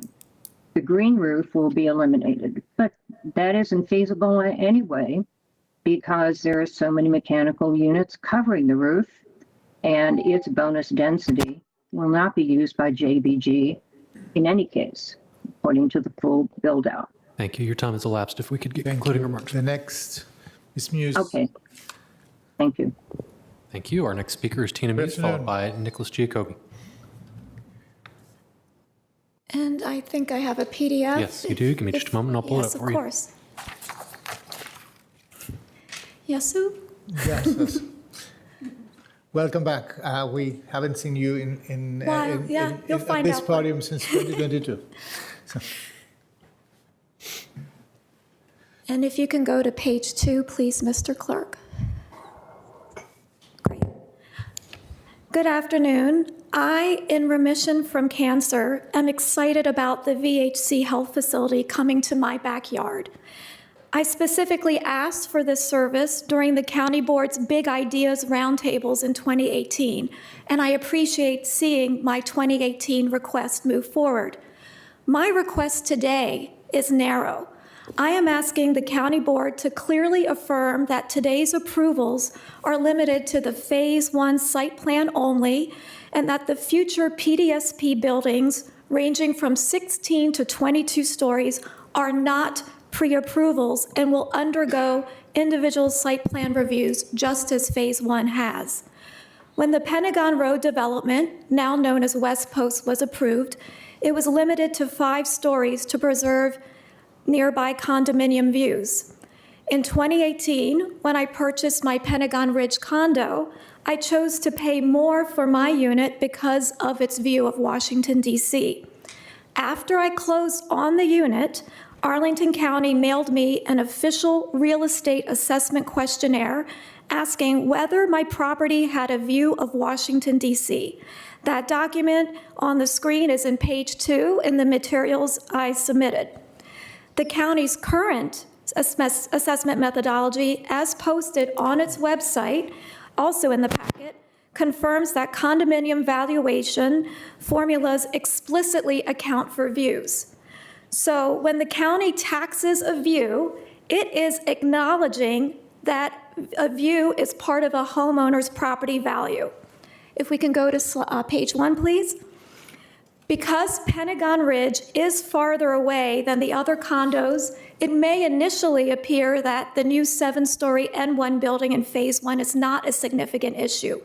If you look at that page 1 of my materials, please look at it before drawing that conclusion. The photos show how the N1 building alone obstructs Washington, D.C. views for Pentagon Ridge units on the north and east sides. And the 7 stories do not include rooftop HVAC equipment, which effectively add another story. My comments are not NIMBYism. My comments demonstrate a quantified tax attribute recognized by Arlington County, a reliance interest created by the county's own assessment system, and a measurable loss caused by the development. Please affirm that today's actions do not pre-approve future PDSP buildings and that those buildings will receive the full site plan reviews. Thank you. Thank you, Ms. Muse. The next speaker, please.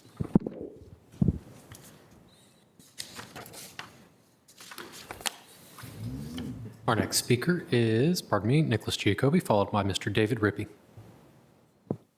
Good afternoon. Hi, Mr. Giacobi. Nick Giacobi. I think your microphone may be muted. Oh, there we go. There we go. Good afternoon. I'm Nick Giacobi. I've been a co-owner at the Ridge House since 1987. I submitted written comments, and I'll make a few highlights from that report. I support the 4.1 application as it now stands, although I have to admit I was much happier with the earlier version. But at this point, enough is enough. It's time to move on. It's time to let the developer get moving.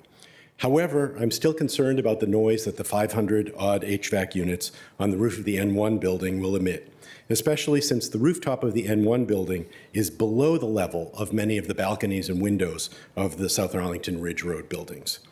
It was encouraging to see the Planning Commission discuss it, but I was really disappointed when they didn't take any action and did not require an acoustical study that will definitively solve this problem. They kicked the can down the road saying basically you can file a noise complaint, call the police, it goes to code enforcement, and we know where that ends up. I'm excited to see the ownership opportunities of the townhouses. I'm excited about lots of trees along the green ribbon, and the addition of the VHC facility to the neighborhood will be a game changer. Sorry to see the senior housing and the condo building go away. These are housing types that are seriously lacking in our neighborhood. I'm convinced that the towers of the PDSP are too much. The traffic analysis is overly optimistic, and will the addition of all those expensive high-rise buildings really have an impact on housing attainability in Arlington? I'm not so convinced that it will. With the new neighbors, there also need to be some support services that are not currently accounted for in the pipeline. Oak Ridge and Gunston schools are already overcrowded. How will that be solved? We're already at the limit on our bonding authority. What can we do for that? The master plan and the reconstruction of Virginia Highlands Park that we talk about are more than a decade away. It's in the current CIP for 2032 to begin the planning process. So that's way out in the future. The Aurora Highlands Recreation Center and the library are throwbacks to the 1970s, and I'm not saying that in a good way. Can they support the new residents of this project and the many other projects that are underway in our neighborhood that are supposed to be supported by that facility? Looking out to the long term, Pentagon City Metro has always been well used. We saw a presentation earlier that the numbers are coming back. It was a very busy system. It's number 2 in the county, and it's one of the top stations in the whole metro system. And yet there's no discussion of a second entrance to Pentagon City Metro. However, there is one underway for Crystal City. So to use the Planning Commission's lofty standards as described by all now, I support approval of the 4.1 application. It's imperfect, but palatable. However, I cannot support the broader PDSP. The density is excessive, the benefits unclear, and we need to better prepare for the impacts of those large towers. Thank you very much. Thank you, Mr. Jacoby. Our next speaker is Mr. Mr. Rippey. Mr. Rippey, you can also sit and testify. It doesn't have to be in standing. Yeah, standing is better. Thank you for making the extra effort.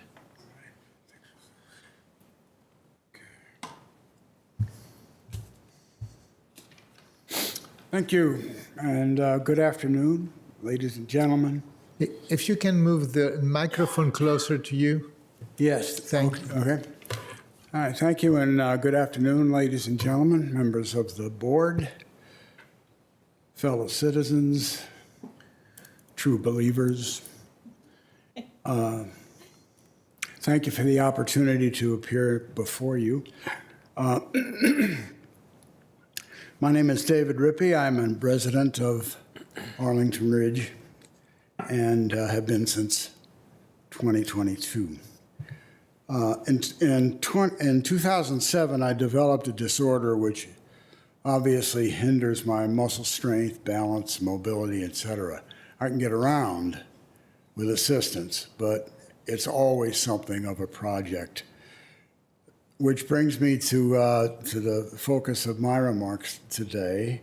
I'm especially concerned about the effect of extending the green ribbon to the 15th Street spur. You've received a lot of input on that so far, and I'd just like to, for my purposes, emphasize what the expected impact would be on me. Now, Arlington Ridge is aptly named as a ridge. There are very few user-friendly surfaces for getting around. Some, like the 15th Street spur, are so steep I can't get up them. Few people could. Walkability is a province of the able-bodied. It's always been sort of hard to get around, and the needs for accommodating handicapped people will only increase as the years move along.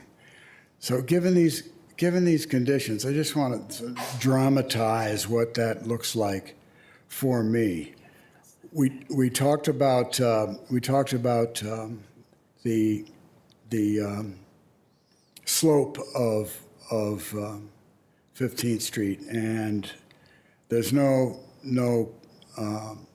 underestimating that.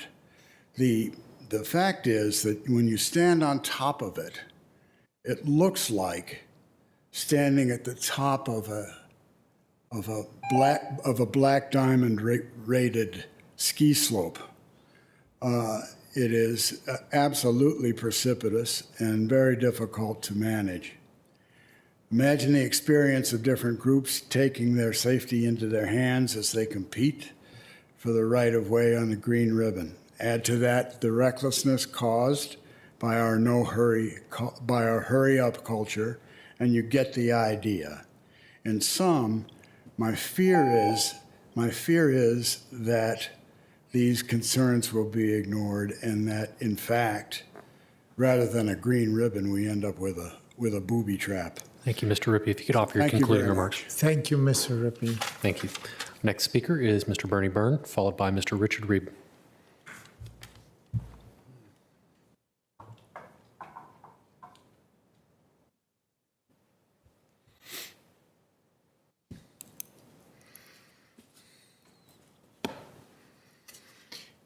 Hello. Dr. Byrne, good afternoon. I'm talking about planting schedule, they usually do. The planting schedules in the applicant's revised conceptual landscape plan do not adequately conform to the county board's 2016 monarch pledge. The pledge encourages developers and residents to plant milkweed and other native nectar plants to support monarch butterflies and other pollinators. The plants also do not conform to similar recommendations in the county's Forestry and Natural Resources Plan. Now, regarding this project, to the applicant's credit, the planting schedules now contain common milkweed after I made some comments to them. So that's good. However, they also contain many trees and other plants that are not native to Arlington and its vicinity. Some are hybrid crosses with non-native species. Some are already known to be invasive, and they're on the plan. Others may become known as invasive in the future. Many may not feed native pollinators. I've informed the applicant and its landscape architect of those species, but they have not changed them. The planting schedules list many cultivars. Landscape architects often select cultivars based on their attractiveness to humans rather than to pollinators. The cultivars often have reduced nutritional benefits or are toxic because of their altered structures or chemical compositions. Many have not been studied well enough to identify those that may be harming pollinators in that regard. The applicant should therefore replace all cultivars with native plants having similar features such as height, shape, and flower color, unless the cultivars are more resistant to diseases than are their parents. The applicant did not want to do this at the Planning Commission meeting. The applicant should not retain any public cultivars because they have desirable features, as those cultivars may not support or may harm pollinators. Now, regarding the buildings do not contain green roofs or plants hanging from or climbing on walls. The open spaces, including the green ribbon, contain too much pavement and too little green space. Do not let the applicant's pictures of the green ribbon fool you. Look at the diagrams. This came up when they were discussing the green ribbon, but everyone ignored it. To actually create biophilia, the project needs all of these amenities: a green ribbon with actually green space and more than paved space, which is not happening now, as well as obviously the rooftop green space. Thank you. Thank you, Dr. Byrne. I see one more speaker here, and I want to ask again whether we heard from... We have not at this point, but we can return after our final speaker. Okay, let's continue. Our next of our 3-minute speakers is Mr. Richard Reeb. Good afternoon. Hello. I'm born here, recently lived here 25 years. I'm a director on multiple condo boards, a director of ARCA, member of CivFed, live adjacent to the River House. I'm speaking here individually from Japan at 4:25 a.m. I think that qualifies as commitment. I oppose the plan. The Arlington Ridge Civic Association conducted a member survey. 60% of ARCA residents oppose Phase 1 and close to 80% oppose Phase 2. Does that give you pause? 4,000 petition signers and over 100 speakers oppose the Pentagon City sector plan. They're not here today because they've given up.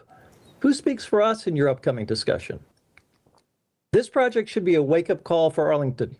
A process was orchestrated by planning to change the rules so you can now talk about how your process works to create alignment without anyone in the public having voted on the rules. It's a missed opportunity.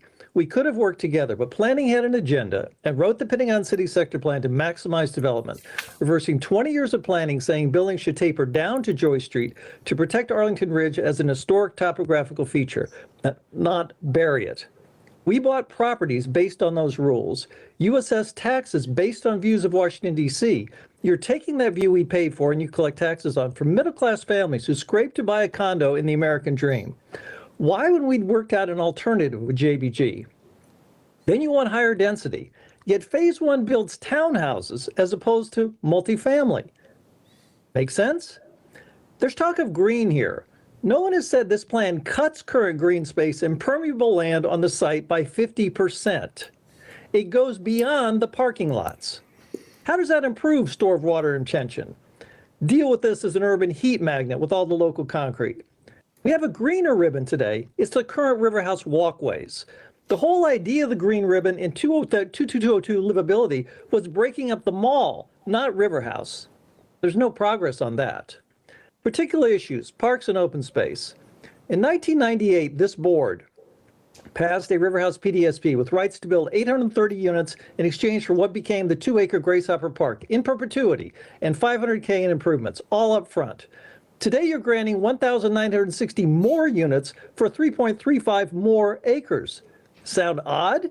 The formula is light by 1.34 acres. Do the math. And the parkland on top of Gracehopper is mostly back-ended or half-built and mostly not paid for. Less benefits today and more expensive. We should get most, if not all, the parkland up front with improvements paid for by the developer. Your previous board did that. Why not you? The green ribbon doesn't count. We're greener today. Traffic. You risk traffic gridlock because the percentage of trips by car used in the traffic forecast, 27%, is the lowest in Arlington, lower than Crystal City or Roslyn at 32%. Estimates were based on 2008 data for a previous Pentagon City that's very different from the area being developed now. Your comments. Yeah, your time is up. Thank you, or should I say, arigato gozaimasu. Thank you so much for your testimony, Mr. Clerk. This concludes the 3-minute Yes, at this category. point, I'd be happy to return to our speaker, Mr. Miguel Eaton, to see if they're on the line. Yes, can we see? Once. Going twice. So All right, moving along to our Mr. 5-minute Eaton is speakers. not available? No, he's not. No. Okay, then do we have a 5-minute speaker? We do. We have is Miss Garcia available today, or will Miss Julie Furnham be speaking in her place? Hi, this is Julie Farnham. Ms. Farnham. Yes, thank you. So good afternoon. My name's Julie Farnham. I'm here as the Vice President of the Arlington Ridge Civic Association, and I'm speaking in that capacity. Thank you, as always, for the opportunity to share our perspective. Our Civic Association has been actively engaged in the development of the River House proposal since the Pentagon City sector plan was first approved by the board in 2022. This included numerous conversations with the applicant and participation in the LRPC and the SPRC processes.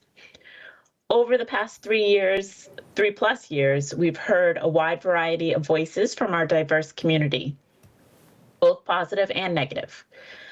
Change is both exciting and frightening, and we have heard from our members that they want our community to continue to be a place that aligns with their values. The first version of the plan in the LRPC was compatible with the desires of the community members who wanted less density and lower buildings. However, it did not meet the need of members who wanted more public, green, and open space. It also did not generate as much housing as was called out in the Pentagon City sector plan.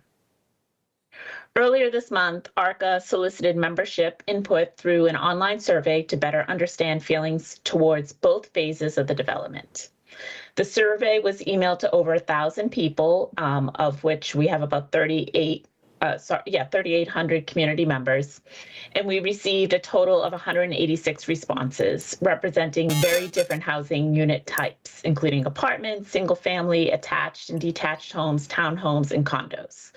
Unfortunately, the least represented population that responded was the River House apartment residents. The survey responses indicated mixed feelings towards the first phase, with 57%, and this is a weighted adjustment, of total respondents not in favor. We asked about the full phase, and 63%, also weight adjusted, of the respondents indicated they also felt unfavorably about the plan. Responses also reinforced that we heard from our community, what we heard from our community throughout the process, that they are enthusiastic about green space, walkability, and thoughtful urban design. They look forward to the promise of a livable and connected environment with a VHC health facility and multi-model connectivity. Lastly, they expressed support for additional housing in the 4 purchased townhomes. The most frequently cited concern were also similar to what we've heard throughout this process and what you've heard a lot today. Property value impacts, insufficient affordable housing, traffic and parking strains, construction concerns, noise from future HVAC units, and transportation safety concerns at the 15th Street spur and Kent Street. Based on the input today, we believe one of the alternative spur routes would be preferable to our residents, or to most of our residents. If this development proposal is approved today, ARCA hopes that many of these concerns can be alleviated through implementation. And we would like to request that the county continue to assess transit patterns and transportation infrastructure beyond the development site, and specifically at the 15th Street spur and Kent Street, where we've noted that there aren't even continuous sidewalks. Consider modification to construction mitigation plans to alleviate specific concerns of the residents. And last but not least, commit to addressing public infrastructure inadequacy. We would like to see an investment in public facilities and infrastructure because they're needed in 202 and should be commensurate with an increase in the population that's proposed. And this includes K through 12 seats in schools, libraries, and an appropriately sized community center. We look forward to continued engagement with the county board and staff, and thank you for your time today. Thank you, Ms. Farnham, and the association for the input. So last call for Mr. Eaton. I believe I see Mr. Eaton on the line. Okay. Then, Mr. Clerk, I believe that public comment is now has No now further concluded. speakers. Discussion is with the board. The discussion, colleagues, is now with the board. We heard a ton of public testimony, and we have also a lot of public input in form of emails and other communications. Colleagues, I would say that we structure our discussion. There's a bunch of big buckets. One is location, land use, and design. This is typically how we begin this conversation, especially when we talk about larger sites. The second is about building form and architecture, including view sheds, etc. We heard a lot about transportation and issues with that. And then we will talk about public spaces. That includes the green ribbons, for example, and includes also the landing of the green ribbons on the 15th Street. It can be also addressed under transportation. It is amazing to me that we didn't hear so much about community benefits and environmental standards, and then phasing construction and everything else that can be discussed on this item. So I would like to open first a round of questions clarifying to staff or the applicant about the site location, land use and design, if there are any questions about that. That's interesting. I don't see. Oh, Ms. Coffey. I'm not 100% sure that this fits in here, but I think it might. The ownership and townhouse unit location and design is one of the things that I personally am most grateful for and excited about. I think it is such a challenge for us to get ownership units at all, and I think this is a great utilization of the Land Bay S side to be an easing into the greater density from the lower density residential, and it is providing such a unique and much needed unit type that I don't, everything is trade-offs, and I think we're going to talk a lot about the trade-offs today. It's not quite night yet, but it might be by the time we leave. But it's hard when you want things like townhouses and the stacked condo style, but you have a site like this that has so much potential for so many different things. And I think this is a wonderful balance of giving us something different, giving us the benefit of ownership opportunity, and using it really smartly as a buffer on the edge of the site. And so I think this fits in location and design, I hope. But it's not really a question as much as I think it is one of the successes of this plan is that segment. And I think it deserves to be called out because we don't get a lot of site plans that have this incorporated. Well, that was rather a comment. Okay, I have a question. So this pertains to a discussion that we had since the inception of this sector plan. One of the challenges here is obviously the impossible geometry and architecture of the 70s of the three pre-existing or today existing buildings. The Ashley, the Potomac, and the James. So these will be flanked now by C1, C2, C3, and N3, and later N2, etc. In certain situations, the new additions, they create kind of interior spaces between the legacy building and the new construction. I understand that the way to deal with that is that the new construction is a little bit lower or the same height. But how do we work with the fact that we create these enclosed, encapsulated spaces? And what is the idea of how the space will work? And what will be the use of the space? Will be purely recreational? Is it going to be a green oasis, for example, something to put in even more trees? I've seen concepts around in the big world where this, were planted with very tall trees, and that created kind of a fountain of green, or others where this space was usable. I don't know if the applicant or staff wants to address that. Sure, it's a great question. So I guess I'd first point out that we only have cited buildings C1 and N1 at this point, right?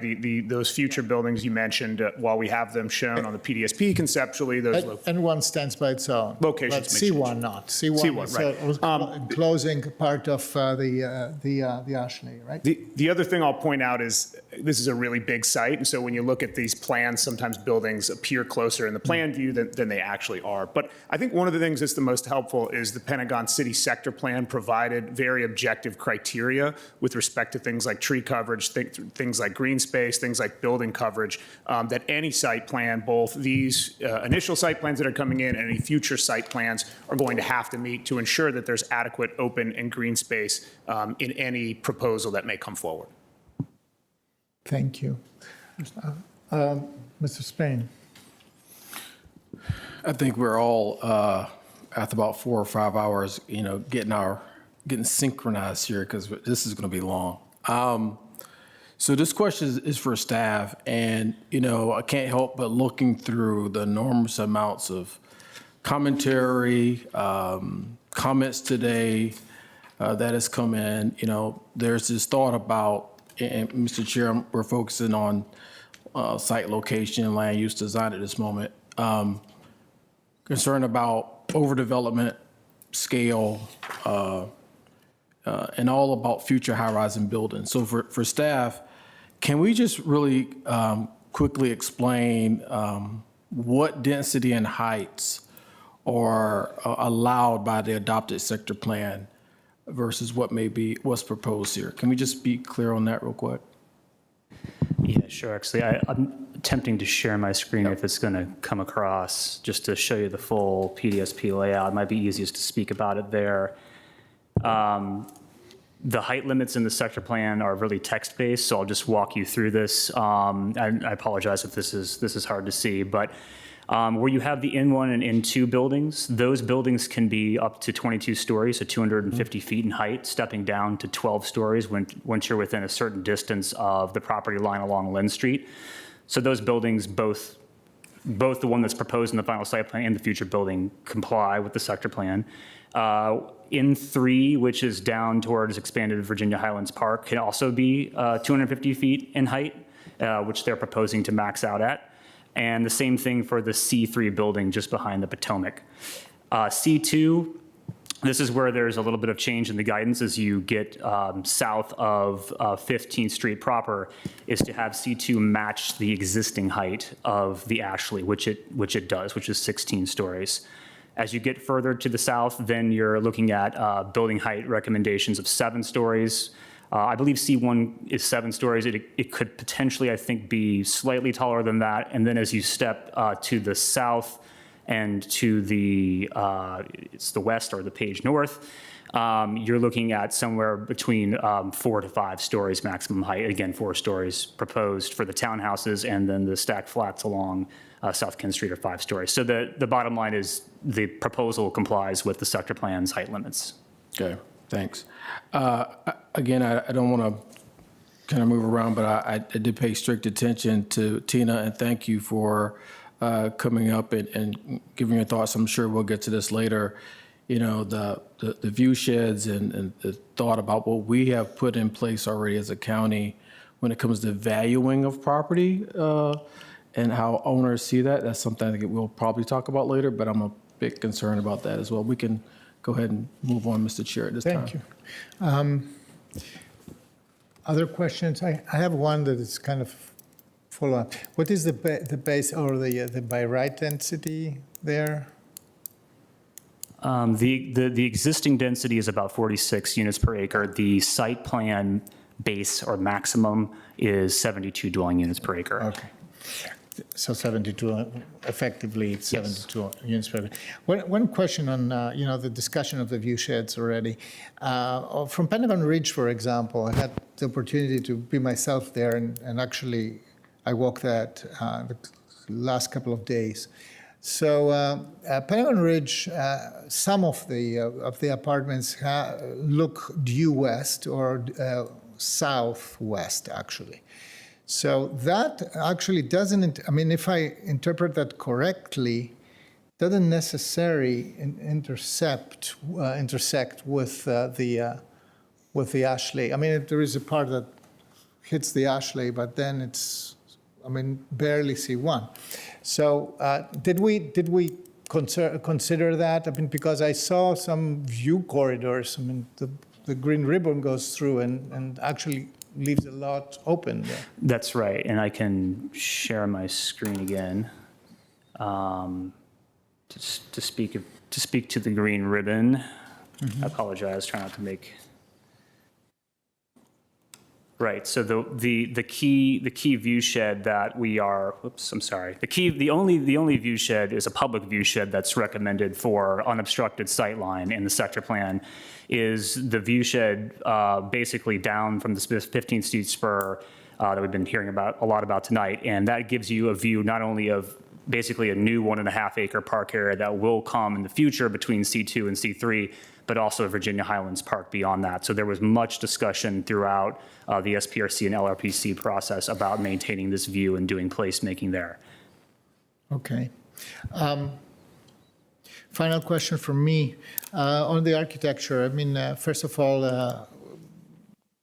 I really appreciate the fact that the Tortigalas, in my opinion, very reputable firm, has helped to design here. So I saw some significant effort, and it was mentioned in the applicant's presentation that building N1 is architectured to build neighborhood community with stoops and balconies, et cetera. Something that I really appreciate a lot. What is the and I saw the kind of the architectural treatment of C1.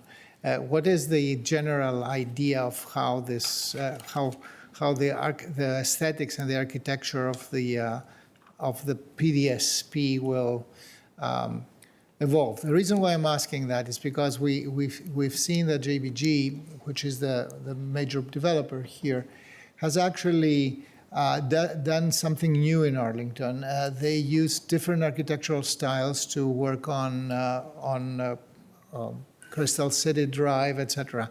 And this is very well received.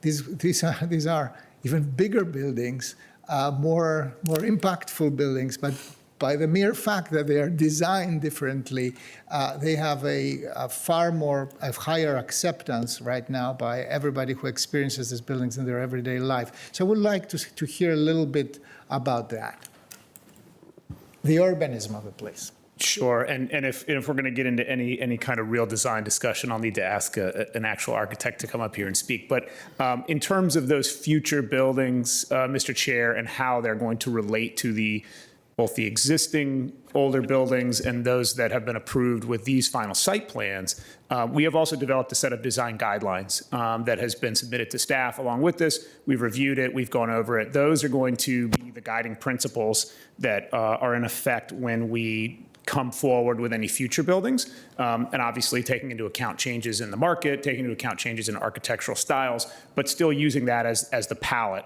for those future buildings that may come across. Thank you. Any other questions on this?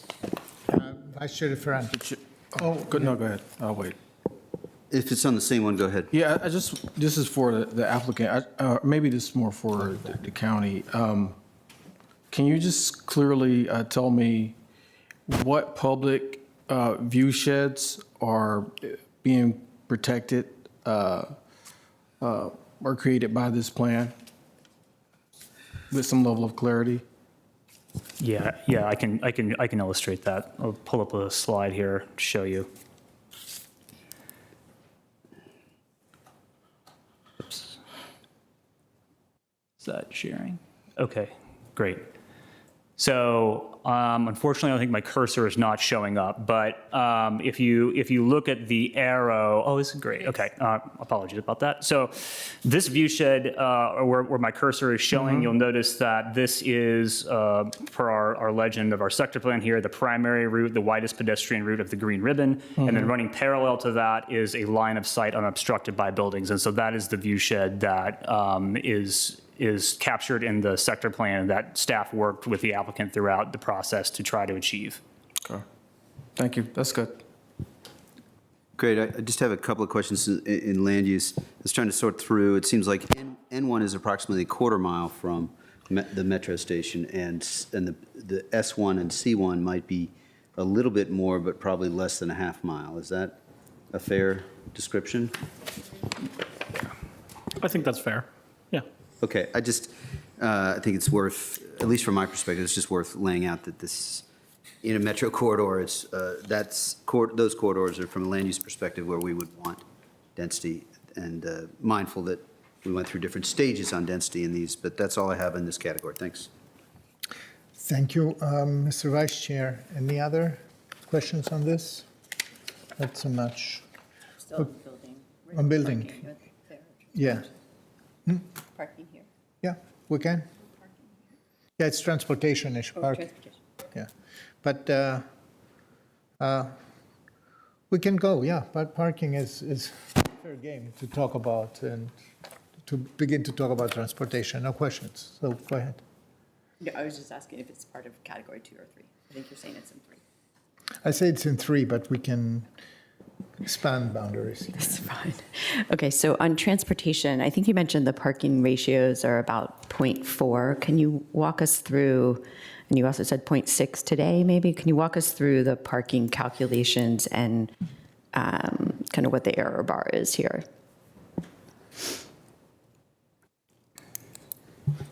Sorry, microphone difficulties. Let me try to share my screen again with just talking about the parking that's going to be coming online for this initial tranche of final site plans. So they each, I'll just start by saying they each have their own individual parking ratio because parking is assigned per building, right? But if you think about the PDSP as a whole, at full complete build out, the ratio for the site would be around 0.45 parking spaces per dwelling unit based on the information that we have today. So just to focus in a little bit on each of these final site plans, Land Bay S, that's the townhouses and stack flats. This is going to be 1.61 spaces per dwelling unit because the townhouses have 2-car garages in unit, and then the stack flats have 1-car garage. There's also going to be 26 on-street spaces that could be used for visitor parking.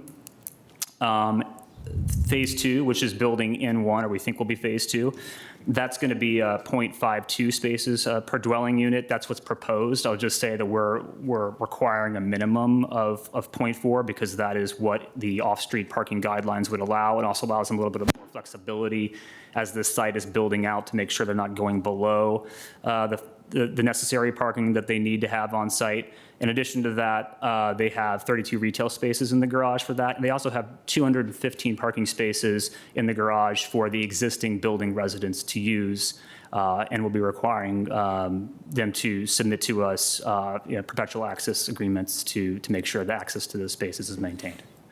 And then the last one is the C1 multifamily building. This is 48 spaces, 0.47 spaces per dwelling unit. And do we know the parking condition currently, like how many spaces per dwelling unit in the occupied buildings? Right now, I might defer to the applicant on this, but right now, I think it's 1.08 spaces per unit for existing units on site today. And do we know the utilization? Yes, we have about 1,800 spaces there today. Utilization's at about a 0.6.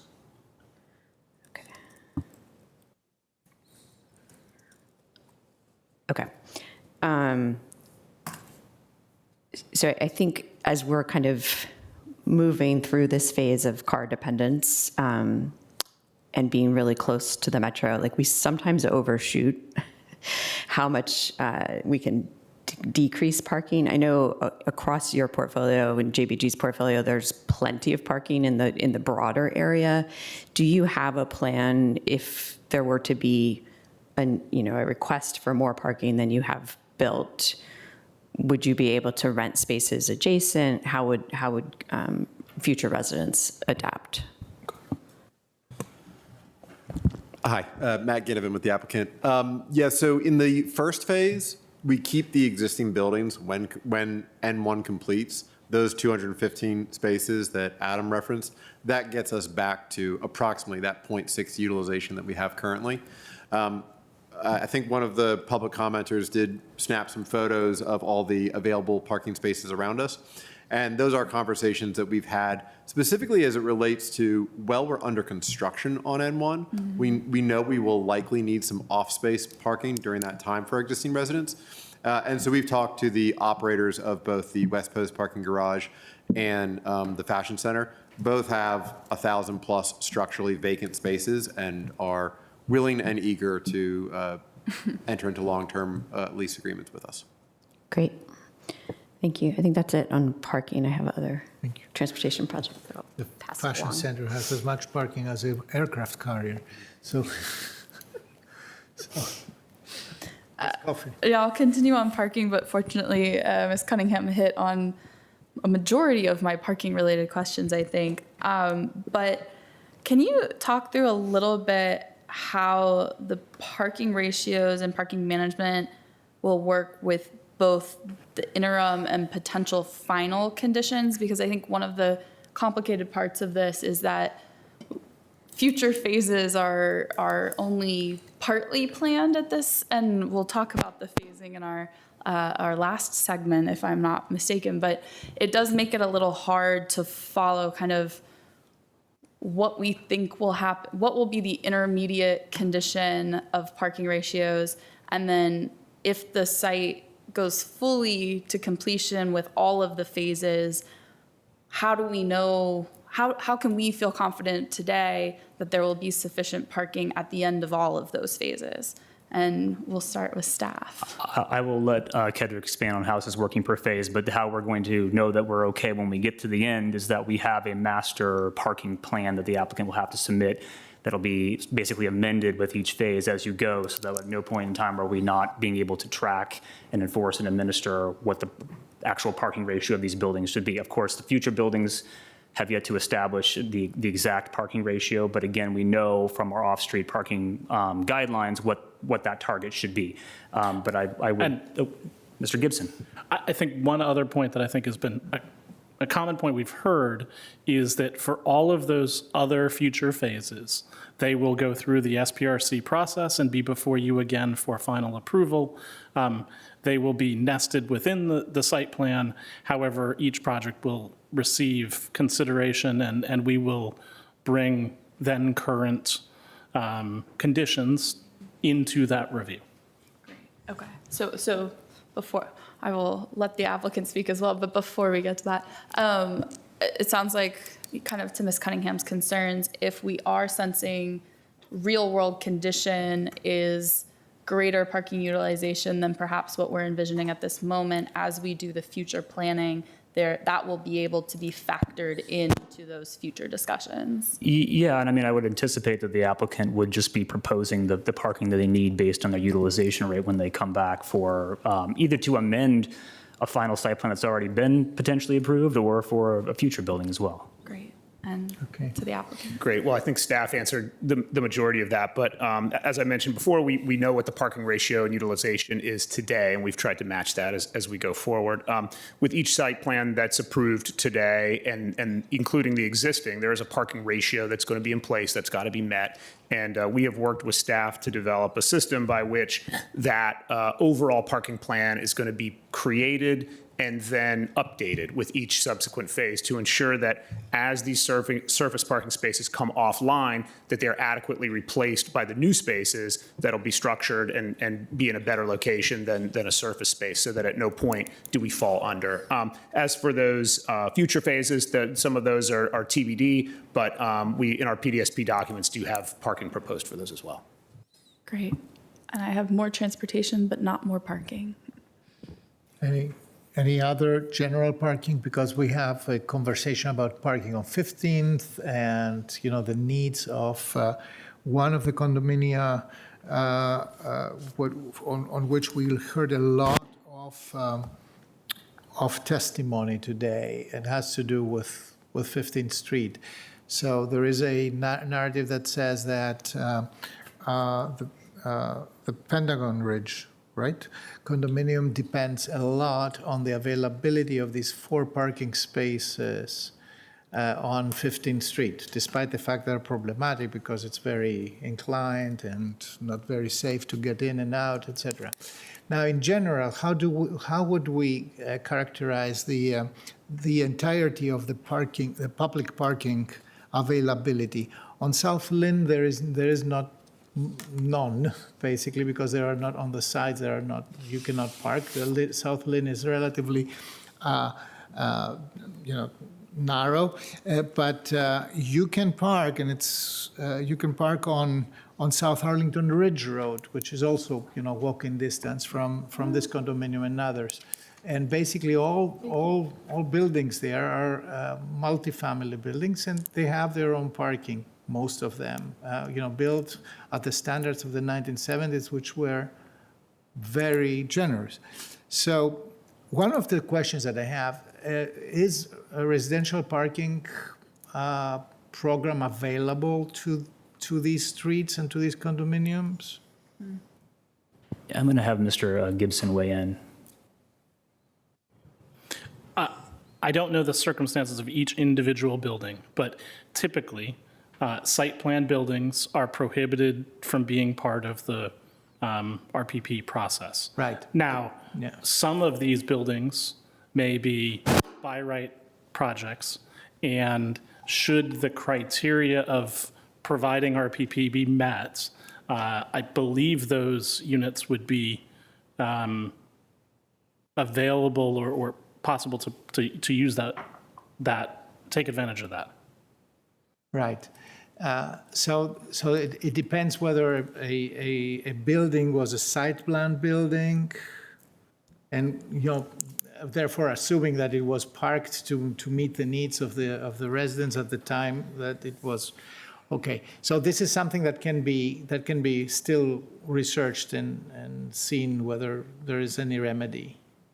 I would say that we would apply the criteria for the RPP for these houses consistent with the then current county policy, and you may change that over time, but yes, RPP could be available if they met the criteria for some of the units and some of the spaces. However, I do want to correct one thing. South Lynn Street does have parking on the west side of the street, so there is on-street parking on most streets. Now, it is not 100% of most streets. Okay, understood. Another question that's just a technical question, very, very short. So we heard testimony here from somebody who, for example, has a disability or temporary or longer term and needs, for example, a nurse to visit, et cetera. They want to have some sort of arrangement that this kind of parking for the care partner, caregiver is available. I've seen in my neighborhood, for example, that it's possible to apply for and reserve a parking space for that.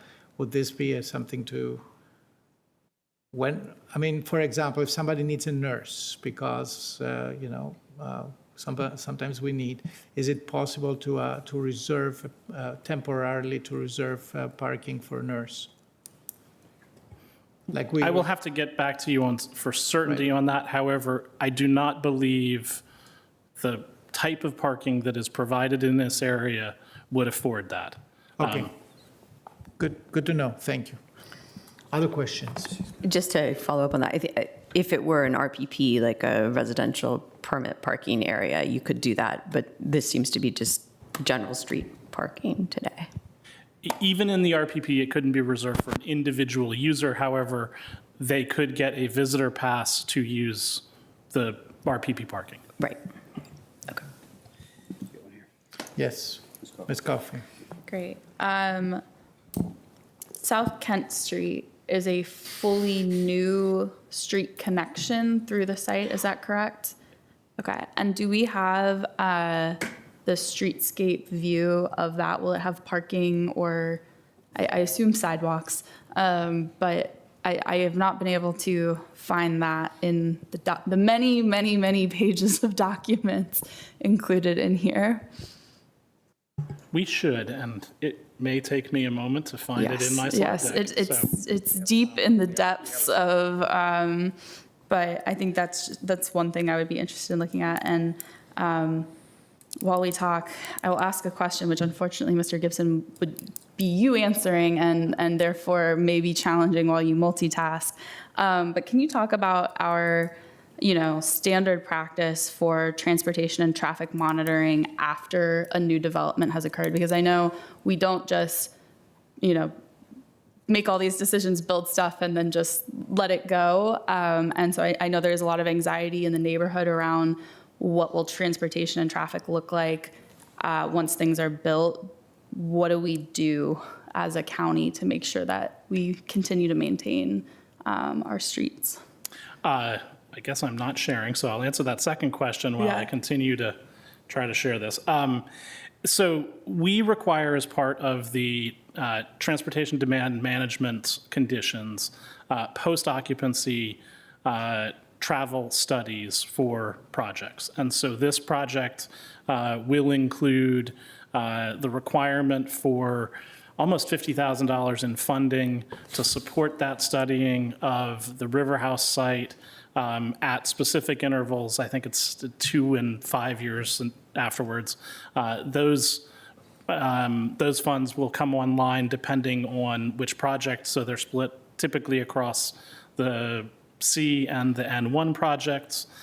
We would look at doing residential surveys, traffic counts, and other things to be able to get a sense of what the mode split is for particularly residential travel to work.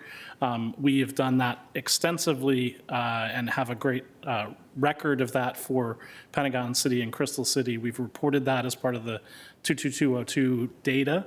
And broadly speaking, this area is very successful in having residents choose not to drive to work, so much so it's closer to the 25% of residents look to drive alone to work, and we have presented that data in past studies. And then that data is also supported by census data that shows that about 25%, about 29% specifically of the River House census tract drives to work. And so we feel that the estimates in the transportation studies and the trajectory of multimodal choice is very strong for this site and Crystal City and Pentagon City broadly. And so let's see if, there we go. Now to your second question, South Kent Street. South Kent Street is a connection or extension of the... I think you mean to be sharing, but Mr. Clerk. Yeah.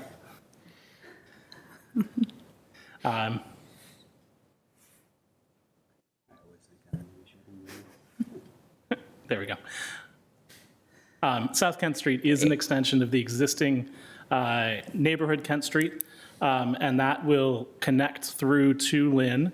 The street is going to provide 2 travel lanes along with a dedicated bike lane. This will offer a 26-foot wide street, which will also support fire access. So this is a case where we're looking at mutually supporting transportation and fire needs within the same right-of-way in a way that really delivers for both needs. On the west side of the street, the green ribbon is utilizing the streetscape along that. A 10-foot wide bioretention tree planting area is provided between the street and the sidewalk, and there's an 8-foot wide sidewalk. This area, the applicant can show more details of it, but the 8-foot wide sidewalk also expands out in locations along the townhouse frontage to provide seating and gathering space for the community. And on the east side of the street, a 6-foot wide tree and landscape area is proposed along with a 6 to 8-foot wide sidewalk, depending on which section of the street you're on. Great, thank you. And it is the applicant's responsibility to maintain the bioretention and tree plantings along that area? The applicant is actually responsible for maintaining everything back of curb in towards the properties, and the street itself will become a new public street, which the county will maintain. Gotcha. And to the applicant, kind of following up on our, you all have a lot of experience in this neighborhood and close by in Crystal City with some new buildings. Can you tell us how your transportation management has been going with these new buildings? Are you meeting the expectations that you thought within the site plan? Have there been any adjustments that you've had to make? Just what is your lived experience with new construction these days? To be clear, you're talking about other sites yeah. That have been approved. I don't know if. Yeah, I would say they've generally been in line. I mean, the one outlier in my mind, just as we were talking about parking, was I was thinking about the Bartlett, where that's an example of we overbuilt parking, and we have an entire floor that sits vacant in that building. Wow. But within our new buildings along Crystal Drive, yeah, we've been parking. It sort of is varied by building and by unit type, but it's ranged from 0.4 on, I think, the Zoe, which features our smallest units, up to a 0.7 on the Grace, which is our largest unit. So it's been very consistent. Great. Thank you. I think it's helpful, when we do have an applicant that's doing a lot of this already, you all are on the ground and you know what your buildings are experiencing. So I think that is all for me on transportation, separate from the Green Ribbon and 15th Street, which I think that can be its whole own bucket of conversation. Thank you, Ms. Coffey. I should say, I believe that South Kent Street is one of the most impactful deliverables of this, because actually it connects also to 18th and to Aurora Highlands and creates a whole other way to, even for drivers, it's a good thing. For cyclists, will be a good thing.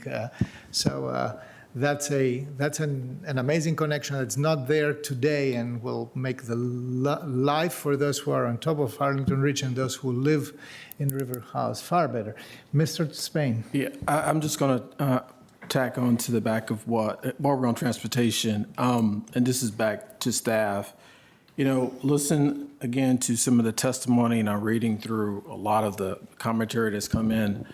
Our biggest risk, I think, as we build out this project is, the conflicts between people and vehicles, right? As you get more folks into a highly dense area.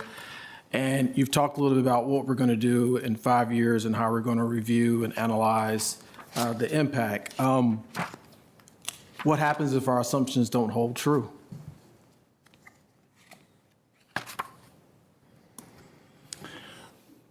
That's probably a universal question. But what we've seen, our track record has been extremely good. Mm-hmm. We do dedicate significant resources to keeping our eye on these things. And what I can say is that things don't actually change as quickly as we think they do. This is a very big project, but proportionally compared to Crystal City, this is not as big as it may sound. And so overall, this is incrementally not at a huge amount of change. And so that will occur slowly over time. Yeah, I just know we need to get it right. We've seen some history look at planning long ago when it comes to areas like Rosslyn. And we've had to deal with a significant amount of issues as it relates to pedestrians and bicyclists and the like. And I think, we got to make sure we plan accordingly. And I think we're doing that. Just want to elevate that because I'm hearing some of those concerns even now. And we haven't even got into the aspect where we're talking about persons with disabilities and ADA and all of that. So thank you for your comments. Thank you, Mr. Spain. Any other questions? Vice Chair DeFerrand. Nope, not necessarily. I'm ready for the 15th Street spur. Okay. I've been ready. I'm super ready now. Okay. I'm sorry to No, go ahead. interrupt your enthusiasm. We heard from several folks, and I think Dr. Clement was the one that kind of went deepest on the trip counts and intersection performance. I know it can be hard for a mere mortal to find that in the pages, so would you mind giving us a abbreviated version of what are the trip count assumptions at different phases, how do the intersections perform, and what page the interested member of the public can find the study? I'm going to give part of that to the applicant, though I do want to just frame some of that because I think it's important to talk about what this study does. So this looks at 2 development horizons, a build out of the year 2028, which looks at the first phase of development, the 700 or so new houses that are proposed with that, and then a 2035 range for the full build out of the project. It also looks at what does our network look like without that development. And the whole point of the MMTA isn't to give us a crystal ball into the exact number of trips at any intersection 12 years from now. It is to give us a sense of the impacts of this project compared to our network. And so overall, what we see is the project is contributing significant infrastructure improvement with the conversion of Joyce Street. It is adding new streets and new transportation connections to support the development, to incrementally add to other things we're doing within Crystal City and Pentagon City. And a lot of what the study shows is that even without this development, there still are challenges which we will continue to look at the intersections that were identified with or without this project, and we are committed to continuing to work on that, and I'll let the applicant talk about the trip generation. And board member, I want to make sure I'm understanding the question. Are you asking where in that study that trip generation information lives? Yeah, and then a summary of it. I think I found it in the board report, but it's just so the members of the public can follow along. Right. There is a summary in the board report on page 65 that's got the table of the trips. And I'll ask Chris at Nelson Nygaard if he has any information about where in the actual document that can be found. I was really hoping Ked would have to answer this. For the record, I was surprised he kept the microphone as long as he did. Chris Fornash with Nelson Nygaard. It's nice to see you all. Pleasure to be in front of you, former longtime resident of Arlington. If I can characterize the trip generation, and just for those who aren't used to speaking this language, by trip generation, we mean a couple of things. One is for a given unit of development, how many person trips, we say sometimes, might it be expected to be created by the people who live there or visit there or work there, whatever the circumstance might be, and then vehicle trip generation, which is, of course, traditionally it's the only thing people are interested in. Thankfully, Arlington looks beyond that to other impacts on the system. So for trip generation here, the material is in the MMTA, which is a long document with lots and lots of details. Looking at the table of contents of the version, the most recent version, which is posted on the county website, along with all the other project designs and documents. The trip generation is primarily in tables 15 and 16, but there's a lot of numbers there. So if I can generally characterize what it's saying, and there's an organization called the Institute for Transportation Engineers that collects information from around the country from professionals and estimates average trip rates in different kinds of conditions. What we would expect to see here is on the order of 7.5 person trips per new residential unit per day coming out of development in this context of this density, et cetera. 743 new residential units in phase one, so just the site plans. So that comes out to a certain number of trips. And then as Rob has noted, Arlington has very good information about the actual travel behavior of people in this neighborhood elsewhere in Arlington. And that's where things like 27% of those trips might be expected to be by car compared to by walking, by taking transit, by bike, et cetera. So that's what brings it down to the number of vehicle trips that are being put onto the network by this development, by people living in, working in, visiting this development. Those are then distributed across the network. We look at existing conditions. We collect data on current trips. I should have said that at the beginning, both generated by people currently at River House and other trips moving through the network. We add on the new trips from the future development and then look at how will the signals perform. That gets very down into the weeds. And as Rob was saying, that's sort of taking what we have now and loading new trips on it when the county's practice and every jurisdiction's practice is, as things change over time, you look at your signal timing, do we need to adjust things? So those are the sorts of mitigations that primarily are looked at in terms of accommodating new vehicle traffic in the MMTA. I don't want to go on too much longer, but just to reiterate one thing Rob said, we're looking at two scenarios here. One for 2028 as an estimated earliest time that the site plans would be developed, and then separately for 2035, the earliest when we think full PDSP build-out might happen. That's not a developer statement, that's a traffic assumption statement, 2035 at the earliest. And that's when the rest of those new trips get loaded onto the network from those future buildings that are, of course, not being fully approved here. Great, thank you. I think that addresses most of it. Thank you, Mr. Fornash. Great to see you again in this room. Any other questions? Mr. Vice Chair, I believe you want to talk about a street that is the unique reality called the Spur. Of a busy week, and so colleagues may be more imbued. There are, as I understand it, on the Spur, there are 3 options, and I want to try to see if I understand them correctly.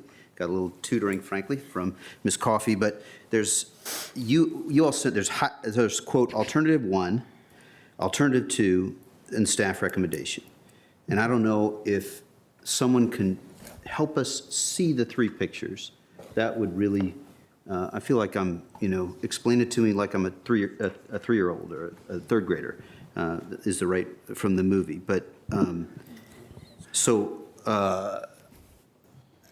Sure. So if you want me to go ahead.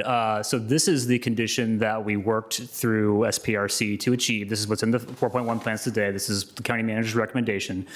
And so what this is fully ADA accessible switchbacks up to the spur, along with the stairs and the runnel. And then you have a proposed new, and hopefully my cursor shows up, 8-foot wide sidewalk on the north side of the spurs, page south side, that gets you up to a new crossing to connect to existing sidewalk along South Lynn Street. So this is what is in the plans today, and then I will show you a comparison. Timeout, so I understand.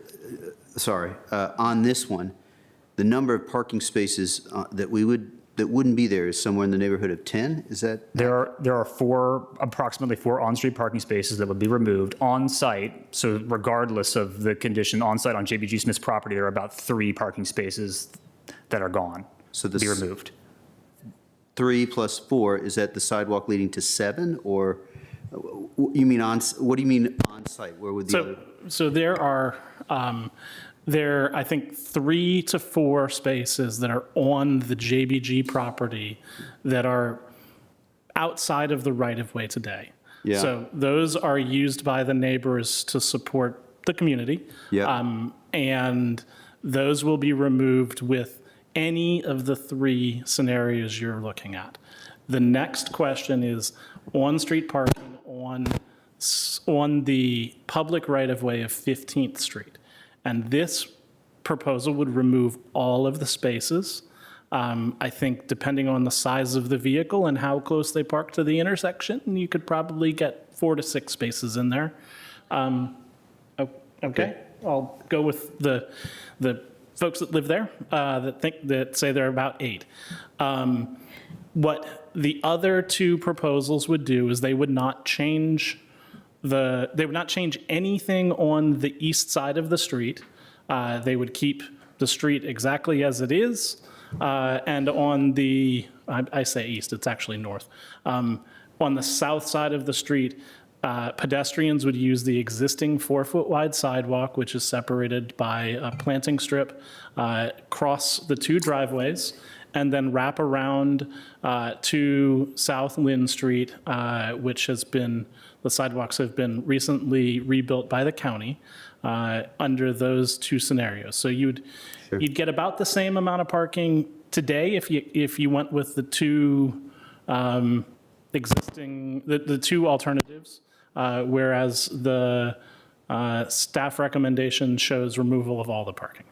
And you were showing the cursor on the old one, right? The 3 or 4 were sort of closest down in towards the start of the walkway, is that right? The 3 or 4 that would go away regardless are down there. So when Ms. D is nodding and saying 8, it all depends on the size of the cars that are parking there, but there could be 3 or 4 that are in that would go away regardless, and then there could be some number like 2 or 3 up to 7, depending on the size of the cars that are in that next space if we took the sidewalk going up, that is the non-JBG, non-taken area. Is that sort of a way of thinking about it? I think the easiest way to think about it is if you went with the alternatives, you wouldn't change the parking that is within the right-of-way from what it is today.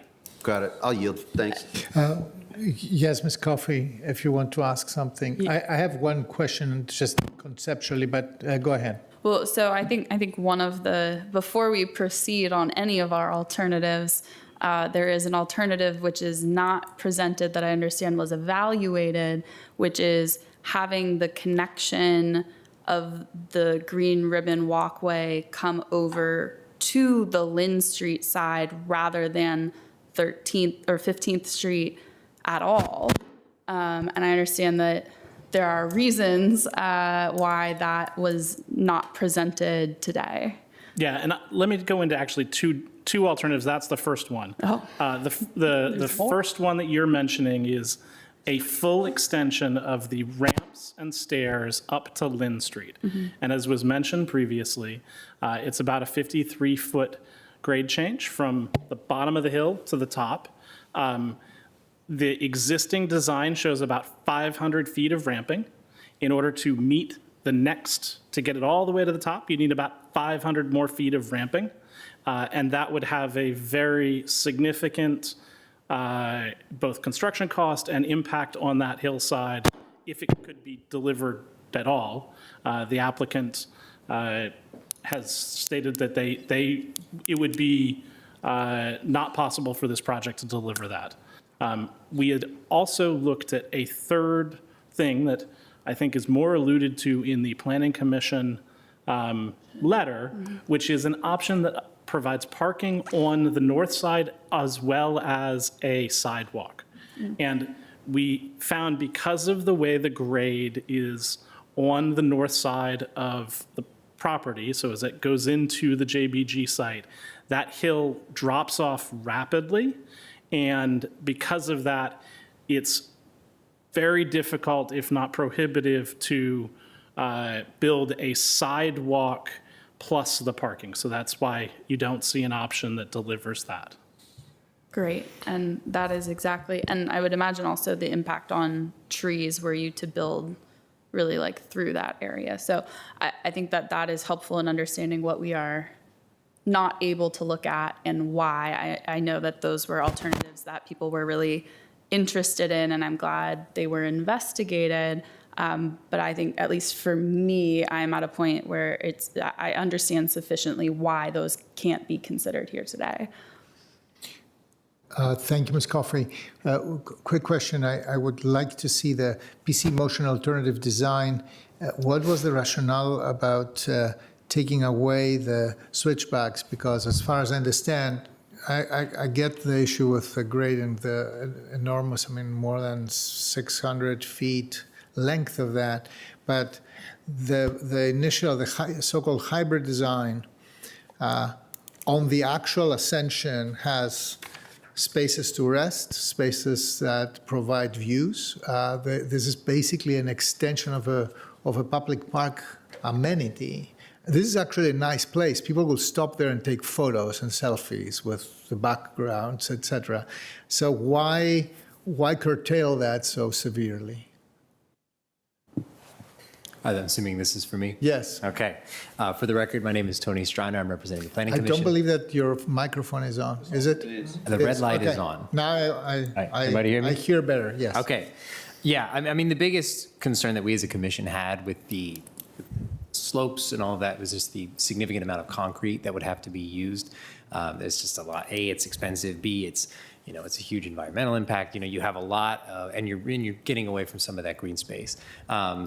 As personally, I think when you get into some of the specific options where, you're running the ramp, it was 500 feet up just to get to that one level, then you need another 500. Again, it all comes down to the significant amount of materials that were used to get that kind of, in our eyes, kind of ran afoul of a lot of some of the green benefits you were getting from that.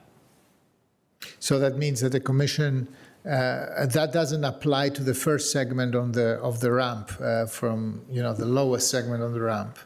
That's correct. Yeah. Right. So somebody who is on a, let's say, on a wheelchair, the only reason to get to the first level would be just for the views, nothing else. Right, and that was something that kind of rubbed me the wrong way personally. I think you have this kind of weird double tiered system where if you're only able to get up this far if you have accessibility issues, and also too, I think the reason we were pushing for the alternative route that Ms. Coffey was getting at was that that hill is just really steep once you get up there, and it's even if you don't have any accessibility issues, it's generally kind of a harder hill to sort of navigate on. And as members of the community have mentioned, there are a lot of cars going by very quickly on very narrow streets with very steep inclines. So those are some of our concerns around that. Right.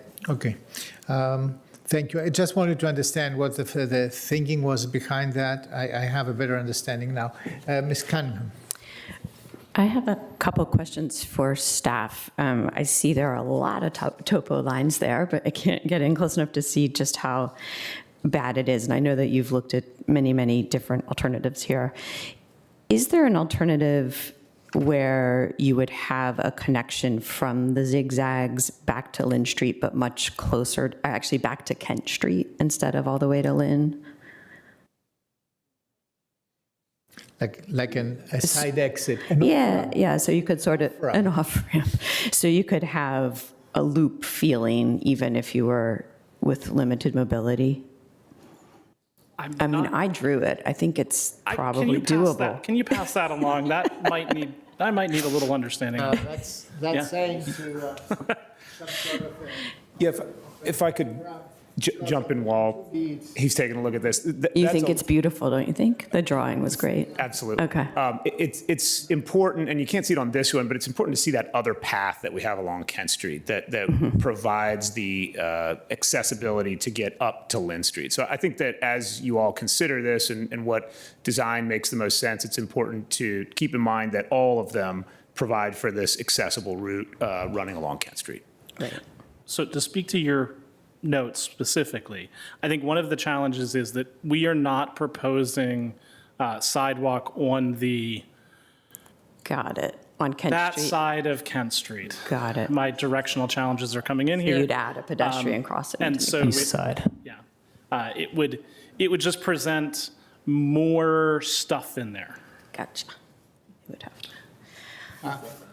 Okay, and then the other question I had was to the question about concrete that the Planning Commission raised.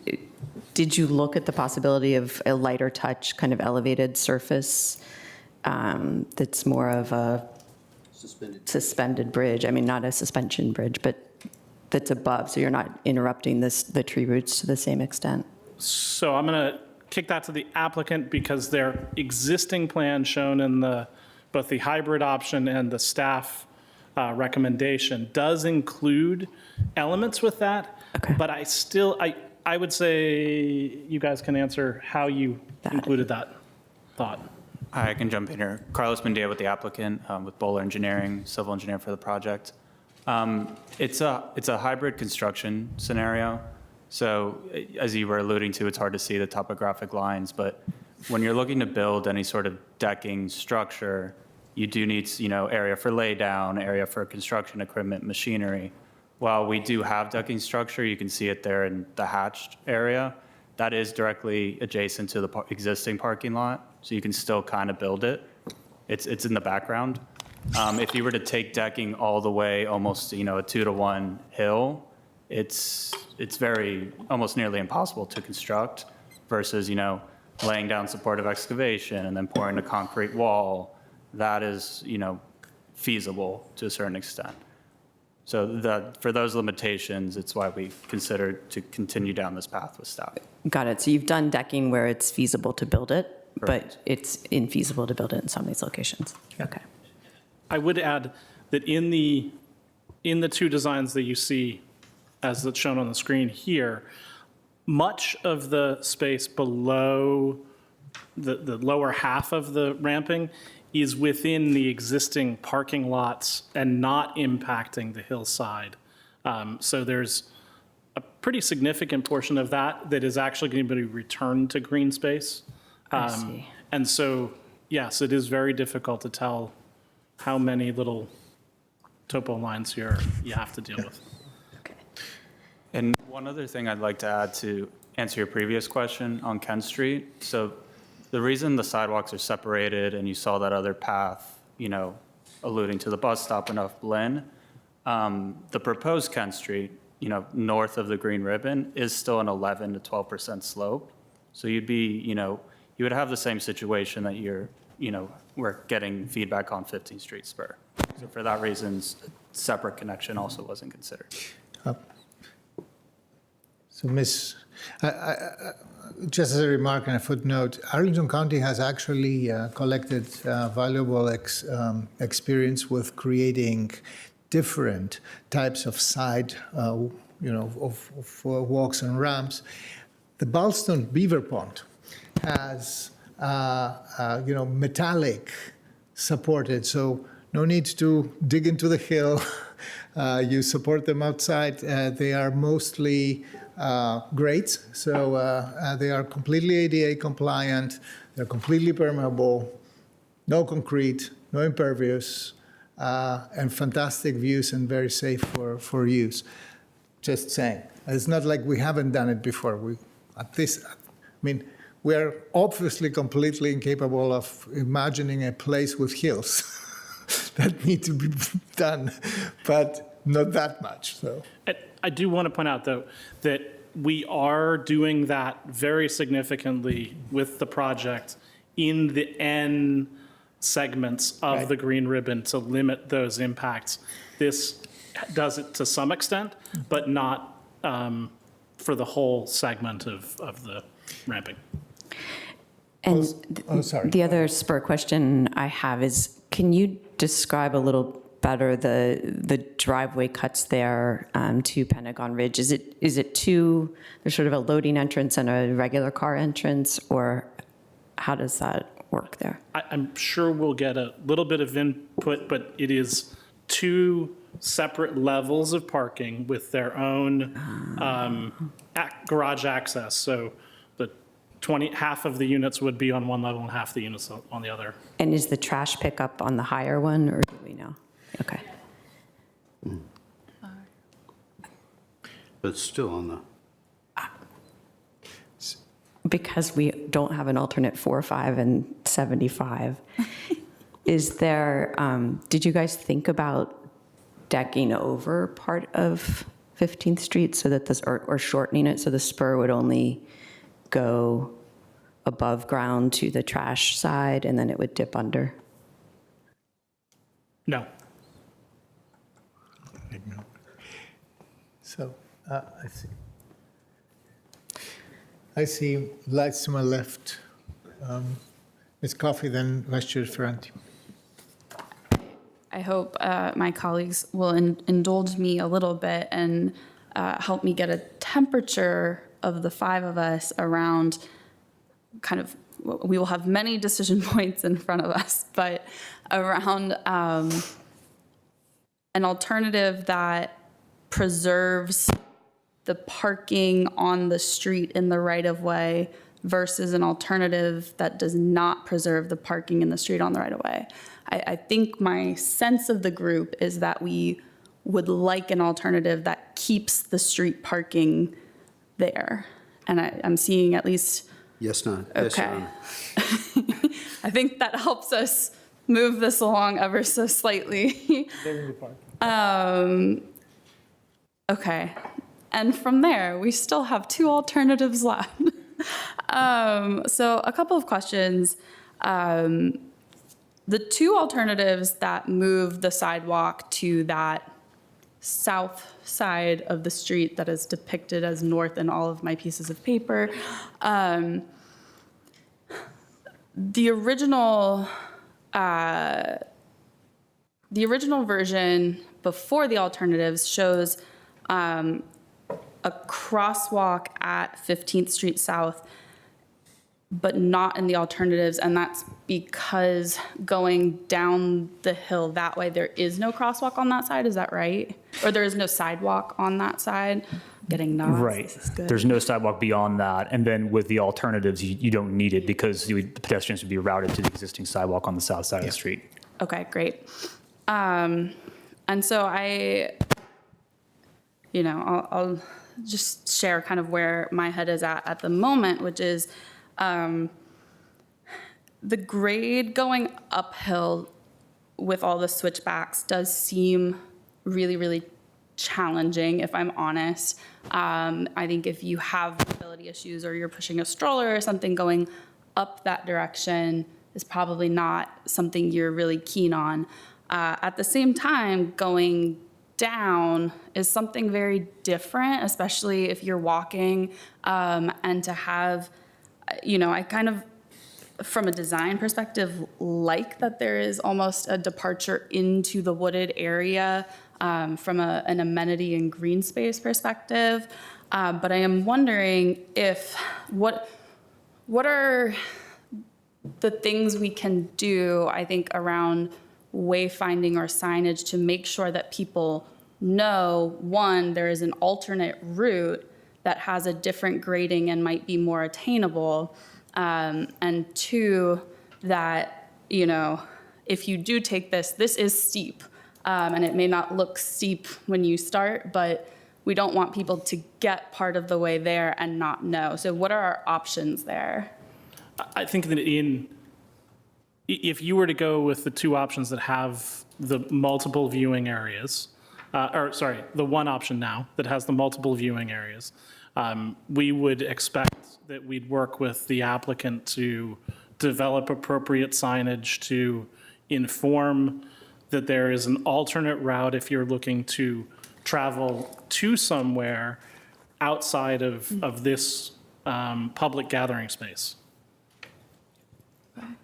Is there anything additional? And we agree. I mean, we don't want folks getting lost, going the wrong way, thinking that they have an accessible connection when they don't. So we'd certainly work with the staff to provide adequate signage and to guide people along that Kent Street route to the extent that they have mobility issues. Okay. I'll pass along for now then. Thank you. Just for clarity, I think that the initial proposition, the initial proposal on 15th Street is the one that's more close to the, how do we deal with, how we treat pedestrians before cars in Arlington in general. Now, in that particular case, the alternative, like shifting the pedestrian traffic on the other side where there are the two curb cuts, is not, in my opinion, not so offensive, especially, but it has also an advantage. It's really in the, if you look at Arlington Ridge Road and the pedestrian traffic that's happening there, it's mostly on the east side, in the east curve of Arlington Ridge Road, because of the intersection with 395, this is not really inviting. We have improved it a lot, but this is not really inviting. So on the other side, and there you go all the time through curb cuts, etc. If these curb cuts were designed to really be safe for pedestrians with a little bump and all this, then I would be okay with that. Since it seems that for Pentagon Ridge Condo, this is such a deal breaker here. But we are still in conversation. Mr. Chair, just to sort of try to at least offer my own thoughts, and learning just now and mindful that I think I tried to look back through my notes on every speaker, and every speaker who touched specifically on this issue said, do one of the options that's not listed, take it straight up, and don't have it to the spur. That's my notes. And then there was some nuance there, but at least for me, that I think for a specific question to staff, I believe that the staff, if the staff's initial recommendation is not done with the parking spaces removed in the sidewalk, then the staff's recommendation as between the two alternatives here is the hybrid design. Is that correct? That's correct. The hybrid design, if the board was going to adopt an alternative, the hybrid would be the preferred one to do. And I would just note that having some connection here is the essential recommendation of the sector plan. Yeah. Some connection, let me see. Some connection of the green ribbon to the spur. Got it. And then is there a reason in a sentence or two that maybe I missed why hybrid design and not the Planning Commission's alternative? I mean, I think I'm just going to speak what's occurring on site. What's occurring on site with the hybrid design is keeping the placemaking that we worked really hard through SPRC to achieve, right? And I'm just characterizing this a different way. Whether or not you want to traverse the hillside or these ramps, I can certainly understand and respect, the challenges that may come with that. I think there's a degree of subjectivity to that, just objectively speaking. If you remove those ramps, then they are gone. And then there's no option for folks who may want to take that route to be able to use it. And so we see this as the more inclusive of the two designs that has the multiple viewing platforms down to, to be able to go to the top and then look back down to the new park spaces beyond. You got multiple locations to be able to do that from a higher elevation. And so that's the reason why I think we're weighing the hybrid design. Again, there's just trade-offs. We think all of these options comply with the sector plan. Thank you. I appreciate that. I'm trying to be honest, Mr. and Mrs. Rippey, I was trying to think of, you said booby trap, and I was, the signage may try to address that. And then you also mentioned, your recovery, and then also, getting up that might be difficult. So I'm trying to both be realistic, but also listen to the two alternatives. What I interpreted from both of your comments essentially was a look towards an entirely other alternative. But I could be wrong. So at least for my part, I'm in the hybrid design bucket with the signage that Mr. Chair put forward. I certainly could be persuaded otherwise. Thank you. Ms. Coffey put forward, I only want to add to that, these pathways are lit in the night, right? Correct. So these are real assets. These are not somehow, slapped on the hill and et cetera. So this is real stuff. Any other comments? Just to clarify my preference, I do think that this is a significant feature. It's also in the right place. Why? Because it's in the view shed. It really aligns. It is the rest of the plan is built for this. It produces vistas. They will be lit at night. There will be people who will be taking photos of that when it will be built, and they will engage in that. I lived on the representative a few months. It was summarily frustrating how problematic. There was one little stair that goes up, and the uphill was a challenge. This is a bigger neighborhood. There are a lot of people living there. They are very car dependent because of the lack of any alternative way even to walk for those who can walk. Not everybody has a disability. So just saying that for me, this is a major deliverable of the plan. And we already discussed that in 2020 and 2022 in terms of this location. We have also other assets further down that we want to reconnect with Pentagon City. So, Ms. Cunningham. Can I ask, if you were to, I'm looking at alternate one or hybrid design, if you were to leave that as the accessible route, but sort of downplay it for most users, would there be a way to continue the staircase or a trail or something that would keep the folks who have not got a mobility or a wheeled vehicle with them, keep them headed back towards Lynn instead of intersecting with 15th? Is it just too darn steep? So it wouldn't be ADA, it just would be a continuation of a stair or something to that effect. Yeah, I think that in all cases, once you make the split, you're either going to take the shallower, longer route, or you're going to take the steeper, quicker route. And there's not really a physical way to re-intersect and provide sort of additional points. So like if you took a stair from the top right of the top switchback straight up to Lynn Street, it would be more like a climbing wall. Well, no, I mean, it would be no different than the stairs. However, there's no space to really do that. It'd be like huge stilts, right? That's kind of what I was asking about the alternative not presented. Oh, we're really having a fun time here with our microphones. The alternative not presented that kind of is closer to what Planning Commission, I think, had in mind with their motion is keeping the connection into the area that has currently got trees, keeping the parking along that side of the street, building a pathway into the currently wooded area that goes to Lynn Street and not necessarily either along 15th Street or not at all along 15th Street. But the grade, once you get past 15th Street South, it's a straight drop off, and it would impact all of the trees in the area. And I think it would require a retaining wall in addition to a bunch of other engineering to make it actually sound to walk on. Right, and to do it as an ADA accessible route would be very, very challenging. If it were not ADA accessible, is there an easier route there? Well, I think the key point, Maureen, that you raised was that as you move north from 15th, the hill totally falls off. It's really top of slope up there. So, and Carlos, you had an exhibit that showed this, but that the top of slope is really right at that edge of the parking. That's why we can't extend and do both parking and sidewalk there.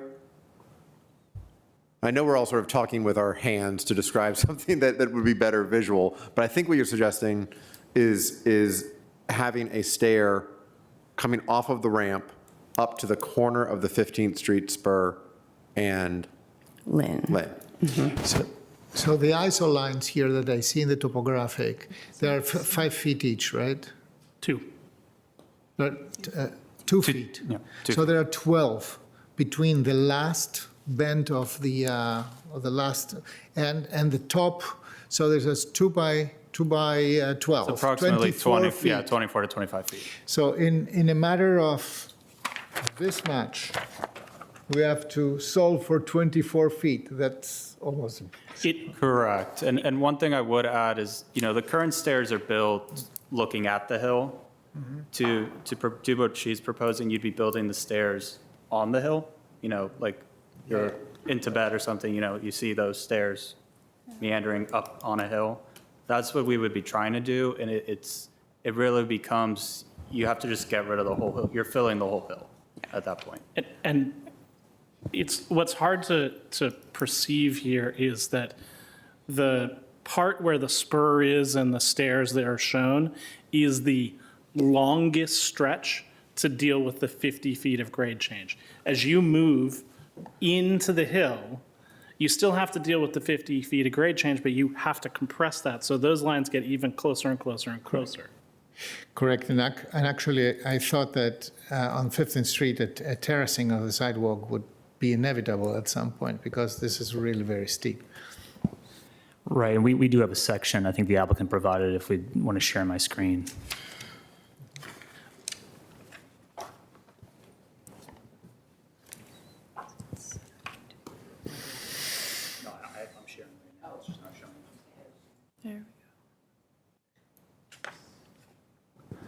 And the applicant can correct me if we need something else, but this was, I believe, what you were referencing. You were showing the falling off of the hillside right north of the spur. Correct. So, and you can see the top of slope label on the two alternatives that were already presented, and you can see where the cross section is cut. But while 15th Street South is very steep, longitudinally, cross section is really only a 2 to 3%, and then you're dropping off a hill.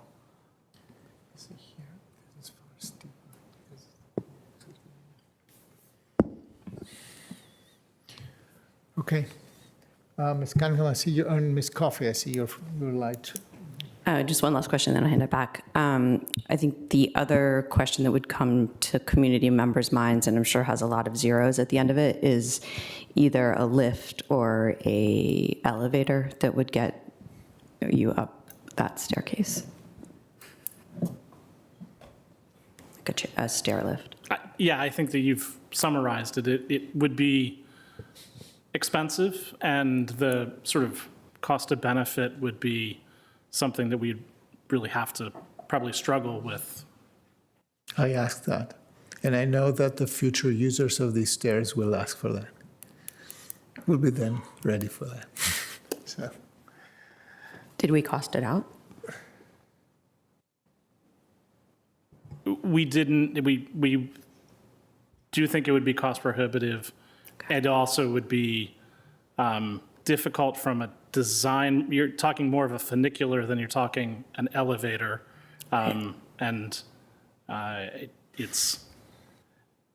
we'd sooner see stairs going up on the other side.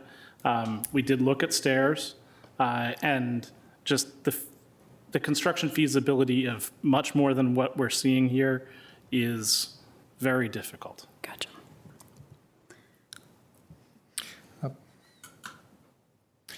That would be a self-standing elevator structure that is extremely expensive and also expensive to maintain for the number of people who would be using that. That's the question, right? So, Ms. Coffey. Yeah, and it's also a question of what other benefits we give up when we add additional costs. So, I think my final question on this, though I think we are about in agreement. Do we have any concerns about the pedestrians crossing the curb cuts for the two driveways for the Pentagon Ridge Condo Association? based on the design and potential theoretical volume of pedestrians. So they would be crossing at a place where the vehicles are at near 90 degrees. So it is a strong, it's a pretty good crossing there. I do not want to undermine the concerns of the residents as they have to deal with new conditions, but it is the type of crossing that we see frequently, and for those driveways, there should be good sight lines to pedestrians coming along the sidewalk. And so without having a crossing at the top of the hill, because it can wrap around, that takes away one of the concerns we heard from the community of those pedestrians crossing. So I still encourage all of us to be responsible as both motorists and pedestrians, and that will help our Vision Zero goals. Great, thank you. Yeah, I think I've spent a lot of time on Google Street View during all of this, just really anchoring in what it looks like and the real like street treatment. So I definitely understand we're balancing a lot of things here, and it really is, you move a little bit this way, you get the trees and the falling off the cliff, and you move this way and it's the curb cuts. And so I think on balance, I'm comfortable with that. I think we can come back. I mean, Vision Zero is an ongoing and ever-growing process of street safety. And so I think this is an area where hopefully we will be continuing to monitor. But at this time, I would be ready to support alternate one that maintains the switchbacks, shifts the sidewalk to the south side of 15th South. Yeah, so. Yeah, Jay. Thank you. First and foremost, I think we're going to land somewhere and preserve those parking spots, just so everyone can be clear, okay? I think that's where we're at. Thank you, Maureen. I really appreciate you leading us on that. I just need to know a little bit more about alternate 1 and alternate 2. Maybe this is for the applicant here, or maybe even staff, more so the applicant. Cost analysis in both of these, is there a difference here? And you're amenable to them, but I just need to hear a little bit of that.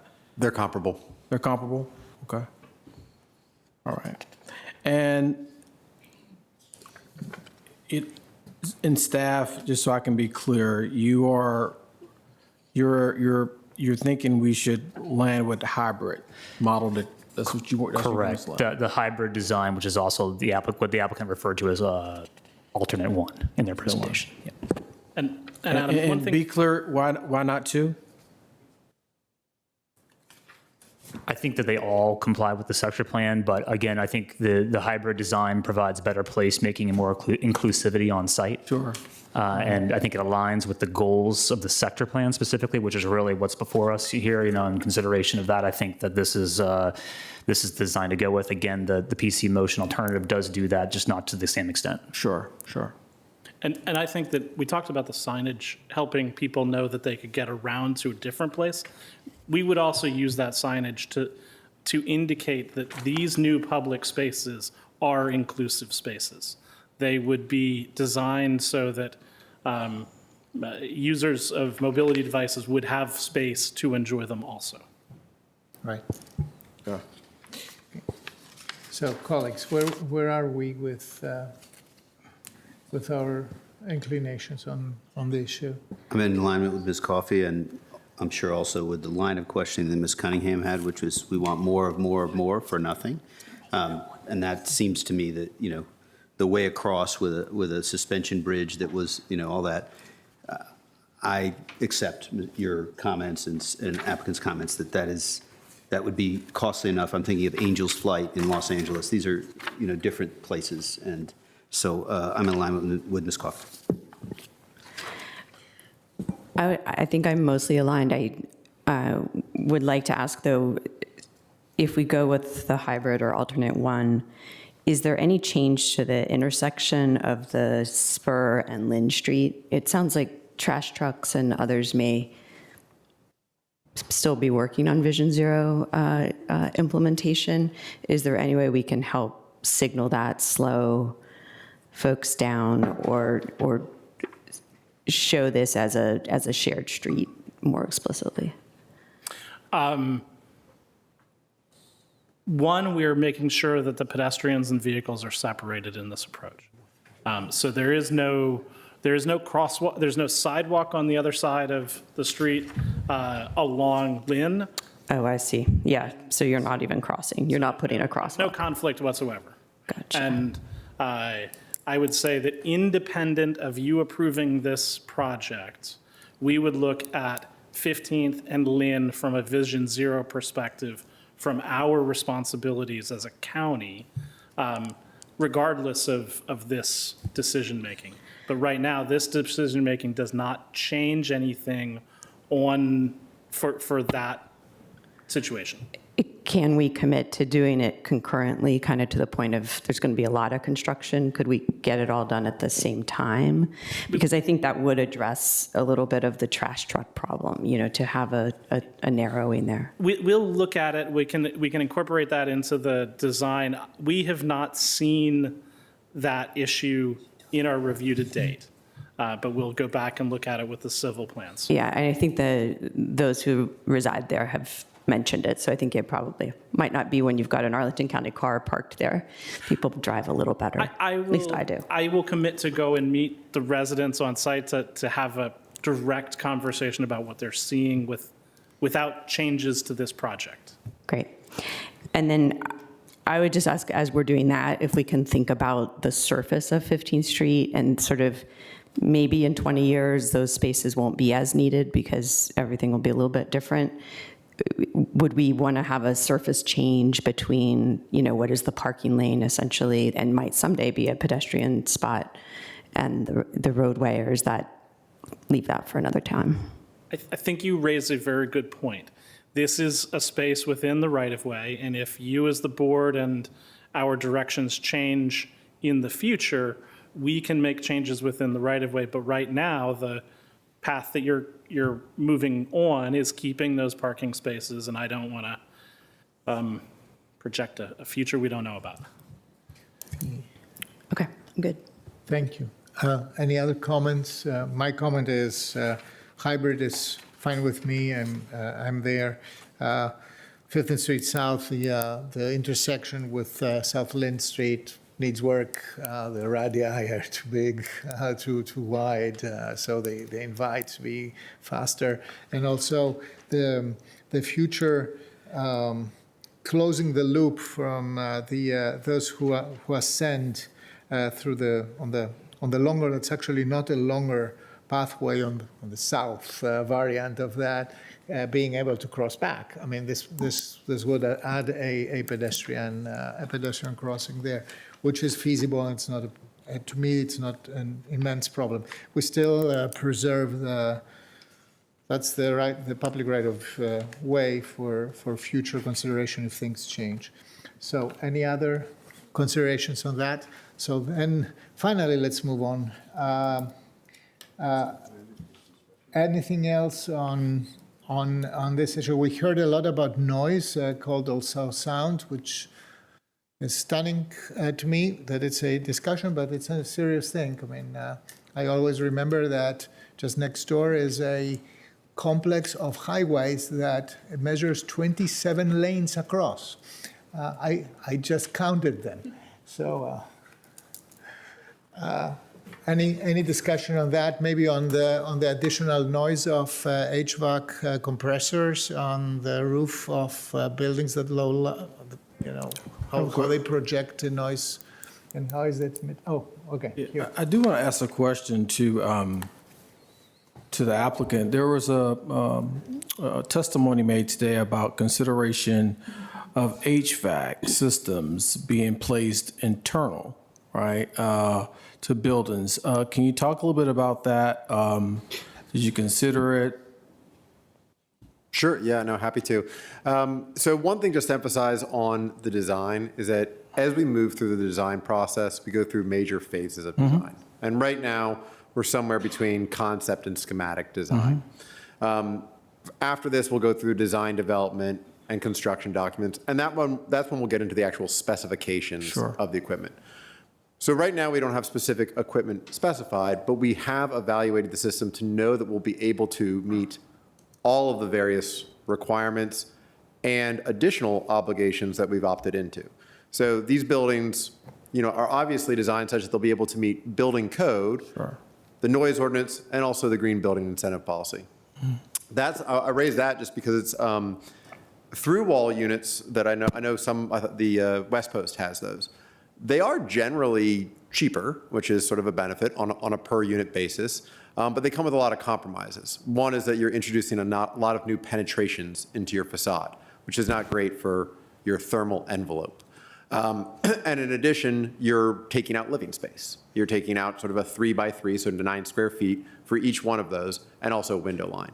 So generally speaking, roof-mounted units are more efficient, and both in terms of the actual performance of the equipment, and again, there's a wide variety of different manufacturers that you can look at. They're more efficient, they're more efficient as just the specific equipment, but then they also allow you to have a better thermal envelope for the overall building, which is important for meeting our energy performance. As it relates to the noise, these are a very common design that you would find throughout the RB corridor. We've both developed buildings with similar units. Sedona Slate is one I know in Roslyn that has a similar condition of a lot of adjacent apartments and condos. We've also developed next to them. After we started having this conversation, I went to our office building in 800 North Glebe, which was the old Bob Peck Chevrolet, and we did that as part of a master plan with AHC, who built an affordable housing building actually directly next to our building there. And the prime office tenant terrace looks out directly over that apartment building, which has a similar, and again, I don't know the equipment manufacturers they have, but similar rooftop mounted HVAC design. And we've never had any complaints, and I went out there the other week and the noise was imperceptible. Obviously, there's a lot of ambient noise in these mixed-use corridors, so I think that's part of it. But then just lastly, I would just express, well, we haven't designed the systems yet.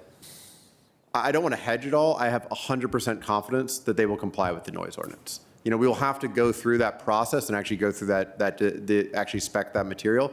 But having talked with our architects at Torti Gallis, various MEP consultants who we've worked with in the past, we are 100% confident that those will comply, just like we know that's going to comply with our building code and energy code. We haven't designed it yet, but we have the confidence that with our design team, we will be able to achieve that. Yeah.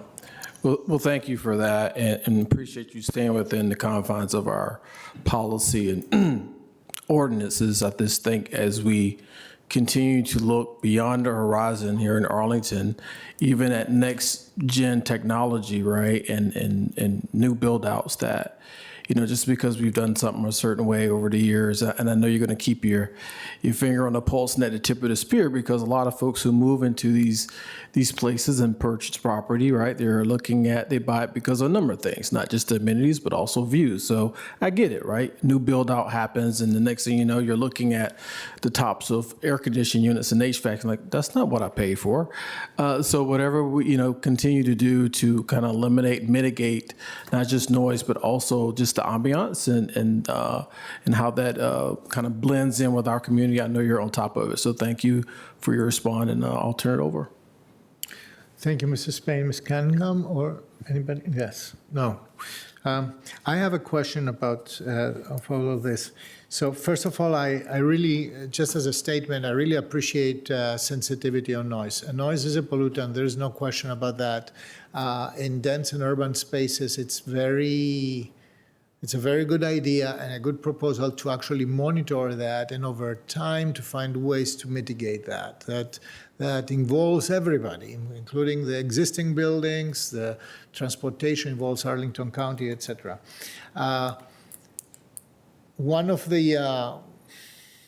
little disappointments that I have with all this, but not really disappointment, but something that I'm missing is, for example, some green roofing. And, we are always planning buildings and looking buildings from the point of view of the pedestrian, how the building looks and how, but now we are in a place where we have, two levels, and the buildings have also a view or they render also from above. And it's obvious that, an industrial mechanical roof is not the same like a green roof, right? So is there any way to include that into the design of the building as we go so that we can provide a more, let's say, a more agreeable landscape there, recognizing the economic constraints and the ways that the efficiency constraints? There are economic constraints. There's also just structural and mechanical system organization constraints. So it's not something I could commit to today. It is identified in the green building policy as one of the extra list items, and something that I would be interested in studying, but it's not an unambiguous good. There are trade-offs that it starts to relate to. If it starts impacting your overall building membrane and building envelope, you can actually wind up having adverse knock-on effects. So it's something that we would need to get into design to determine whether or not that's feasible here. Right. Also, by the way, the more efficient these coils are, the more protection from noise they give. A, because they don't have to work so hard, and B, because they have big envelopes and they actually cover.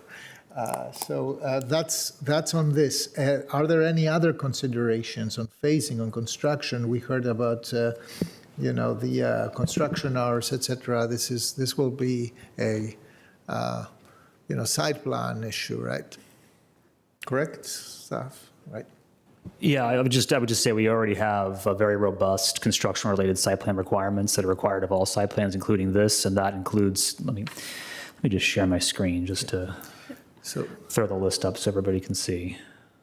Then at this time, if there are no other, there's no other discussion left to.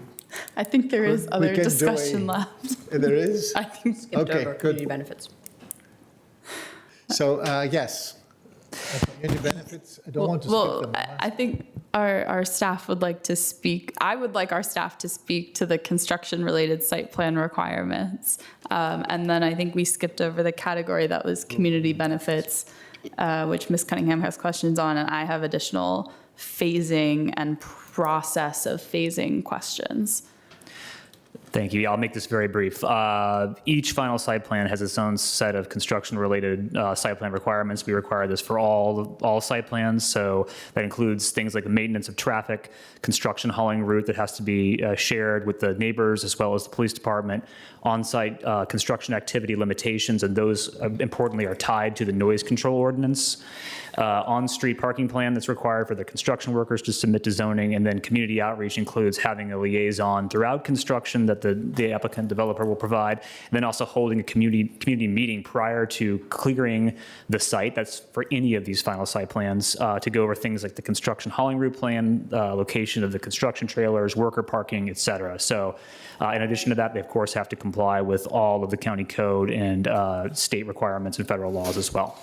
And so I note that community liaison contact info must be provided to civic associations and abutting condo associations, but River House, the most directly impacted buildings and residents, I believe, are not part of a condo association. What is our plan to coordinate with the existing residents, and how have they participated in this process thus far?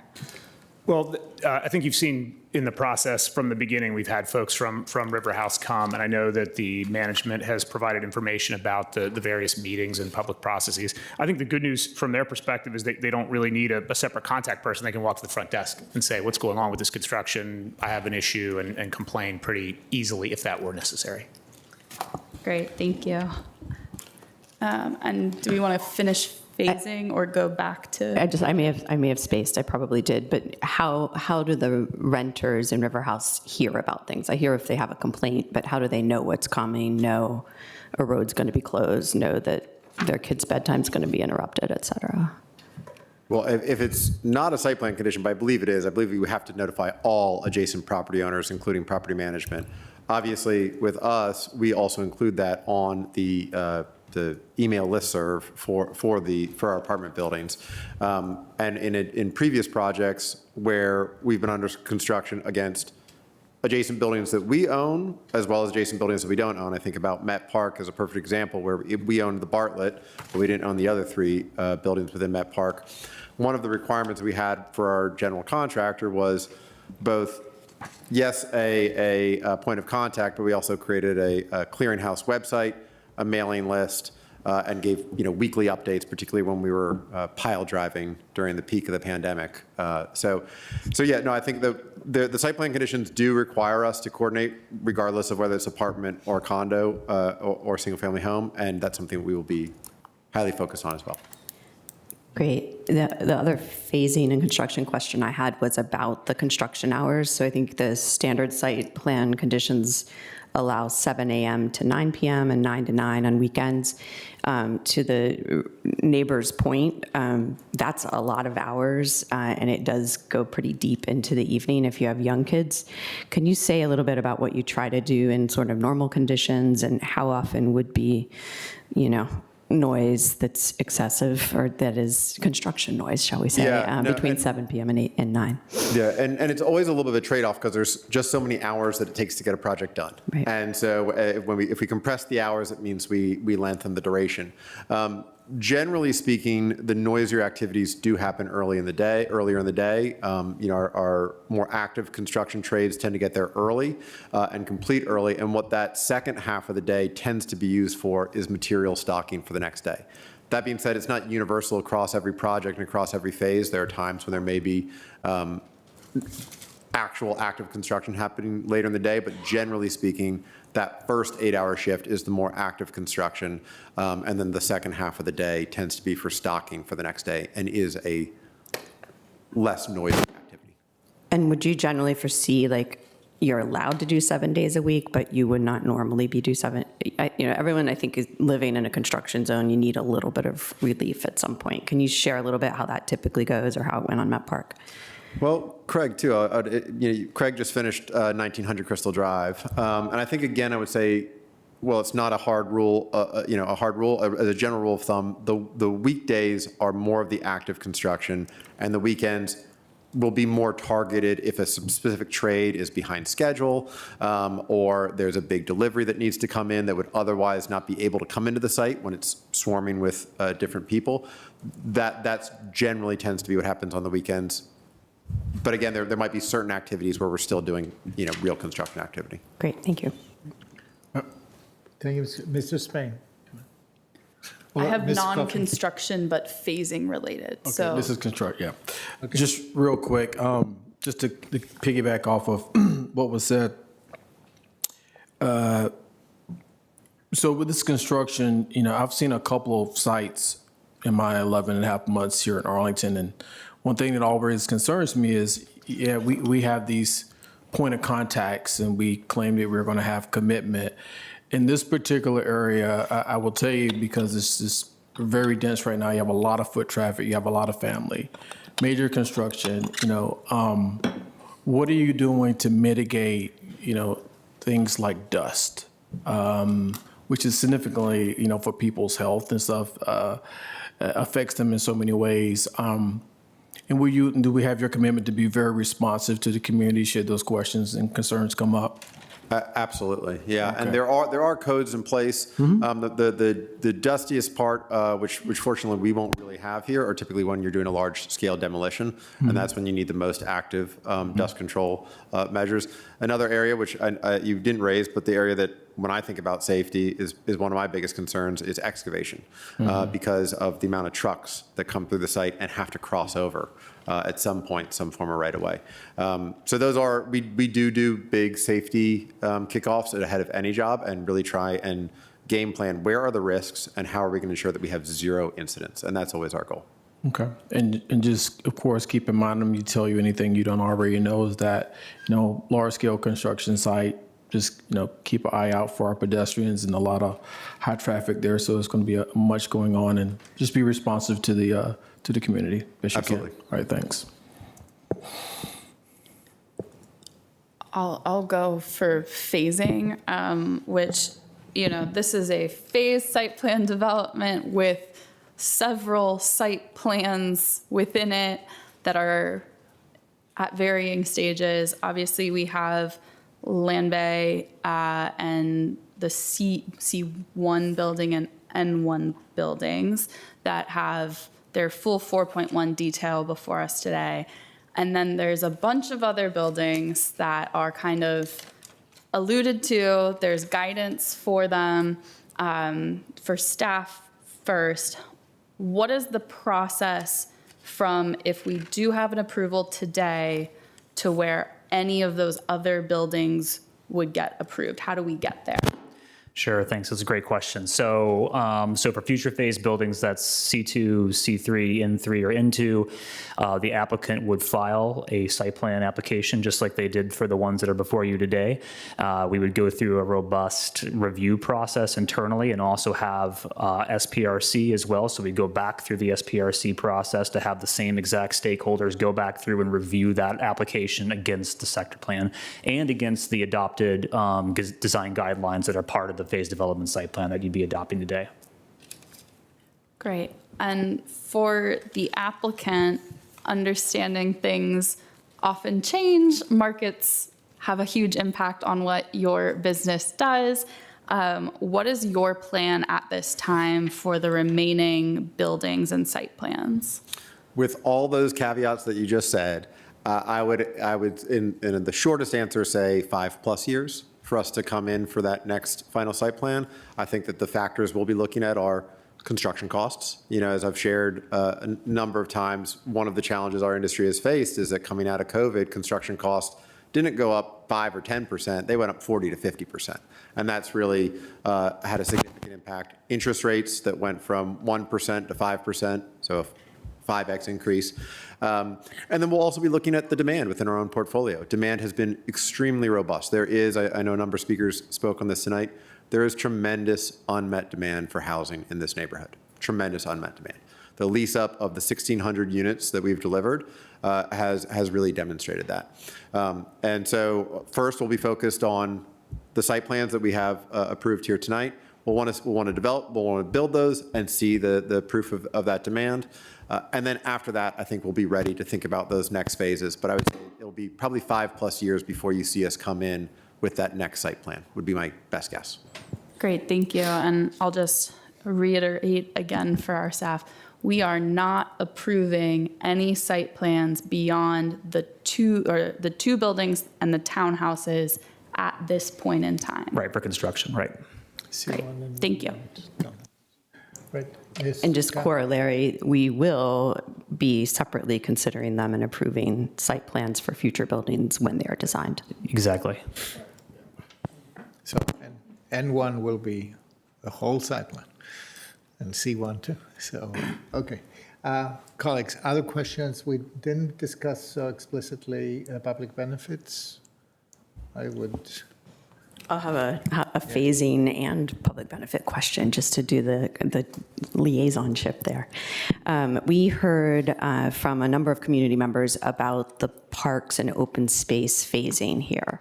So while the final condition has exciting, perfected open plan and open space and parks, I think there are some legitimate concerns about what happens if we just that takes 40 years or whatever, so can we hear a little bit about the conversations you all have had about what park space can be open sooner, why it's acceptable to wait, and what are the best guess ranges of how long we might be waiting? Because I don't see a lot of 22-story buildings being built this year. Sure, and I appreciate the question, and I would strongly disagree with the concept that we're waiting for something. We are incredibly proud of what we're able to provide in terms of a green network, over 3 acres. This green ribbon, as you saw, the information related to it, is going to be a significant amenity and really increase the use of this outdoor space in the area. So we feel very strongly about what we're providing with this phase. There are future phases that are going to come online that are going to involve the dedication of some areas related to expansion of Virginia Highlands Park that will come in the future. And those, as with most community benefits, are going to come when the buildings adjacent to or in that area are actually developed. At this point, we're not in the position where that's going to happen because there's a parking lot next to it. We don't have the buildings. There's also going to be the James Park on the north side. But I want to reiterate, we feel very strongly that the green network and open space that we're providing today is an excellent amenity for this site. Okay, and Ms. Vice Chair Friend. Just on public benefits, I just wanted to note, because so often we are asking and hoping for units, for not the contribution instead of units on site. So appreciative of that, even though, exactly what on site means, the specificity of that is, it's within the overall area. But appreciate that work. I think it is a significant community benefit, even as I want more funding for our pipeline so we can work on other projects. Thanks. Thank you. Any other comments? Maybe we're ready for a motion. I think so. No, not yet. Okay. Sorry, No? don't be silly. I think we can be quick.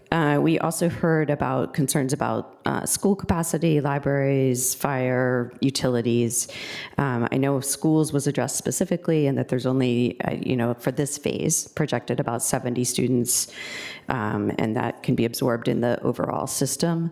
Can you speak to fire, library, and utility capacity and how the planning has worked for that? Sure, I might have Mr. Gibson talk about utility capacity, and then I may ask Mr. Fusarelli if he wants to talk about the school stuff beyond that.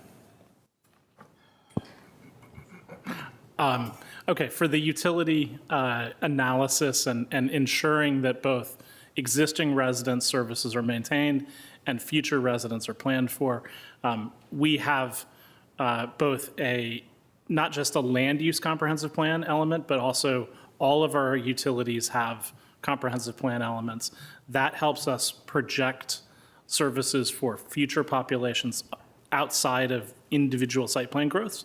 And then in the site plans, what we did was we looked at all of the utilities, stormwater, water, and sanitary sewer specifically, which we provide, to ensure that the systems have the capacity to support the growth on this site, that they are contributing to improving the networks as appropriate. So we're seeing improvements to aging service lines in South Joyce Street, for instance.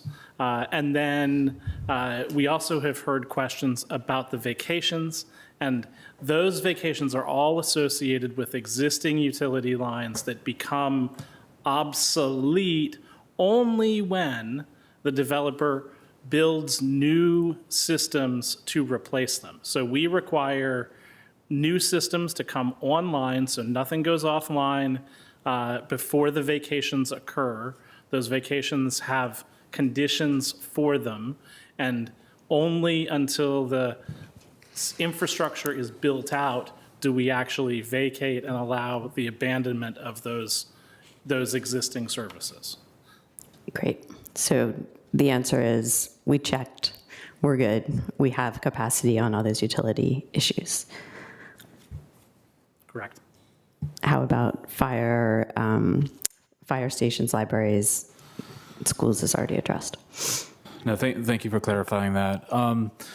And just to keep it brief, what I will say is that anytime we from the planning team are working with the community, working with others, to either create or update sector and area plans for particular neighborhoods.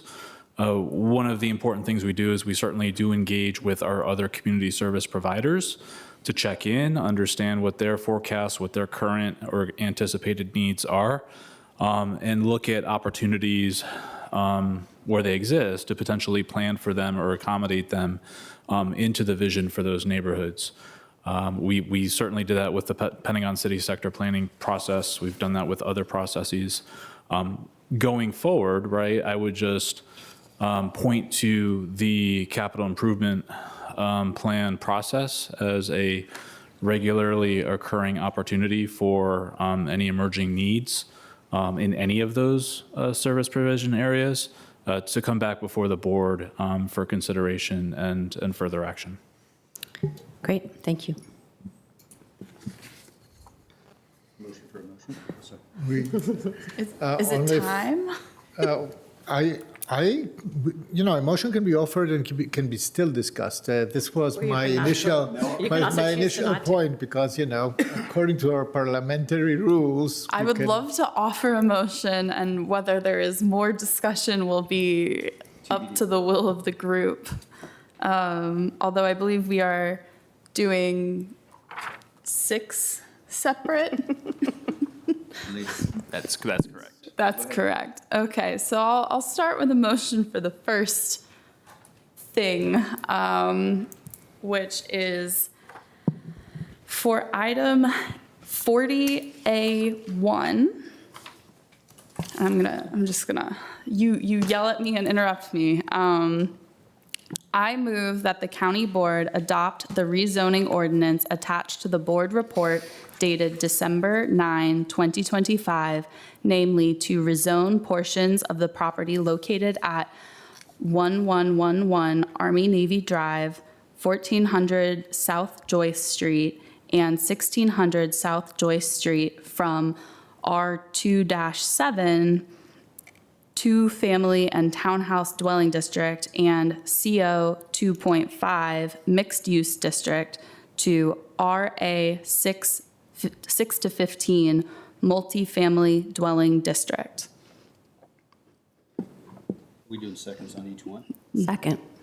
It's moved and seconded by Ms. Cunningham. Any discussion? We will vote separately, right? Yeah. So if there is no discussion, all in favor, please say aye. Aye. Anybody opposed? This motion carries. The next one. Great.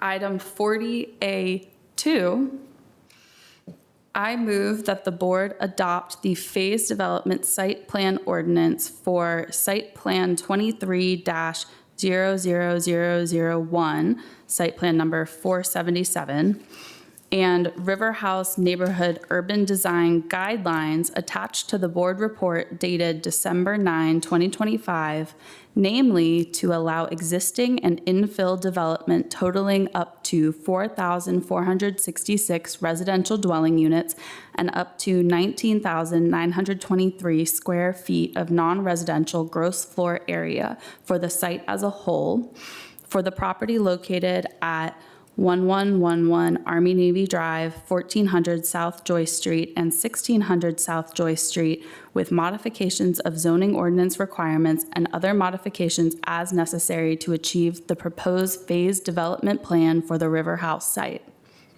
And I second that. Any discussion, colleagues? I don't see that. I call the vote. All in favor of the motion of Ms. Coffey, please say aye. Aye. Anybody opposed? None. It carries unanimously. So this motion carries as well. The third one. Great. Item 40A3. I move that the county board adopt item 40A3, the site plan ordinance for site plan 23-00002, site plan number 477-1, attached to the board report dated December 9, 2025, namely to achieve the proposed development plan for the River House Building N1 site. Second. It's seconded by by Board Member Spain. Any discussion on this motion? None.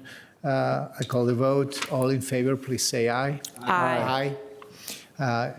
Anybody opposed? None. It carries unanimously as well. to the next one.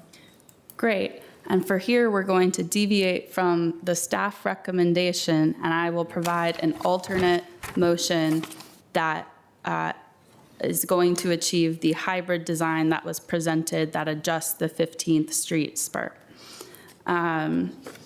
So for item 40A4, I move that the county board adopt item 40A4, the site plan ordinance for site plan 23-00003, site plan number 477-2, attached to the board report dated December 9, 2025, namely to achieve the proposed development plan for the River House Land Bay S site with the following revisions.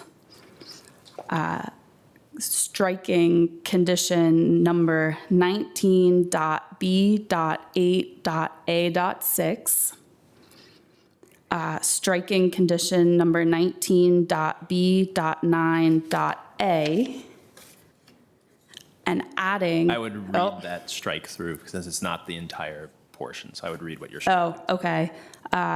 For both of the conditions or just the second? I would do it for both. Okay, great. We'll go back. We'll start over, actually. Let's restate that. Yes, please. Okay, we'll try this again. I move that the county board adopt item 40A4, the site plan ordinance for site plan 23-00003, site plan number 47-2, attached to the board report dated December 9, 2025, namely to achieve the proposed development plan for the River House Land Bay S site with the following revisions. In condition number 19.b.8.a.6, strike the language 15th Street South, the developer agrees to narrow 15th Street South to approximately 23 feet wide. The developer agrees to construct new crosswalks and associated handicap ramps on both sides of the street, crossing 15th Street South on the east side of the intersection of 15th Road South and South Lynn Street. And for condition number 19.b.9.a, striking the language 15th Street South on the east side between South Lynn Street and the end of primary green ribbon, bullet point, minimum streetscape width measured from the back of curb 8 feet. Second bullet point, minimum clear sidewalk width 8 feet. And add new condition number 55, notwithstanding, which we'll read, notwithstanding the requirements of conditions number 19, number 21, and number 54, the developer agrees to revise the design of the green ribbon primary route and the 15th Street South spur in the post 4.1 plan, final civil engineering plan, and final landscape plan in accordance with the design approved by the county board at its meeting on December 13th, 2025, and as shown on the exhibit titled B, Hybrid Design prepared by Bowler, DC. Second is seconded by Board Member Spain. Just making sure that it was correctly read into the record and it's ready to take a vote. All in favor, please say aye. Aye. Anybody opposed? None. So this motion carries as well unanimously. The next one. And we're not done yet.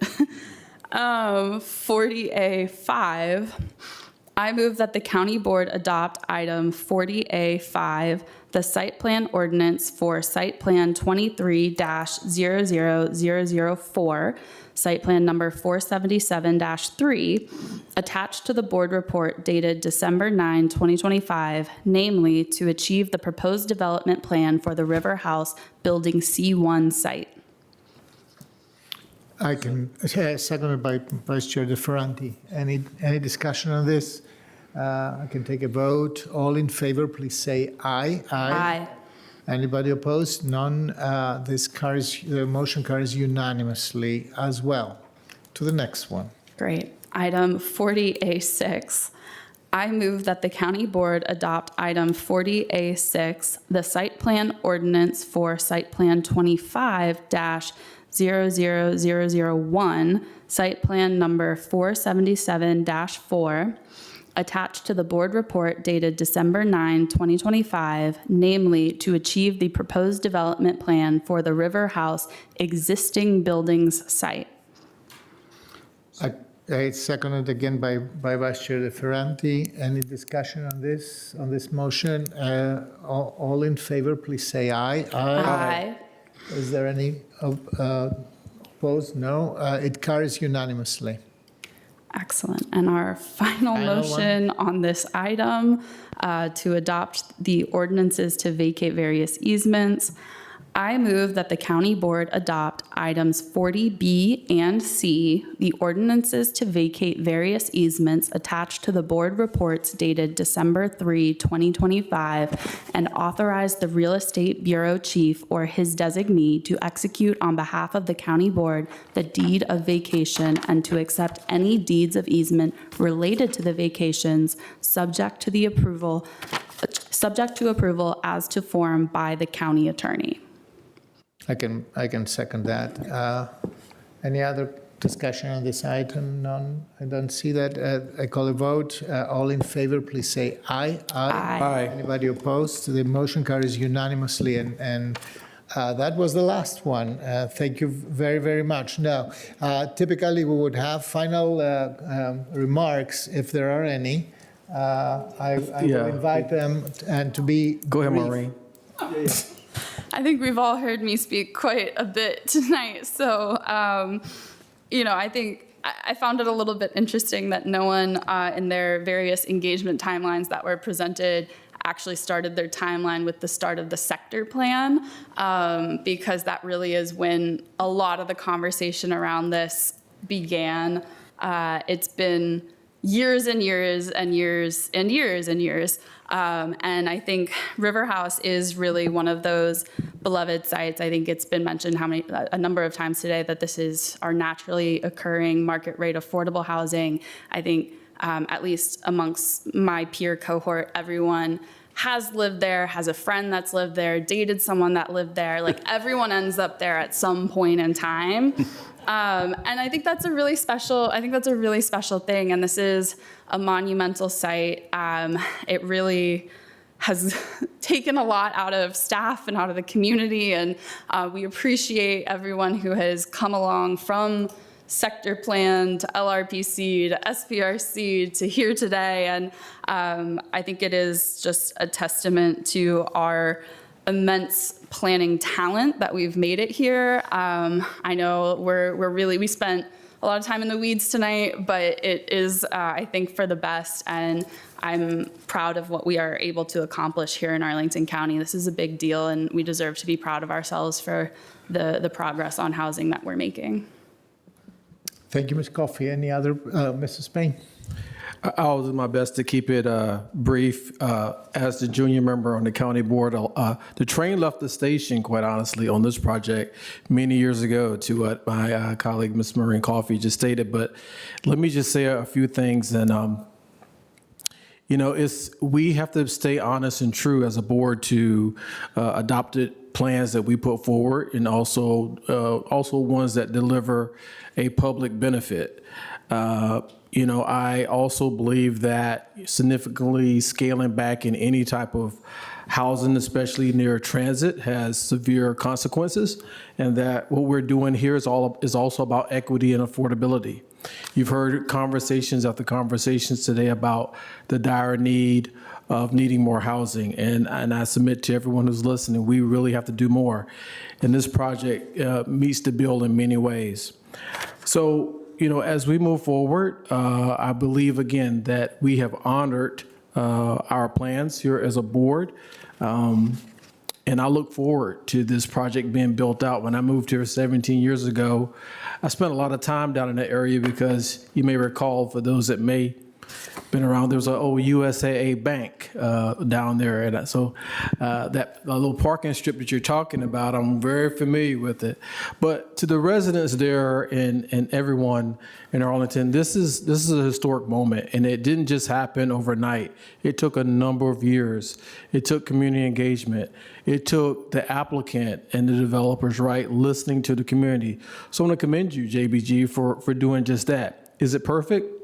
You know, it's not. I said something before about perfection being a mirage. We're never going to reach perfection, but you made an attempt. And I think we always need to continue to be listening to our community and also be mindful that the county board is going to have their eyes perched and watching in as well. So stay true to your commitment, stay engaged with the community, and let's get more housing built. Thank you very much. Thank you. Board Member Spain, Vice Chair Ferrante. Thank you, Mr. Chair. I'll try to be brief. Looking through all the comments, the site plans, there was an awareness that these site plans would move forward. I'm mindful that there's been the different stages, right? There was density, which 96 speakers on part of this sector plan and part of this a number of years ago. I said at that meeting that let's focus on the site plans, and the site plans went through stages here. And if you look at the one slide that Mr. Watson had, where the density is somewhere of 70 to 85% of what was originally approved in the overall sector plan. So if you were hoping there would be very less density, that is tough, but I also think that it's close enough to Metro that this is appropriate. Strongly support this. Mr. Giacobbe, you mentioned the latter stages, the phases, and certainly read that letter last night and also mindful of that. I would also try to apply the standard of, we got 5+ years and we got a stage here. I do just fundamentally at the end of the day, we do have to do the planning. I think and we do have to look variable by variable to see that we have the capacity. But the comments of Mr. Bryant, Mr. Adams, Mr. Mike Mbezi, and Mr. Williams, who is still here, like the other day, like years ago, those compelled me. Housing supply is an urgent issue, and that is the dispositive thing. That's the big story of this. We've gotten super in the weeds. We don't do housing supply, then we become a place that is less and less affordable. So none of us would ever know anyone who dated someone at the River House. So if we don't allow for additional supply, the American dream doesn't work for those who are between 18 and 40. And that's not the community that I think we can govern. Thanks. Thank you, Vice Chair Ferrante. Any other comments, Ms. Cunningham? I will not repeat everything everyone said, nor read all 10,000 pages of comment, though it's sort of tempting to keep everyone, no, just joking. But I'll just leave us with, the idea of building a community or building a more connected community, and the idea that on this site you'll be able to not just date someone in River House, but live there, buy a condo. I know she had to bring it in. Buy a condo, buy a townhouse, move into a rental apartment when you have another life elsewhere, is really cool. And that just across the street you can go ice skating and go to dinner and grab the metro or go for a bike ride. And so I thank you to everyone in our community trying to make all of these trade-offs all the time, both for those of us who already live here, for those we hope will come in the future. And I'm looking forward to seeing this one get going. Thank you, Ms. Cunningham. Actually, I have to cite Ms. Bodine, who started summarizing that by, making a neighborhood out of a parking lot. Making a neighborhood out of a parking lot. The interesting part in that is that something was wrong and it wasn't considered a neighborhood so far. And actually, yes, something was wrong and it wasn't considered a full neighborhood so far. Because back in the 70s, in the times where, we had another push for a lot of housing in this metropolitan region when we were growing, planners, developers, political decision makers were looking to build bedroom communities. Basically, they were looking to build utilitarian structures, utilitarian systems that would serve, the growing metropolitan region. What makes a huge difference, and this is why I'm so thankful to everybody who has been engaged for so many years and for the thousands of comments, is it is very clear that this neighborhood now is conveying to us the very basic. We are a neighborhood. We are a community. We want to grow with all the bells and whistles. We want to see public facilities. We want to see livability. It is very important to remember that at the same time that I was recently elected, 2020, this was one of my first big projects, so to say. It was very important to remember that back then, 22202 had a huge conversation about livability.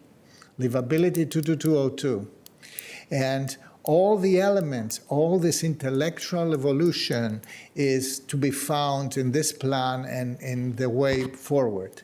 I'm actually very optimistic that a lot will improve over time as well. We are getting better architecture, we're getting landmarks, we're getting green ribbons. Who would have thought that we would actually do that? I mean, we would create a neighborhood that is basically surrounded or connected with green assets that are not only, strictly, hardscape and asphalt. So I think that we have evolved a lot. The discussion about the 15th Street Spur and all the difficulties to retrofit what wasn't done well. I mean, who would have thought to build a 15th Street Spur and in their sane judgment today? Nobody would do that. I mean, the building would have been oriented in a different way. The entrances and the loading docks and the parking accesses would be different, etc. So a great, and on top of that, 743 units today, up to a total of 2,419. This is something. This is serious housing. This place will be able to accommodate 4,000 or more households with all blows and whistles. We're not done with the discussion. Yes, we have to talk about school capacity, especially in this part of Arlington. Yes, we have to talk about, adequate quality public facilities like libraries, etc. We're not at all done, but when this discussion is due, the moment that these buildings will be built and new households will be coming in, the same pattern, very beneficial, very virtuous pattern that we saw in the complete transformation of Crystal Drive, in the beginning complete transformation of 12th Street.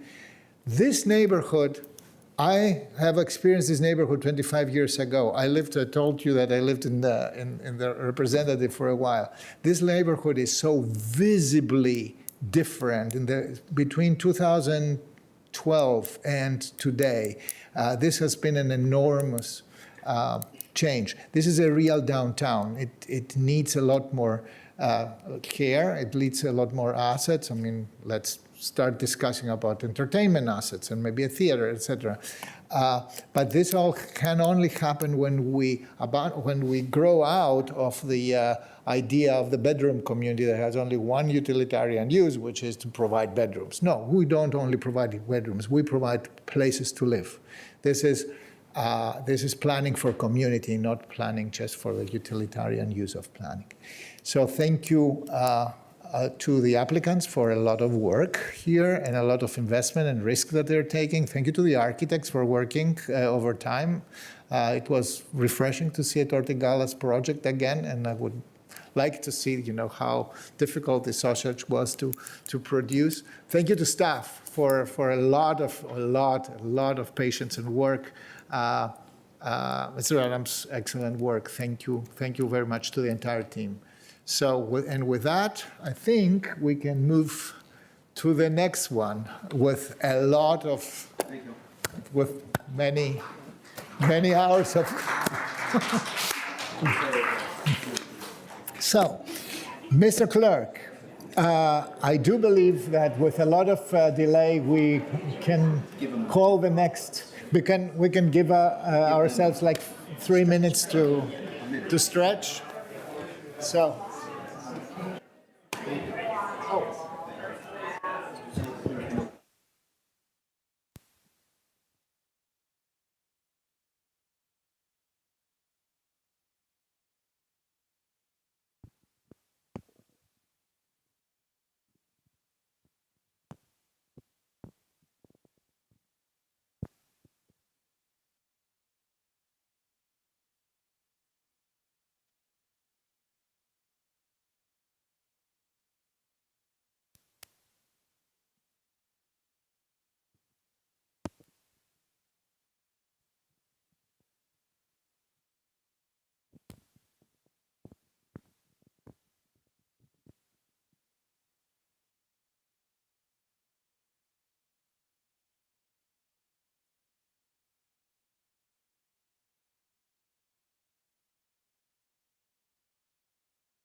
So. Good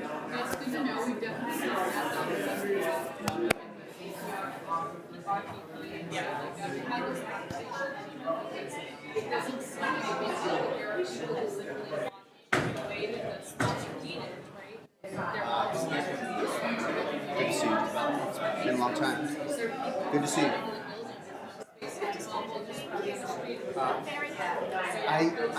I felt badly because I didn't quite have time. I did mistake. You were looking for the other one of the alternatives. Yeah, Mason, that's Mike 11 that's doing that.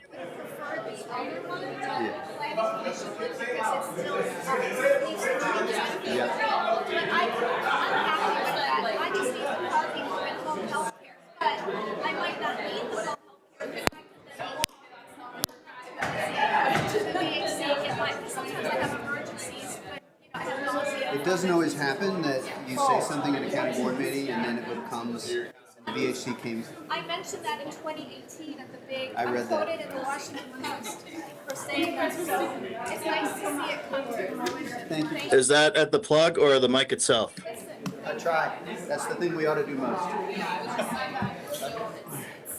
Good night, Dee. Do you have a seat?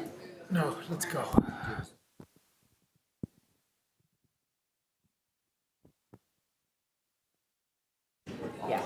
Live. And one more.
Then-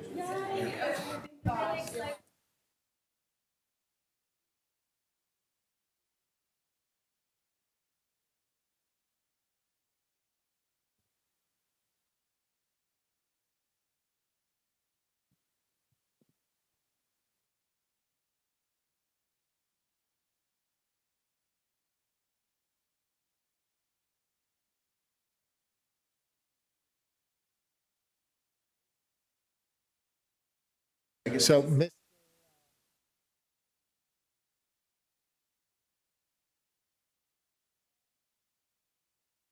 Mr. Kushner, when you're ready, Take the microphone out. Give me 1 second. I will.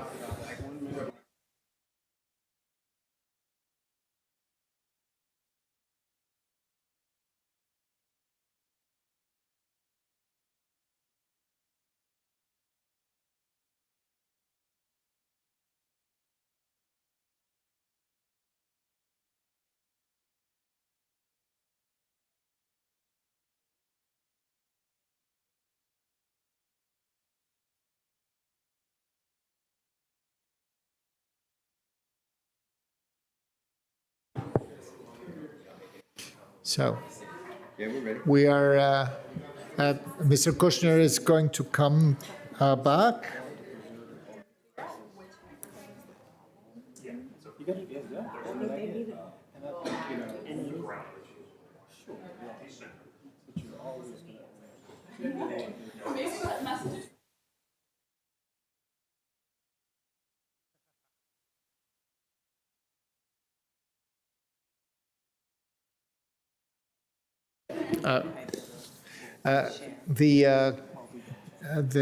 Our clerk, Mr. Kushner, will join us in momentarily, and then we will immediately. Thank you so much for your patience.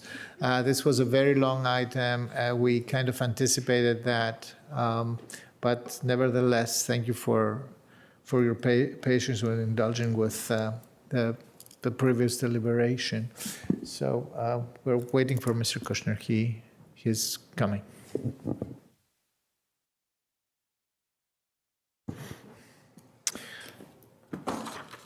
Mr. Clerk, we're ready when you are. Alrighty. The next item on our agenda this evening is item number 41, which is an ordinance to amend, reenact, and recodify Chapter 14.3, which is immobilization, removal, towing, and storage of vehicles from private property, Sections 14.3-5, operator requirements and standard of practice, and 14.3-9, fees of the Arlington County Code to amend the initial towing fee and placard requirement for tow trucks. Thank you, Madam Deputy Manager. The floor is yours. Yes, thank you, Mr. Chair. I am turning it over to our towing program manager, Alicio Pilco, and we also have Aaron Miller, Deputy County Manager, on hand to answer questions as well, too. So with that, I'm turning over for the staff presentation. Good afternoon, Mr. Chair, County Board. I'm going to give you a quick review of where we're at with this proposal.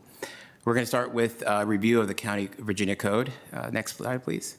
The Code of Virginia 46.2.1232 enables localities such as Arlington to regulate the removal or mobilization of trespassing vehicles by ordinance.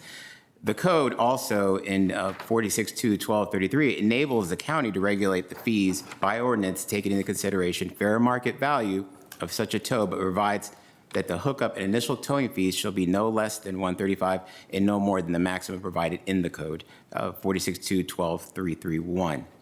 The Code of Virginia in 12.3.3.1 sets forth a maximum hookup and initial towing fee of $210 for passenger cars.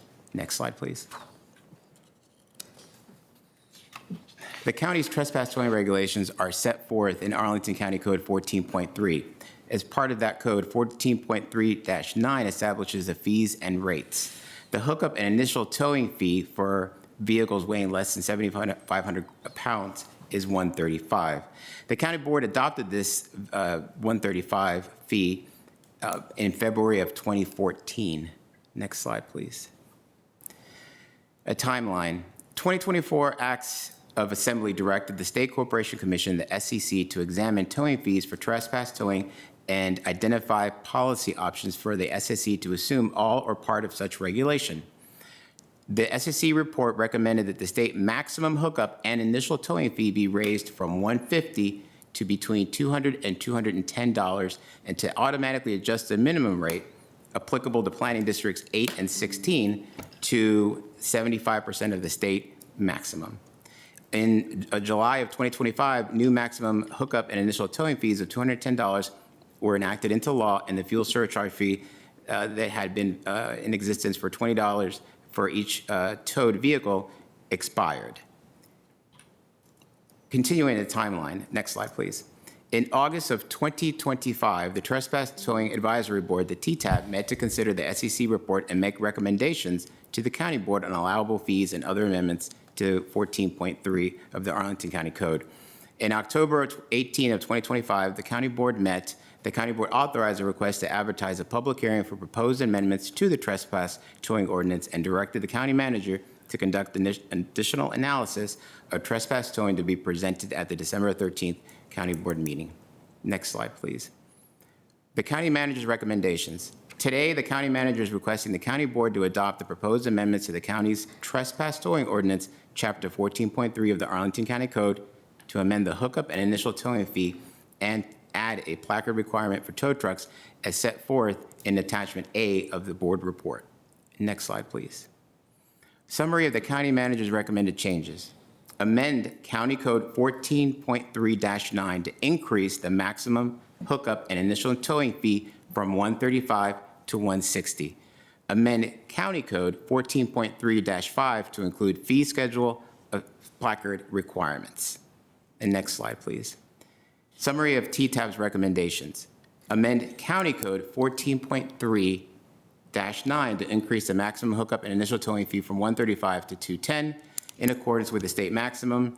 Amend County Code 14.3-12 to require that towers provide towing contracts with private property owners upon request, as opposed to current requirement of providing contracts prior to a new or renewed locality permit. And amend County Code 14.3-13 to allow TTAB to review appeals or denials, suspensions, or revocations of locality permits and make its recommendations to the County Board. Next slide, please. The SCC report. The SCC used the following to calculate rate increases: labor expenses, fuel cost, equipment cost, vehicles and other equipment used for towing, fringe benefit expenses, employee benefits, health insurance, et cetera. Overhead, expenses not covered by any other criteria. Profit, the average rate for light tow based on those was calculated to be $205.54. Next slide, please. This is an itemized schedule that was in the SEC report on page 27. It's very detailed in look. And at the bottom, you see the summary of 205.54, and that's in slide 10. Yeah, might have fell off, but the 11, so we're okay. SEC report recommendations. Use a percentage to automatically adjust any minimum rate or eliminate the minimum entirely. Should a percentage be chosen, recommend a new minimum rate of 75% of the state maximum. 75% of the 210 is $157.50. This recommendation was not adopted by the General Assembly, and the minimum remains at $135. This is some information that was provided by Owl's Towing with, oh, it's not in the presentation, but moving on to the next slide. Okay, all right, okay. And so there's a conclusion.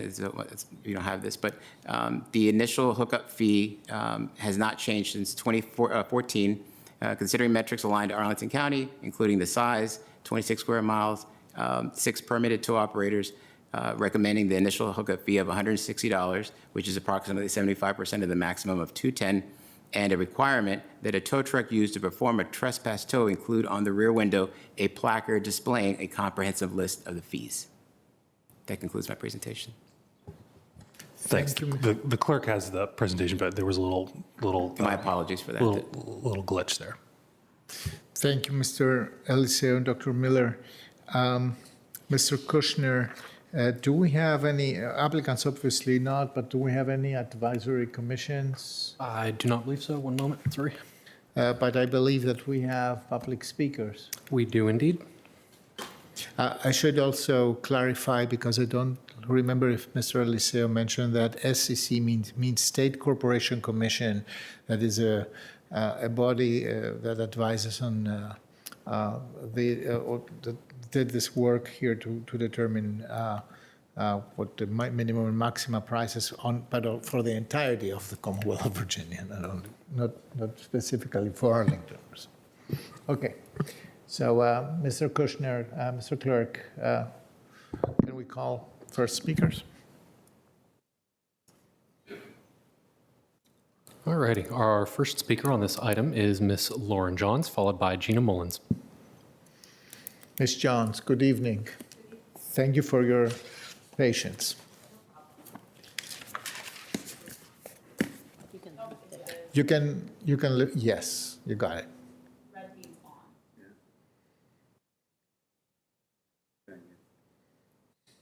Okay. Push the center button. Battery may die. Yeah.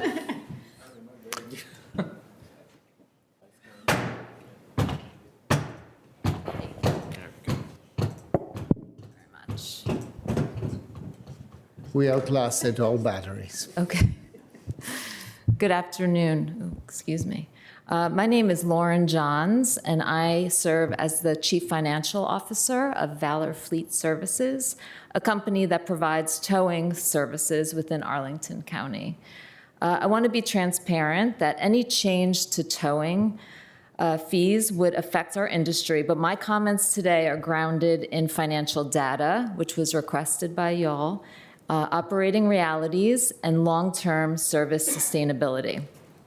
Arlington County's base tow fee, as you've just described, has not increased in the last decade. During that same period, the Washington-Arlington-Alexandria Transportation Consumer Price Index has averaged approximately 9.1%, reflecting sustained cost growth across transportation-related services. And from a financial standpoint, diesel fuel costs have increased 54.6% over the last 10 years. Umbrella premiums that affect all of my companies have increased roughly 25% year over year in the past 3 years, driven by higher claim severity and liability exposure. Labor costs have increased due to wage growth, overtime requirements, and continuous 24/7 staffing mandates.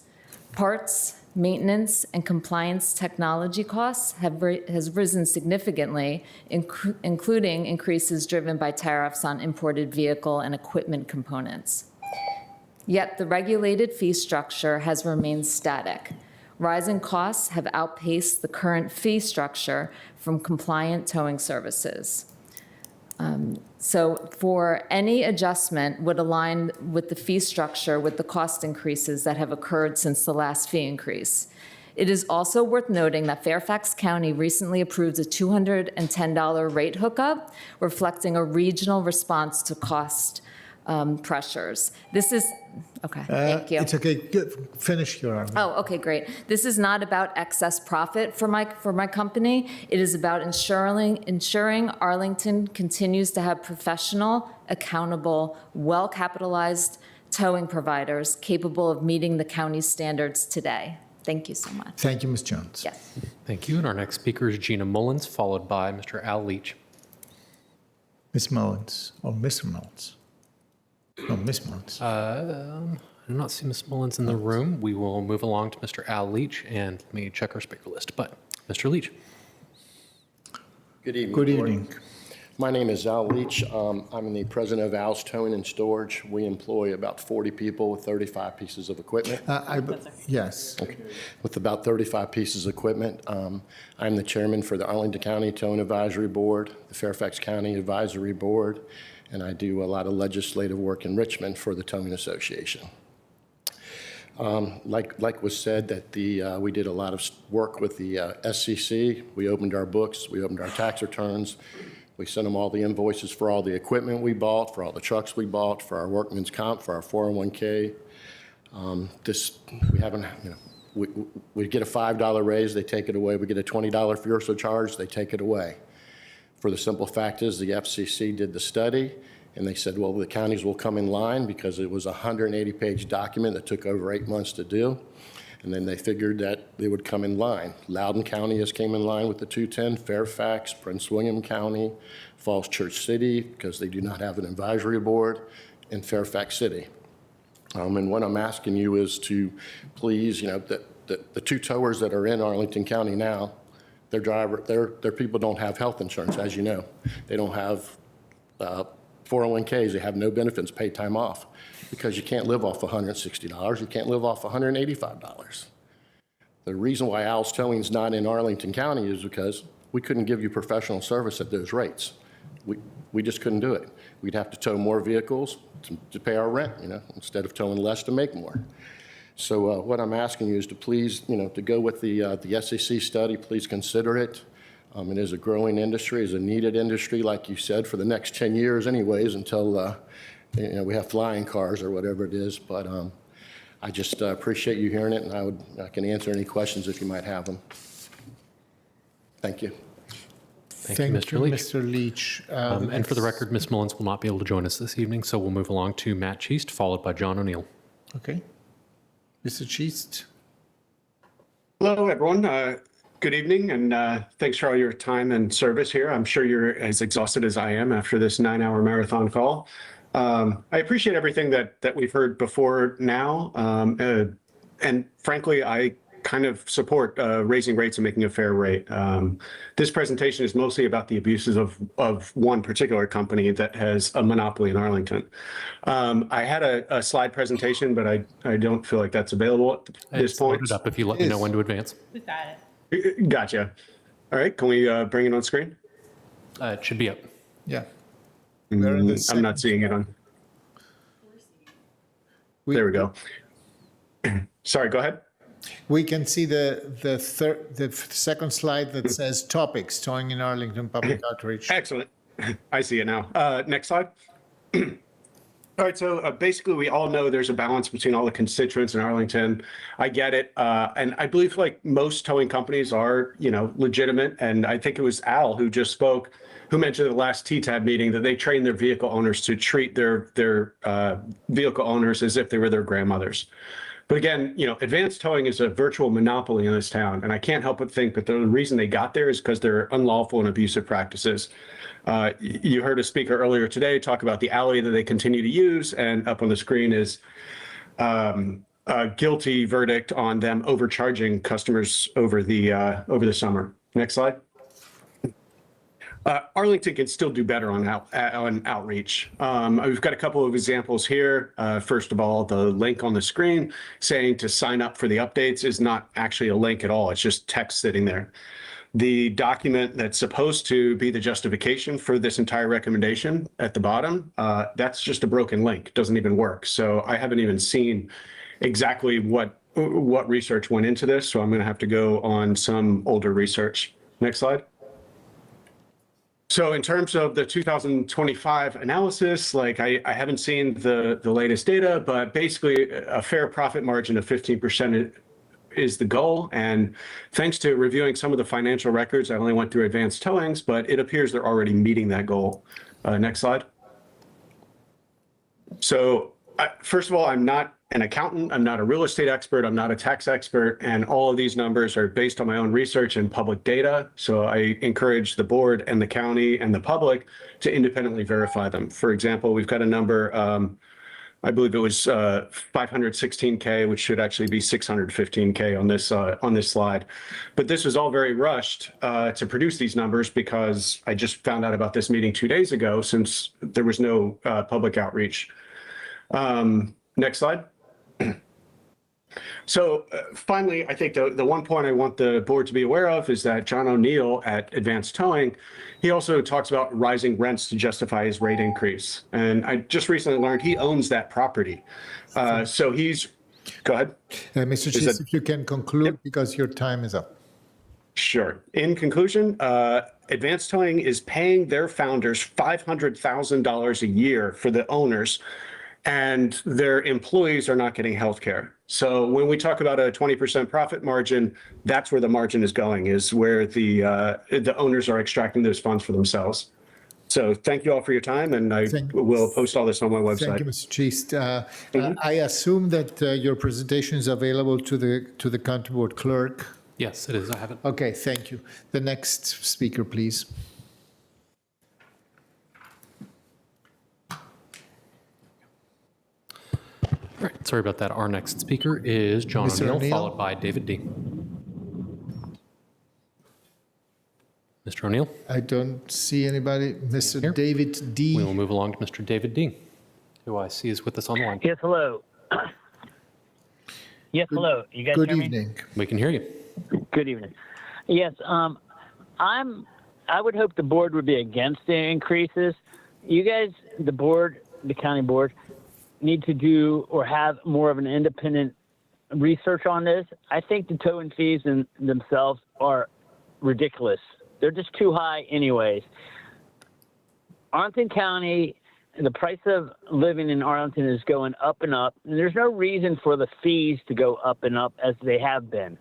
And as the last speaker mentioned, how the tow company owners, they're making the profit. If they choose not to give health insurance to their employees, it's on them, not the counties, not raising the fees. Raising the fees is not going to increase or help make these companies have health insurance for their employees. I would be more than happy to own any one of these tow companies at these normal fees that they're set. They're not going to be selling these tow companies because they're making outrageous profits. So you guys, the county and the citizens were talking all day about density of Arlington. You're just going to increase the density more and more, and there's no parking in Arlington. And you guys are making these tow companies profit more and more. I think these studies are skewed in the sense of not to date for what the code or what the fees need to be entailed for, or misunderstood, misrepresented. That also being said, there's that quote unquote predatory towing word within this bill, and I think it's misconstrued. Predatory towing needs to be addressed correctly. That means they tow you without you really knowing. They just look after that parking lot and come and take you. In addition, there is a member of the county, his number and other county people for the tow for us citizens to reach out to make a complaint, to reach their offices besides the police department, because the police department can't help us when we reach out to them to say, who can I talk to make a complaint or get more information about fees and stuff. And now you also want to put a plaque on the tow trucks. It's going to be, the font's going to be really probably very small to read. So please, county members, look into having out words and research it more. And additionally, Fairfax County did not raise their fees. They're waiting to see what Arlington does, and I hope Arlington keeps the fees set. I think what their fees are at is too high in itself, and no reason to increase them. And there has to be more. Conclude your remarks. Your time is up. Thank you. Thank you. There just has to be more oversight and regulation. Please include the people's numbers. Thank you. Our next speaker is Mr. Gary Kaufman, followed by Mr. Michael Reynolds. Good evening, Mr. Kaufman. Good evening. Good evening, Chairman and members of the board. My name is Gary Kaufman. I'm the operations manager for Henry's Record Service, and I appreciate the opportunity to speak to you today about the need to update the Arlington County's trespass codes so they reflect true costs of providing regulated, professional, and ethical service in 2025. I come before you with 30 years of towing in the recovery industry, and I want to begin with honesty. When I first started, I viewed impound drivers as legal car thieves. I avoided impounds whenever possible, and I only take those calls if I was told a heavy record was needed. That mindset changed when I moved into management. From that vantage point, my eyes were open to the challenges that our clients, property managers, HOAs, apartment complexes, and business owners face daily. They deal with repeat violators blocking fire lanes, occupying reserved spaces, abandoning vehicles, and ignoring posted signage. Trespass towing is often the only enforcement tool available to maintain safety, access, and fairness for residents, customers who follow the rules. Our responsibility does not end with removing a vehicle. We're required to protect the property being towed regardless of the situation. Let me give you two real-world examples that we have faced. A property management company notified a boat owner that the boat would be towed due to the repeated violations. In response, the owner stripped the boat of all removable equipment and removed the trailer entirely, leaving the vessel immobile. To prevent damage and safely remove the boat, we were required to use a rotator, a piece of equipment costing approximately $1 million, to lift the boat and load onto a flatbed and then safely unload it back at our storage facility. This level of care protects the owner's property, but it comes at a significant cost, which, by the way, that boat is still at our lot. We never got paid for. So our cost came straight out of our pocket for that property owner. Another scenario is lowered vehicles. Many of these vehicles are being lowered purposely so that we can't tow them. These situations are not rare, but they are increasingly common.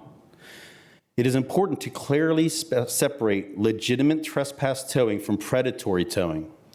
Predatory towing is defined as the unethical and illegal practice by towing companies to exploit motorists for excessive profit, often through deceptive taxes such as hidden fees, unwarranted charges for storage and equipment, delaying vehicle release, or towing without proper authority in stressful situations like parking violations.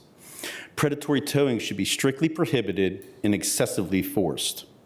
However, fair and realistic fee increases do not create predatory behavior. In fact, they help prevent it. Mr. Kaufman, if you can complete your remarks. Sure, thank you.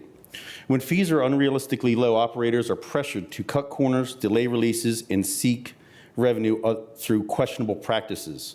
Proper structured fee supports transparency, faster vehicle release, ethical operations, safer, newer equipment, better trained personnel.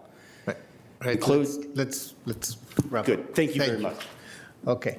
Thank you, Mr. Kaufman. Our next speaker is Mr. Michael Reynolds. Thank you, Mr. Reynolds. Good evening. Hello.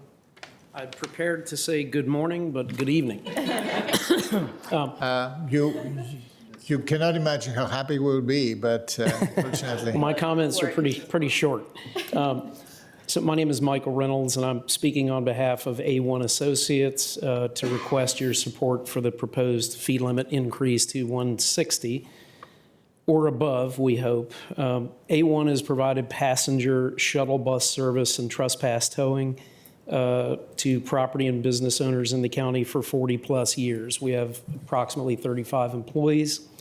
A few years ago, prior to the pandemic, we moved out of Arlington. We used to be located on 4 Mile Run, had a large lot there, but we were forced to move out because it was too expensive to operate here in the county. Arlington now only has one towing business operating from within Arlington County that does trespass towing. There are 2 businesses, but one does not do trespass towing. It's too expensive for other companies to rent or buy a location in the county at this point, at this fee level, and at 160. While it's wonderful to see the proposal to increase the fee limit to 160, 160 is already outdated and insufficient, as hard as that is to believe. Virginia's recent $80,000 trespass towing study concluded a base rate of 210 was or is appropriate. As you've heard before, Fairfax County, Prince William, Loudoun, and Fairfax City all have a base rate of 210. This fee provides for many things, including real estate location and cost, convenience, hiring qualified employees, benefits, safe equipment, and regulatory compliance. If the tow fee is inadequate or lacking, then so will be the items I just mentioned. Also, I would like to mention, we are regulated at this point in Arlington. And if a towing business does something, not in compliance with the code, we can have our permit to operate revoked. I think with that, I'll close my comments, but to say, we'd like to see 160, but we think that is still insufficient, and that there's plenty of justification to go to the maximum of 210, as some of the neighboring jurisdictions have already done. With that, I'll close my comments, and if you have any questions, I'm happy to come back up. Thank you, Mr. Reynolds. Okay, thank you. Mr. Kushner, I see that Mr. O'Neill hasn't had the opportunity to testify. I saw that you stroke Ms. Gina Mullins. Ms. Mullins will not be able to join. We can call for Mr. O'Neill one more time. Mr. O'Neill, if you are with us either in person or virtually. Going once, going twice. So I cannot see that he's here. So so do we have any other testimony? No further speakers. Yeah. So then, colleagues, if it's okay, since this is also a discussion that we have had for several months now, I will be happy to offer a motion, and then we can have discussion. Colleagues, I move that the County Board adopt the proposed ordinance attached as Attachment A to the Board report dated December 9th, 2025, and amend the hookup and initial towing fee in the ordinance to $160. Shame on you. Based, sir, can you please mute your microphone? So I repeat that. Amend the hookup and initial towing fee in the ordinance to $160 based on the County Board's consideration of the fair market value of the towing fee, including the information on the fair market value in the staff presentation, the SEC report dated November 30th, 2024, the TTAP recommendation that Arlington County is approximately 26 square miles and tow operators do not have as far to travel than in many other localities with higher fees, and a presence of 6 permitted tow operators in Arlington County, creating a competitive towing market that puts downward pressure on towing fees. And secondly, add the placard requirement for tow trucks as set forth in the proposed ordinance. Is there a second? Second. It is seconded by Board Member Spain. I will briefly say a couple of things. First of all, as we heard from Mr. Eliseo, the state law requires periodic review and timely adjustment of trespass towing fees. By law, we took into consideration fair market values of a trespass tow. And we considered county factors such as location, square mileage, number of towing operators, local economy, population, urban development, and along, etc. So we did some work to come up with $160 as a fair market value, which is a part of this proposal. So that's what I had to say. If the discussion is now with the board before we take a vote on this. I see your light, Ms. Just one quick question. Again, the last time we changed it was what year? 2014. In 2014. Okay. And so I know that the law doesn't specify the period within which we need to review it, but I would say as one board member that I would encourage that we review it more often than every 11 years and perhaps come back with a proposal for how frequently we'd like to check it, at least for CPI and for kind of inflation. We know that costs are rising for everyone, so just tagging that for the future. Yes, ma'am. Thank you. Any other? Just to Mr. Chair, I think the only other item you mentioned the law with respect to fair market value. It's also the law that the TTAB's recommendations have to be considered, and that is something that in preparation for this meeting I did, and I'm mindful that Mr. Leach is here and is the leader, but I did consider that in the lead up to this meeting. Thanks. I believe that I said as part of my motion that both the DDOBs and the SEC recommendation were considered. I mean, we gave a lot of consideration. And by the way, to Ms. Cunningham's comment, from time to time we get the requests, and when we look at adjustments, when there is justification to have evidence that the fair market value is shifting. Any other comments? Ms. Coffey. I'll just briefly say for our residents, I know there are many issues related to towing that are separate and apart from the fee. That is something that has been addressed in other venues and will continue to be addressed in other venues. And I, as one board member, look forward to a future update on how the implementation of those things are going, but also view that as a separate question from what we are considering here today.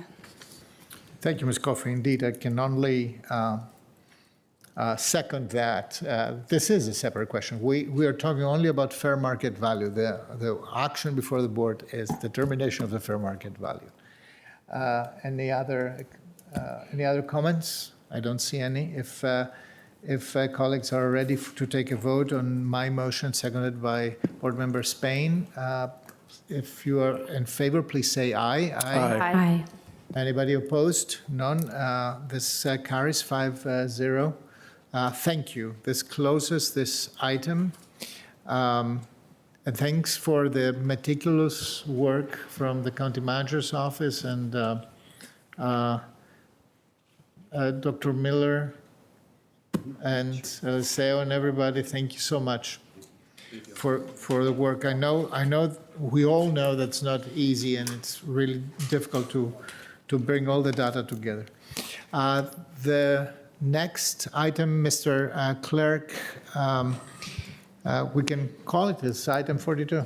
Absolutely. Item number 42 is in two parts. Part A is a request to advertise public hearings by the Planning Commission and the County Board no earlier than their respective February 2026 meeting dates to consider proposed amendments to the county zoning ordinance, Article 13, signs, and Article 18, definitions, to amend regulations for signs including but not limited to sign types, signs allowed in RA districts, sidewalk signs, temporary signs, signs in the public right-of-way and on other public properties, automatic changeable copy standards, allowance for specified signs and/or sign types in specified locations for commercial activities, products, or services not on the lot on which the sign is placed, and to make editorial changes for the purpose of clarity and for other reasons required by public necessity, convenience, general welfare, and good zoning practice. Part B of this item is a request to advertise a public hearing by the County Board no earlier than its February 2026 meeting date to consider proposed amendments to Section 17-1, the display of signs, advertisements, etc., on county property of Chapter 17, miscellaneous of the Arlington County Code to permit placement of certain signs. Thank you, Mr. Kushner. Madam Deputy Manager, again, and I should note with gratitude and appreciation, that's 5:40 on a Saturday evening. So that means a lot for us that you are with us tonight. You're very welcome. Thank you. Good evening. I am going to turn it over to our fabulous staff team here. Jill Hunger, who is the Assistant Director with Community Planning, Housing and Development, who is going to lead us through the presentation. We also have Debbie Elbert, who is Deputy Zoning Administrator, who has been working extensively with Jill and the team here at the county. So with that, turn it over to Jill. There we go. A short presentation, please.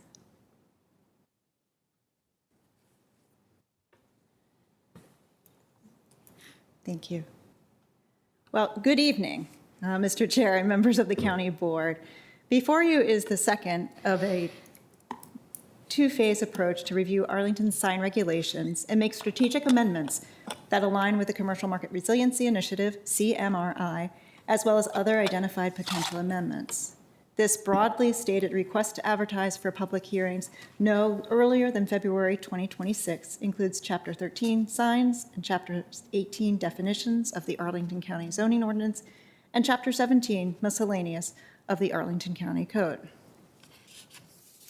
As stated, there are several CMRI-related considerations, including amending the number and placement of sidewalk signs. Current regulations limit the number, typically one sign per public entrance, and the placement of sidewalk signs in relation to the business for which they are placed.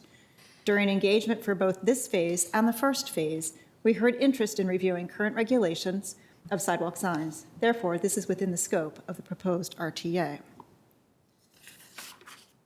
Allowing signs and/or sign types in specified locations that include off-premise advertising, that is advertising for business not immediately on-premise, and amending the size and timing standards for certain automatic changeable copy signs. Our current sign regulations broadly prohibit off-premise advertising. Amendments could support exploring new revenue opportunities like advertising on county property, buses, and concessions as identified in the recent FY 2027 budget planning presentation in November. Current regulations also limit the frequency of change in copy as it relates to the size of the changeable copy area. This study will consider how these regulations relate to other proposed amendments. Again, we have ensured that these elements are within the study and with the scope of the study and within this RTA. Signs in the public right-of-way. Amending regulations for temporary signs in the public right-of-way and on other public properties. Arlington regulates both commercial and non-commercial temporary signs placed by private parties in the public right-of-way, commonly referred to as median signs. A few examples of such signs include open house signs, special event information, and political and other non-commercial signs. This study will consider amendments to number and placement requirements for these signs. We would also like to look at providing greater flexibility for our signs allowed in RA districts, which would include allowing signs for residential buildings within RA districts that are more compatible with the mid to high-rise building form of newer development in RA districts, in addition to those already allowed that are compatible with the garden-style developments characteristic of many existing RA district developments. And finally, changes in definitions as needed in support of proposed amendments. That our proposed amendments may impact existing definitions and/or warrant additional definitions. We want to also include allowing for other editorial changes for the purposes of clarity and for other reasons. In addition to several listening sessions, we deployed an online engagement feedback form. We asked questions to understand if signs in outdoor public spaces, that is sidewalks, medians, rights-of-way, parks, schools, and the like, reflect community needs and values. With over 800 responses, we were able to obtain a sense about certain signs. With 780 responses, we gather that 32% of the respondents are very comfortable and 36% are comfortable with Arlington's sidewalk signs. Conversely, with 750 responses, 58% of the respondents are not at all comfortable with temporary signs placed in the medians. We also received over 450 individual comments, many of which included multiple upvotes. In reviewing these comments, we identified several themes. First, a ban on signs in the medians. Concern about safety and visibility for drivers as median signs can block sight lines and cause driver distraction. Ensuring accessibility and the need for sidewalk signs to be placed to maintain adequate clear zones. That median signs were categorized as trash, blight, and visual clutter. That time limits and removal of signs applicable to both median and sidewalk signs. And finally, enforcement and accountability. So today we are at the star on this diagram, this county board request to advertise point in our process and engagement. From now through no earlier than February, we will continue engagement and draft and refine text for potential amendments to the zoning ordinance and Chapter 17 of the County Code.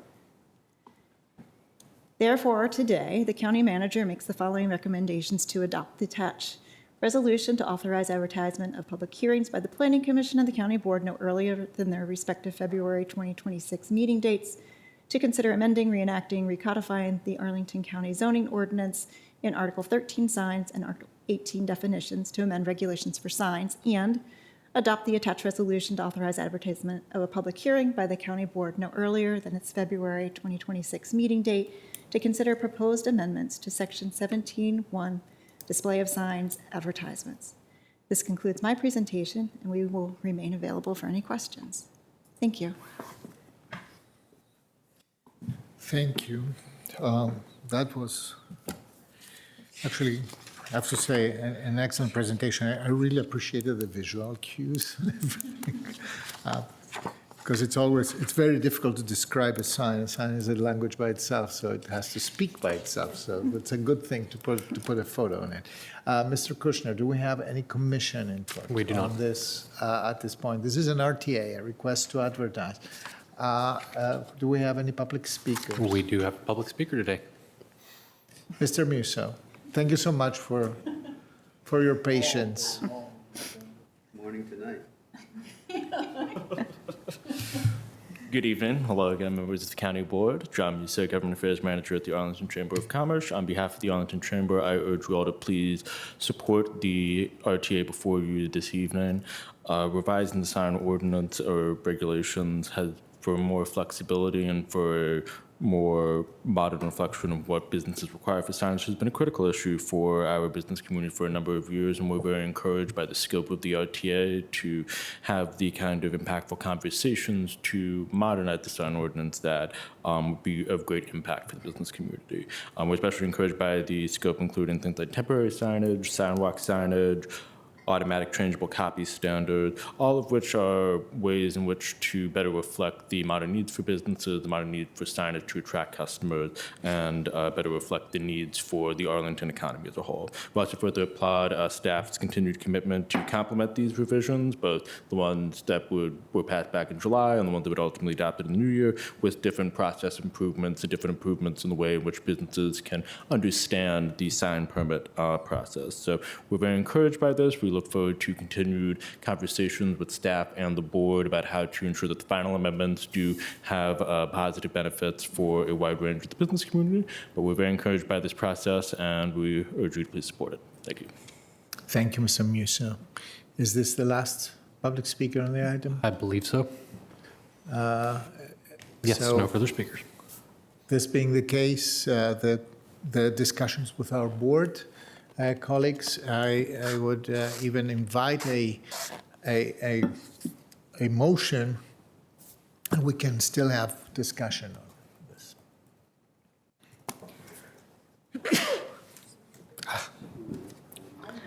I'm happy to make it. I move that the county board, let's make sure I'm in the right place. Yes, I am.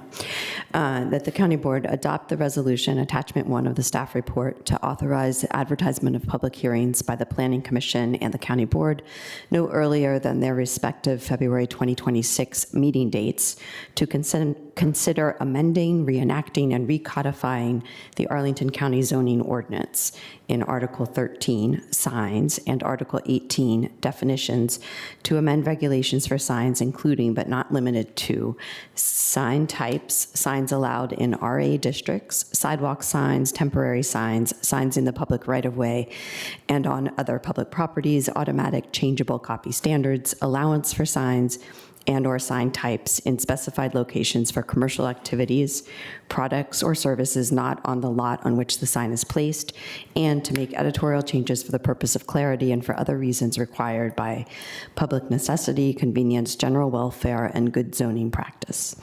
In addition, B, adopt the resolution, attachment 2 of the staff report, to authorize advertisement at a public hearing by the county board no earlier than its February 2026 meeting date to consider proposed amendments to Section 17-1, display of signs, advertisements, etc., on county property of Chapter 17, miscellaneous of the Arlington County Code to permit placement of certain signs.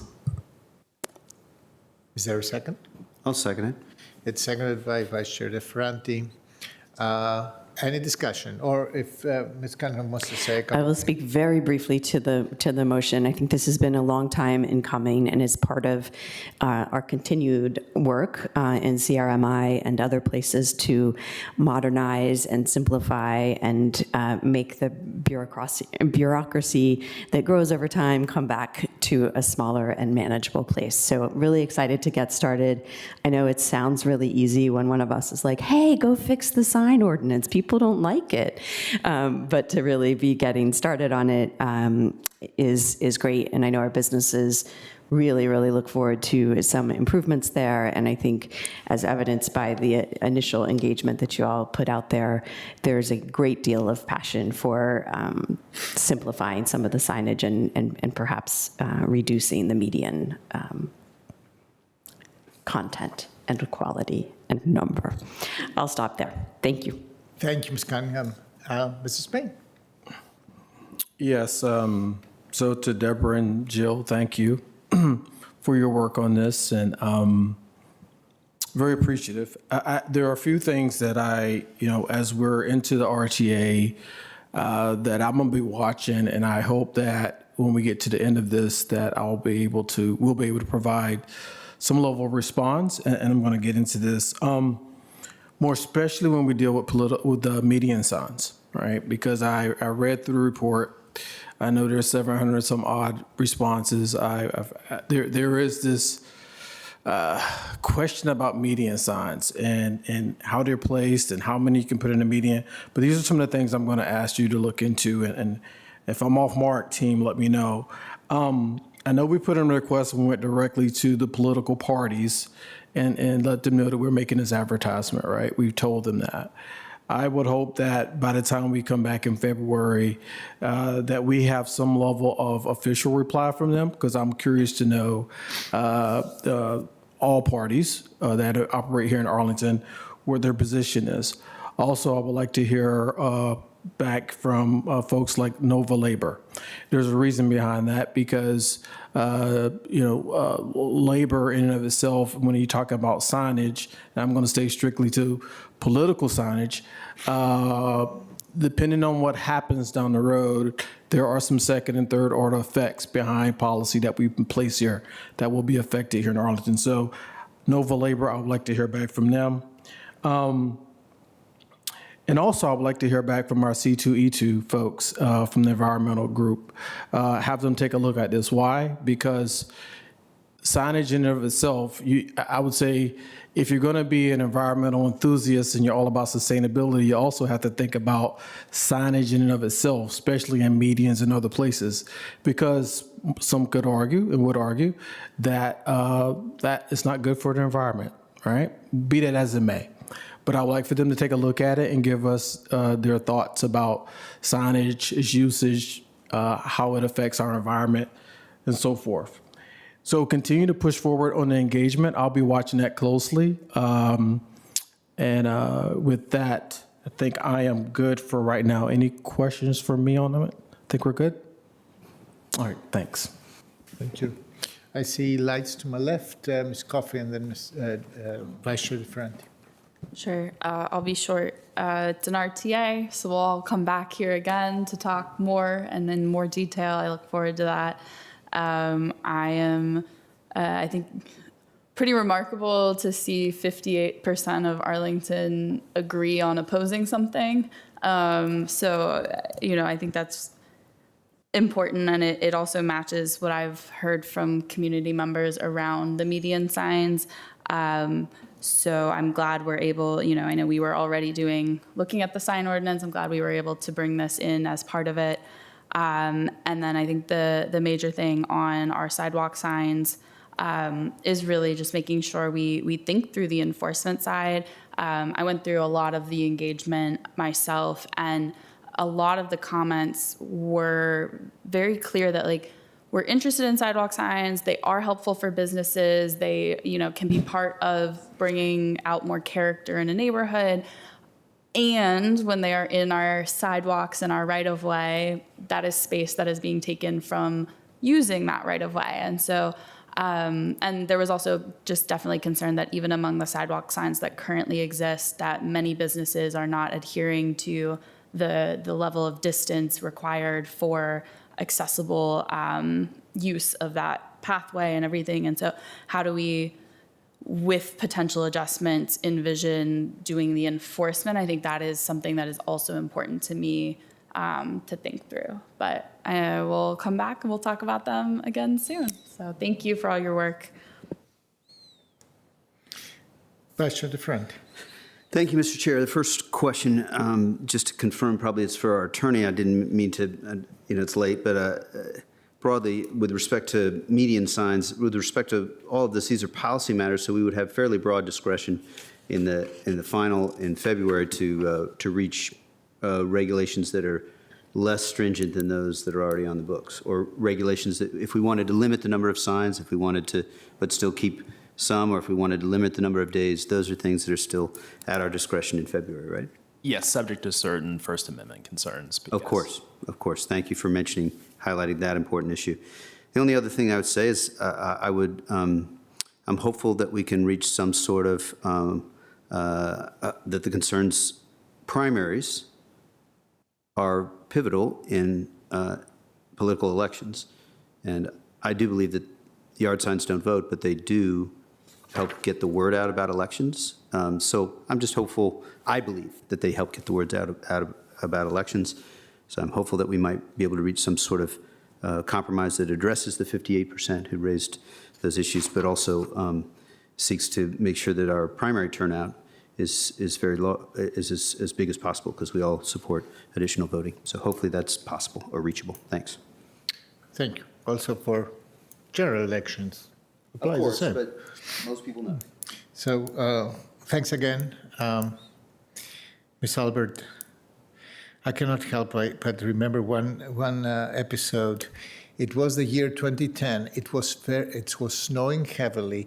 You were coming down South Edgewood Street, my neighbor, on your Nordic Langlauf skis, literally, and across in front of my door, and you said, and by the way, the condo association, sign calling people to a regular meeting is illegal. To which I responded, "This is insane," and you kind of nodded, with compassion. So it's really time to fix these things and make them more normal. We see that people are really not offended by these things. If we regulate them with common sense and simplicity, I agree with Ms. Cunningham on that. We can get to the good place. So it is broadly advertised, I think, to Mr. DeFranti's point and to Mr. Spain's very important points about consultations. We have 2 full months to do them when the new year begins. I think this is sufficient time, and the fact that we give us time until February to do that, this is exactly the moment where I would expect that we will get to a point where we will have a good understanding of where this board is and where our constituents are on this. Nothing else to say. I would, if there's no objection, I would like to take a vote on this. All in favor to Ms. Cunningham's motion, seconded by Vice Chair DeFranti, please say aye. Aye. Anybody opposed? No. The motion carries, the motion passes. Thank you so very much, especially for your indulgence and patience to this late hour on a Saturday. And of course, for all the work that went into that and continues to go into that. So colleagues, I will now ask the very important question to Mr. Kushner, whether there are any more items to come before the board. To which the answer is? There are no further items before the board. That was a very convoluted answer. No. None. Okay, yes, but as of recently, we know that German used to be an art, a short art. Now it's a science. So Yes, because I have to read something and it's important.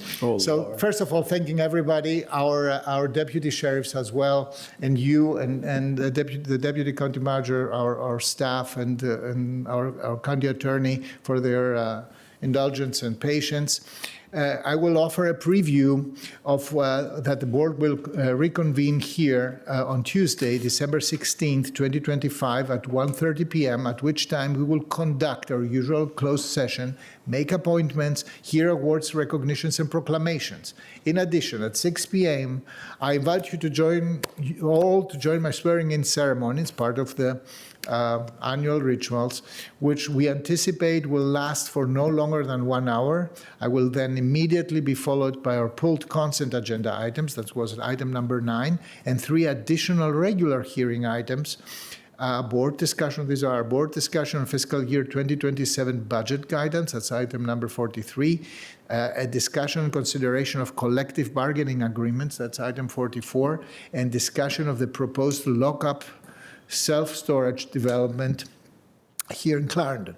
We anticipate that consent and regular hearing items will be heard beginning around 7 p.m. The board will also hold a carryover meeting on Wednesday, December 17th for hearing and discussion of our proposed form of government charter no earlier than 6 p.m. With that, the board is recessed until next Tuesday, December 16th. We look forward to seeing you then. I told you it's a torture to recess meetings. No.